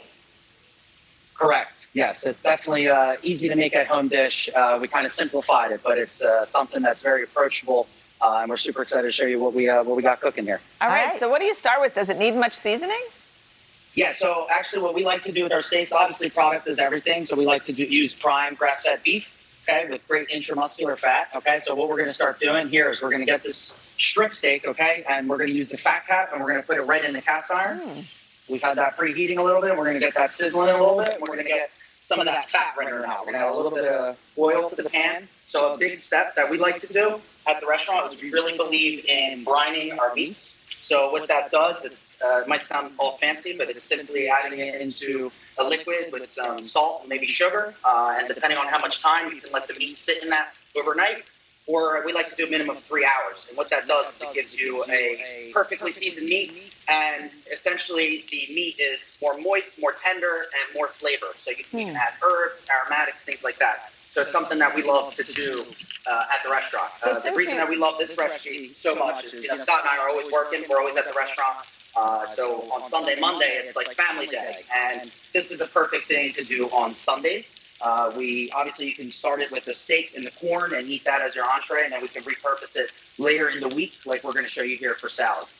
Yeah, we see that beautiful steak in front of Scott right there, and this can be kind of a controversial thing with steak lovers. What do you guys do afterwards when it's done? Okay, so very, very big step is the resting period. Okay, so that's why we actually have this steak for you guys right here. So we're going to render and sear a steak here, but you want it to rest for a minimum of 5 to 10 minutes. It allows all the juices to kind of soak into the meat, all right? And it allows that flavor to really set, okay? So you really get that full, true meat experience. If you cut it too soon, you're going to lose a lot of that juice and a lot of that flavor. I'm a huge corn lover. Let's move on to the corn. What is your secret sauce here? So for the corn, we obviously have it out of the husk. We like to cook it in the husk on the grill, so it kind of self-steams and makes it a little bit sweeter. But when it comes to corn, you just want really good quality corn, especially when it's in season. They're pretty delicious on their own. You don't really need to do too much to it. A classic seasoning that we like using is extra virgin olive oil, a little bit of chili and lime. Very, very simple, straightforward. And it allows us to repurpose it in salads very well, simply because of the seasoning that we use. Oh, a little chili. That must make it a little kick. And you've Correct. got A little bit of sweet, a little spice, a little bit of acid. It's Correct. a good combination. So we've got the corn, we've got the steak. You're going to turn this into an amazing summer salad. Correct. All right. You're going to show them cut down this steak? I'm going to take this out here. So I'm going to show you guys. So right now, the strip steak, right, we rendered out the fat. Okay, so now for what we like to use is a peppercorn blend. It's simple to find at the grocery store. So here we have a house blend. It's a little bit of telecherry, pink, white, and green peppercorns. Okay, so we're going to get it and put it right on that steak. Okay, and that's going to give you that flavor profile of the Aqua peppercorn blend. The peppercorn makes a big difference. Big difference. Without the peppercorn, you're just kind of eating beef, which is okay, but this kind of gives it that extra little kick. All right, we're running out of time here, so how do you make a dressing for the salad, and how do you top it off? Yes. Okay, so essentially, we have a classic lemon vinaigrette, okay, that we use. Scott's going to start seasoning that salad. I'm going to start cutting the steak. That's going to be amazing. Then you cut up the corn, you put it in, and we'll put the full recipe on today.com, right? Look how great that looks. Yes, absolutely. Okay. So simple. I love it. it. Cut up the steak. Yep. Perfectly medium rare. We're going to use a little bit of EDO to season this, a little bit of flaky salt, okay, touch of lemon juice. Oh, that's perfect. All right, and then right from there, we wish we could dig in. Literally put it right on the steak. Yep. Well, that looks amazing. And next time, we hope you're in studio with us, and we will put the full recipe on today.com. Thanks so much, Antimo and Scott, and for these recipes again, head to today.com/food. I'd love to eat that right now.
Welcome back this morning on Today Food. We're getting you ready for your grilling season. That's right. A lot of people like me are going to be firing up the grill over the holiday weekend, so we called in an expert to share her list of the best grills on the market. That's right. Elizabeth Carmel is the author of Steak and Cake, but you might know her best as the original grill girl. Oh, Elizabeth, you're fired up. Your grill is fired up. Go. Before we get into the ins and outs, what should you really be looking for when you're thinking about buying a grill?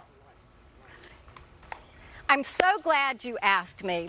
It's very simple. There are three things that you need to think about. Number one, what kind of grill are you going to buy? There are three choices. There's charcoal, there's gas, and there's pellet grill. The next thing is think about your lifestyle. Are you someone who likes to build a fire and tend it, or are you someone who really just wants to flip a switch? And then finally, the thing that I tell everybody is you need to buy the biggest and the best grill that you can afford because the more you use it, the better griller you're going to become, and you're going to want to use it all year round. Elizabeth, are some of those grills better for certain kinds of foods? Like if you were just going to buy one and you were going to recommend one, which kind would you like?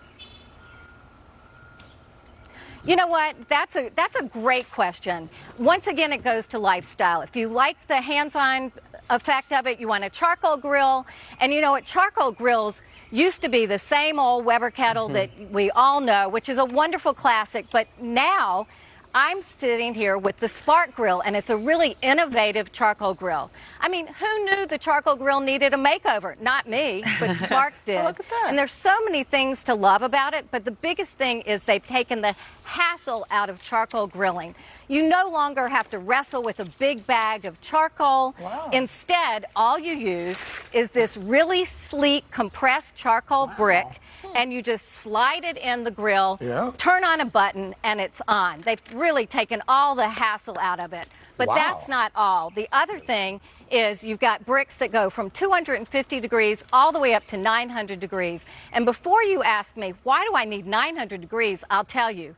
Because they sell a pizza pack, and you can actually retrofit this charcoal grill and make it into a Neapolitan-style pizza oven, which, you know, is all the rage this summer. So you're really getting 2 for 1, charcoal and a pizza oven. What's something like that run? A ballpark cost? So I'm having a little bit of trouble hearing you.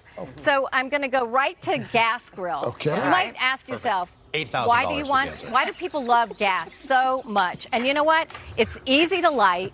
It's easy to use, and there's virtually no cleanup. And it comes in every kind of size. It comes in something as small as this Weber Go Anywhere grill, which is perfect for tailgates or for small spaces. And it will even fit into a tote bag. It's great. You just use a 1-pound LP tank.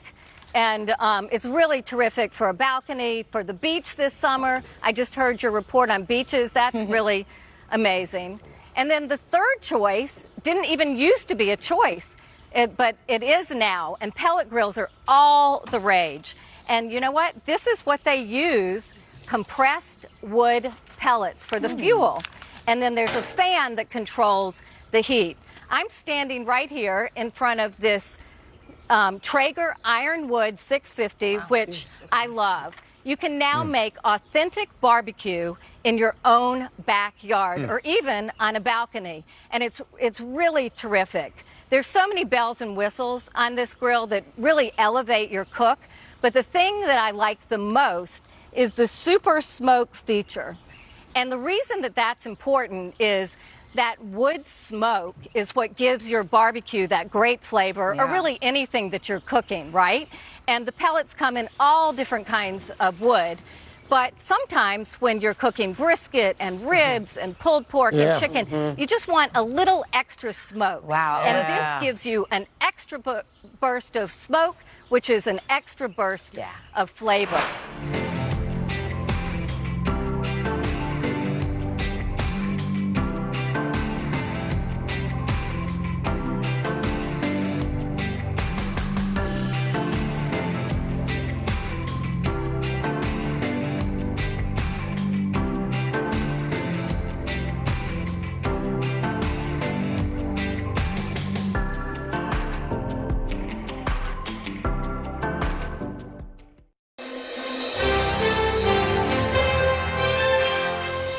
So what better way to kick it off, the start of summer that is, than with some ice cream? Today, lifestyle and commerce contributor Jill Martin is here with a she-made-it treat. Did you get it all out of your teeth? I know, I have like a chiplet in the You're good. commercial. You're good. I'm like, Yes. anything on my teeth? All right, well, I recently chatted with Cool House founder Natasha Case, whose frozen dessert company began over 10 years ago, and it all started with a sweet love story. Take a look.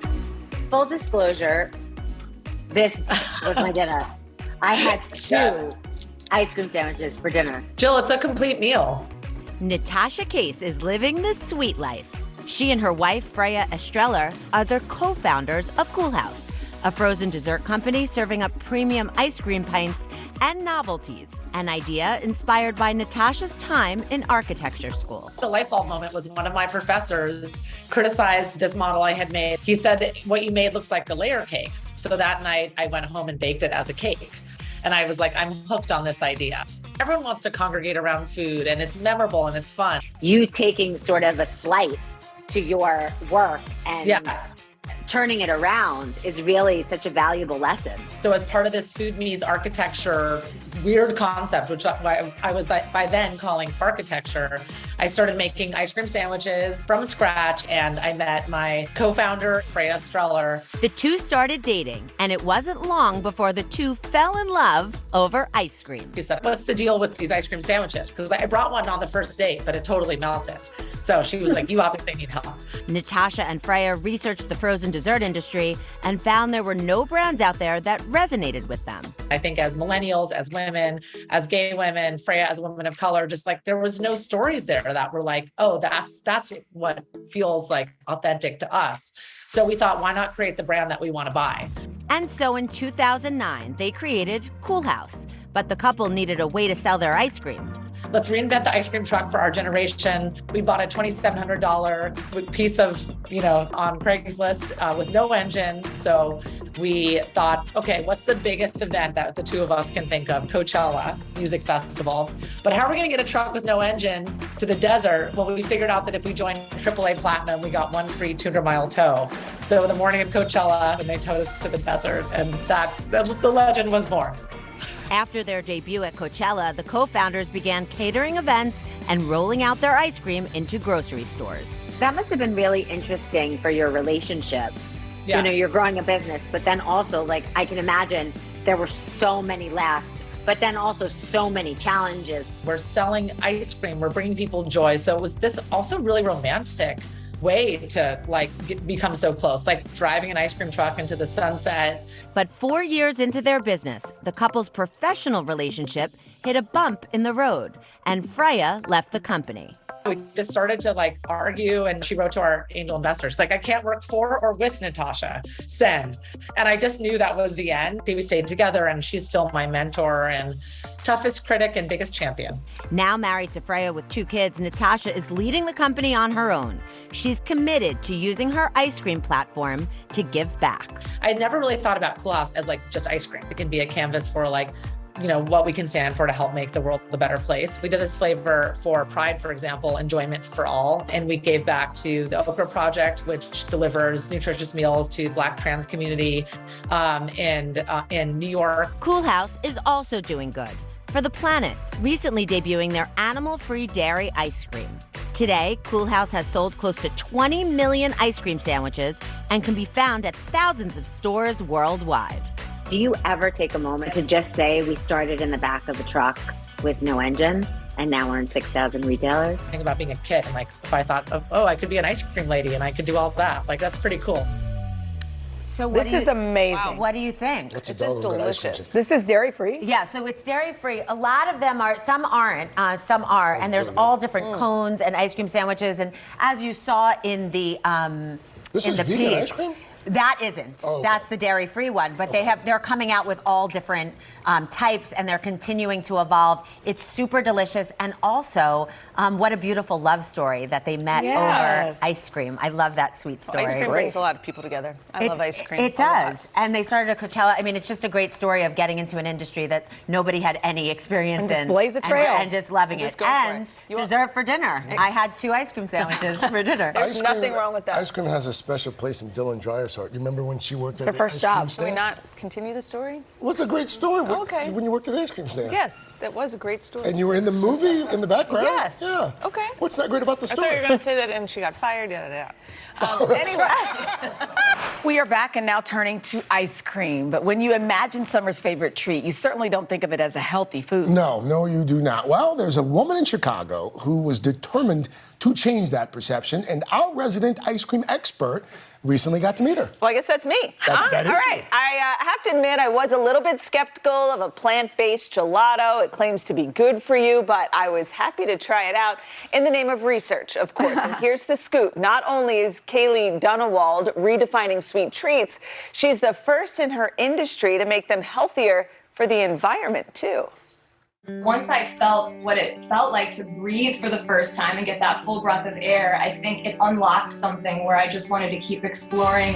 For Kaylee Dunewald, lifelong health issues led her on a mission. Take me back to why you ever started exploring plant-based diets. Growing up, I suffered really severe cases of both asthma and allergies, and saw all these doctors and specialists, and every one of them told me this was just the way I was born. But then when I was 25 years old, I was living in Bali, Indonesia, and embarked on a plant-based diet. Kaylee says within 2 weeks, her symptoms disappeared. I really felt like it was my mission in life to share this really powerful story with more people, to let them know that you really have more agency around your health than you might realize. She embarked on a career change, first becoming a health coach and inspiring others to view food as medicine. It was very, very powerful work. But once I, kind of a year and a half in, I ultimately felt like I needed to make a bigger impact. And so if I could really target the root cause of at least what a lot of these people are suffering from, it's just the food being offered to consumers.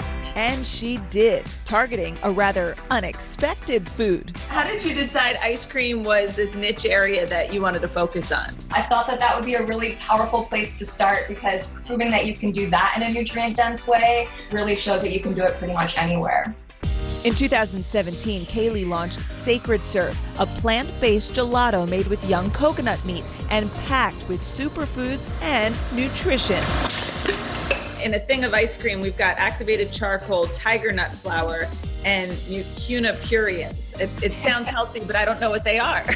So we really tried to recreate this nostalgic cookies and cream, but really only working with nutrient-dense ingredients. So our hero in that flavor is tiger nut flour, which tiger nuts are actually not a nut at all. They're this root vegetable, and they're packed with resistant starch, so really good for your digestive health. I like to cook, and there are certain healthy ingredients that are just really hard to make work. What was the trial and error process like? What makes ice cream really rich and creamy is a lot of fat, a lot of sugar, and gums and stabilizers. And we don't use any of that. This young Thai coconut meat, it's a pulp material. So it's got a lot of extra fiber, and that's what lends itself to the really rich and creamy texture. 2 years later, Whole Foods started stocking Sacred Serve. What was that moment like? Very surreal. I wanted the product to work. I wanted people to love it. And we were really, really well received. But the cherry on top, Kaylee not only figured out a way to make ice cream relatively healthy for customers, but for the environment too. I think one of the coolest things is the actual packaging. I had no idea that the regular carton that you get regular ice cream in is not actually biodegradable, is not recyclable. How is this carton different? What people don't recognize is because it looks like paper, there's actually a thin plastic lining on the inside that acts as a moisture barrier that essentially renders it trash. And so what we've done is we've replaced that plastic moisture barrier with a water-based barrier, so there's no plastic at all in our container, which makes it fully recyclable, compostable, and biodegradable right at home. Cookies and cream. As for the taste test, looks like a thumbs up. What's Bosco doing in the middle of that? Bosco wanted some too. Hey, it's healthy for everyone. So I asked Kaylee what other flavors she would like to make next, and she said there's been overwhelming requests for a berry flavor and a coffee one. And after that, she might tackle some more items in the frozen food aisle. So we've kind of gotten on this kick at our house where, you know, if you finish your dinner, you have dessert. Yeah. And Calvin loves ice cream. He is obsessed with this ice cream, and I have no guilt giving it to him. So I'm like, it's full of these antioxidants and healthy ingredients. It's not full of fat and sugar, and Ollie gets in on it too. How about it? And Bosco too, it looked like. There you go.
We are back now on a Saturday morning with a little boy who may be the New York Jets' biggest fan. Yeah, for good reason. So not only does he love his team, he loves them even more when they win, because every time that happens, he gets ice cream. NBC's Jesse Kirsch introduces us to this little guy who's become a super fan.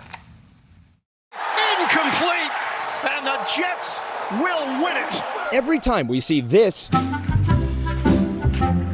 Johnny Rosanea gets some of that. When you get ice cream, what's your go-to? Mint chocolate chip. That sweet treat earned this 6-year-old New York Jets superfan the nickname Johnny Ice Cream, thanks to a deal with Dad that's become an adorable viral sensation. My dad always takes me for ice cream when the New York Jets win. How many times do you think my dad is going to take me for ice cream? A lot of times. As the official Atlantic Health System's Jets Kid reporter, Johnny asked rookie cornerback Sauce Gardner that hard-hitting question at training camp. 62 yards for the touchdown.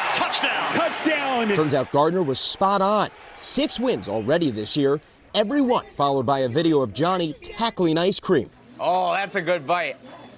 How's that ice cream? One. When we beat Pittsburgh, he made me sit there and try to separate all the black and yellow sprinkles. No way. Yeah. Did not succeed. Johnny, you've had ice cream 6 times this year. Actually, 7 bowls though 7 bowls. of ice cream. Because he got 2 for the Buffalo win because it was such a big win. This win deserves a whole ice cream cake. Hi everybody, it's me Johnny, back again. Let's go Jets! We caught up with Johnny Ice Cream at Bloomfield, New Jersey's iconic Holston's. Kids coming in after school recognized him repeatedly. Do you know how many people have seen you eating ice cream? I don't know. About 8 million people. How crazy is that? Crazy. That's just one TikTok approaching 9 million views. It's been pretty nuts. We can't go anywhere without someone wanting a selfie from Johnny. Now the Jets are cheering Johnny on too. Hey, Johnny, call your daddy, Johnny. Tell him take me to get some ice cream, baby. You can't back out of this deal, can you? No, of course not. No, and trust me, I don't want to. You think you're buying ice cream on Sunday? Oh, yeah, I'm definitely buying ice cream on Sunday. I think they bounce back for sure. Confidence and pressure from a couple of fans who definitely have a lot riding on the game. Jets, Jets, Jets, Jets. For today, Jesse Kirsch, NBC News, Bloomfield, New Jersey. All right, in case you haven't heard, July is National Ice Cream Month, which makes total sense since it happens to be also one of the hottest months of the year. Okay, so what better place to cool down than an ice cream shop? And we didn't have to travel far. There's a Ben & Jerry's right here at Rockefeller Center. So Hoda and I call her Scoops, swung by to test out our scooping skills. All right, you know what, Jenna? It's a hot summer day. Sure is. We're sweltering. You know what we need? What? Ice cream. My favorite is cookies and cream. You can't go wrong with a little Oreo and cream combined. Graham cracker ice cream. It's sick. Okay, I think All we right. need to go in. Let's do it. Hey, ladies, welcome. How are you, Xavier? Xavier, yes. Nice to meet you. I'm Jenna. I'm Hoda. Xavier, we're thrilled to be here. Let's get started. Okay. First up, learning how to make a waffle cone. Okay, so Xavier, will you walk us through? Yep. So you just. All right, so you it's like take a some of on-go- that. Yep. And you just shut it down. with That's the it? black part. Yep. And you just click it, and then it's gonna go for a Oh, minute. 18. wait, sizzle. Have Okay. you ever met Ben or Jerry? I met Jerry. He actually came to the store. He did? Yep. Cool. Oh my gosh, do you smell that? Then when it beeps, just Now what? yeah, Lift flat it? Lift it. up. Yep. Scared. No, you good. Oh, and now how do you roll And then that? you just- Put that here. And you twist it? Twist it. Yeah. Just like Oh that. my gosh. We made a now- cone. and now you And put then it just in the place little. it in there, let it cool off for a little bit. Is that a good enough? Cool. Is that an okay cone? It's for starters. It'll yeah, do. It'll do. All right. Next, Victoria helped us master the art of the scoop. Each scoop is 3 ounces. So that's from here to here. But so you it's take one it, line. Look. just roll. It rolls roll. itself. You go like That's a perfect roll. Really? No. Sad. I don't think that you would, Victoria. We don't squish it that much. Don't push it. Okay. I'm going to start calling you a Hoda Scoops copy. Scoops. Finally, it was time to open the doors and serve it up. Welcome. Can we help you? What would you like? Either butter pecan or vanilla. Okay, vanilla's on this side. Here. Would you like a cone or a cup? A cup, please. She'd like a cup, please. And what would you like? The chocolate chip cookie Chocolate dough. chip cookie dough. Oh, chocolate. Okay, here we go. Thank you. Okay, wait, and they need a spoon. Go. You're just gonna leave the ice cream on you melting? Thank you. Happy National Ice Cream Month. Can we help you? How are you? Can I please get the strawberry marshmallow? Strawberry marshmallow. Over here. Where? I'm giving you a big Do you want a big or a little? Scoops likes little.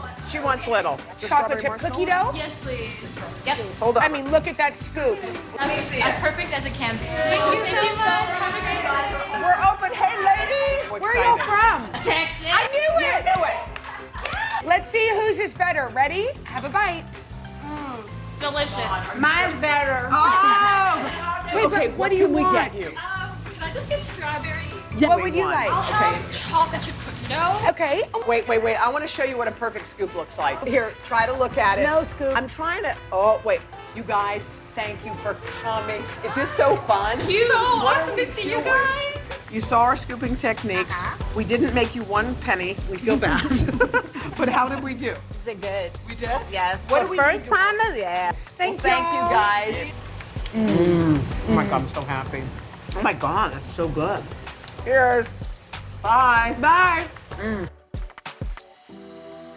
Oh, Scoops, you did it again. did it again. All right, thanks so much to Ben & Jerry's. How much fun was that? That was really, really we fun. really ate a lot.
A woman who has one of the sweetest jobs in America. Our Kristen Dahlgren got a taste of what it takes to be a Ben & Jerry's flavor guru. Is that right, Kristen?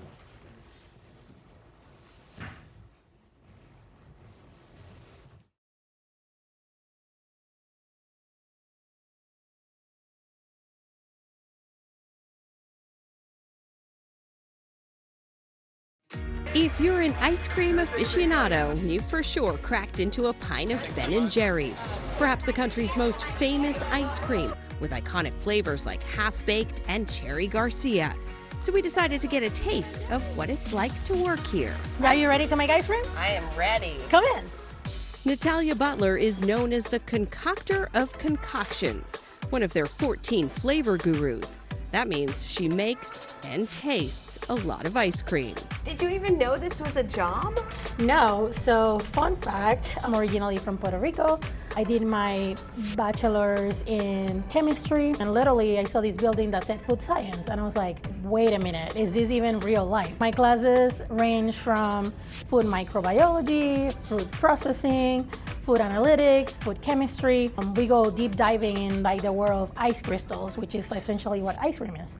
A few years after graduation, she got the call from what may be the holy grail for taste gurus. There were like 700 applicants. The day they called me, I literally sat in the parking lot and cried for like 30 minutes straight. Her team is mostly made up of food scientists and chefs, and making new flavors isn't easy. It can take up to 2 years to get from idea into the freezer. Of these 200 ideas, what are these 20 that are great ideas? And then from 20, you have to think of 10 that are very great. And from 10, 5 are like really, really doable. Not all flavors are a hit. Part of the factory tour is the Flavor Graveyard, a monument to the retired or dearly depinted. Epic fails. We had the popcorn. Another epic fail was potato chips. Even though they were coated, they still got soggy. But Natalia's successes include totally unbaked, Netflix and chilled, and dairy-free Tonight Dough, which she showed me in one of their flavor labs. Part of the job is cutting into pints to make sure every scoop is superb. We say we have almond vanilla side and a chocolate side. We have cookie swirls, which you can see through ribbons throughout. And then we have the chunks. And then, would you like to taste with me? Of course. That's another thing that we do at the end of the whole process. We just go right in. We delve right out of the pint. So we just... Best part, all right. Yeah, and we assess. Yeah, so it's like peanut butter ice cream with salted pretzel swirl. How did you come up with the idea of a pretzel swirl? You're a genius. For one last treat, Natalia put me to work to make our very own Today Show flavor. It's a morning show. Yeah. So I figure we'll start with coffee. I like it. Over time, these will steep into the ice cream, and then it will get more and more coffee. But if you want for good measure, we can add a little bit more. Just a little. Now that we have our base, the possibilities are endless. We have almond toffee, we have shortbread, we have blondie brownies, which are buttery. We have pie crust pizzas. We can go crazy. In here, the good thing is like we don't have to abstain. There's like also, I don't know if you try the toffee, there's crunchy and buttery. I think that'll go really well with that as well. A few extra nuts for the 9 a.m. Is that enough, or should we put some of other? I think good. I think good. Slow down, Kristen. Then it's time for caramel and toasted marshmallow swirls. Maybe not the prettiest part of the process. Squeeze. That's good. Machine malfunction. That's good. But finally, voila. So, why do you name it? Today Show Wake Up Call? Hey, like that's very good. This is like the moment of truth. Oh. Cheers. You can really taste the ice cream. That's good. What do you think? Coffee. How did I do? Incredible. You did great. Dr. Maya Warren is a scientist. I was like, I gotta do something that literally makes my heart flutter, makes my eyes light up. But maybe not the kind you think. I studied the microstructure, sensorial, and behavioral properties of frozen aerated desserts. Basically, to sum it all up, I know a crazy amount about ice cream and all of its close cousins. So what do you do with all this knowledge you have of ice cream? I make a lot of ice cream formulas. I troubleshoot. I try to figure out, how to make the products better. Ice cream for me is like a blank canvas. Like most scientists, she collects data. She performs experiments. I love Asian food, and so I was like, oh, peanut butter ice cream with like a sriracha swirl. Didn't really work. Some things just shouldn't go in ice cream. What is your favorite wild flavor, and what's your favorite traditional flavor? So my favorite wild flavor is a beet ice cream with a honey drizzle, goat cheese, some pistachios, and sea salt and cracked black pepper. My traditional love is I'm a cookies and cream lover. Ice cream companies hire Maya for her palate and her penchant for elevating flavors. And today, I get to try it out. Today we're making your absolute favorite. So we are making coffee ice cream the no-churn way. In the bowl, we have heavy whipping cream, cocoa powder, and your instant coffee. And all we're gonna do is whip that until we get really nice stiff peaks. It's like 2 to 3 minutes. So I've got my coffee whipped cream, and are we gonna add it to our other bowl? Yes. In this bowl, we have our sweetened condensed milk, and then we have some vanilla extract. We have some sea salt as well. And then we have evaporated milk. What we're going to do is we're going to take spatulafuls of our whipped coffee, and gently we're going to fold it into the sweetened condensed milk mixture. And now we're creating our coffee ice cream base. You know what I'm excited about to try? Because when I was pregnant with Oliver, my littlest, I wanted coffee ice cream so bad, but I wasn't drinking any kind of caffeine. But you can make this with like a decaf instant coffee, right? Of course, yes, you can. The sky's the limit. I learned that even toppings have scientific names. Any of like the nuts or the chocolate chips or sprinkles, those are called particulates. And then if you're going to have anything like a caramel sauce or fudge or strawberry or anything like that, that's going to be called a variegated. Keep layering until you have it all in your container for storage. And then you're going to put it in your freezer for about 5 hours, and then you can enjoy. Finally, it was time to put the no-churn ice cream to the test. Oh my goodness. It's ice cream. This is wild. And guess what? You made it yourself. So that makes it even that much more special. Well, I couldn't agree more. This has put a smile on my face. Thank you so much. You are so welcome. Thank you so much for having me. And may all ice cream lovers continue to unite. Cheers to that. Yes, cheers. I wish so much I could have brought you in the ice cream that I made. And it's literally like 4 or 5 ingredients. It's so easy to make. I also made Calvin just plain vanilla with some rainbow sprinkles in it while I was making my coffee ice cream. So he got to make it. That's a fun activity for the kids, too.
We have the ice. I've seen this on Instagram. Yeah, so our digital editors, who are awesome at finding new things, brought this to our attention. Oh, that is great so much. We all get our own.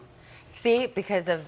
So it's Grey Poupon ice cream with pretzels. No joke. It's Grey Poupon ice cream. That is with salt.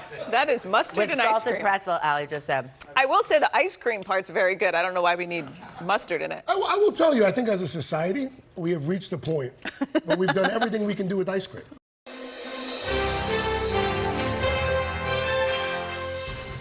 When it's as hot as it's been this summer, the last thing you want to do is turn on an oven. Okay, here's the question. When was the last time you turned on your oven?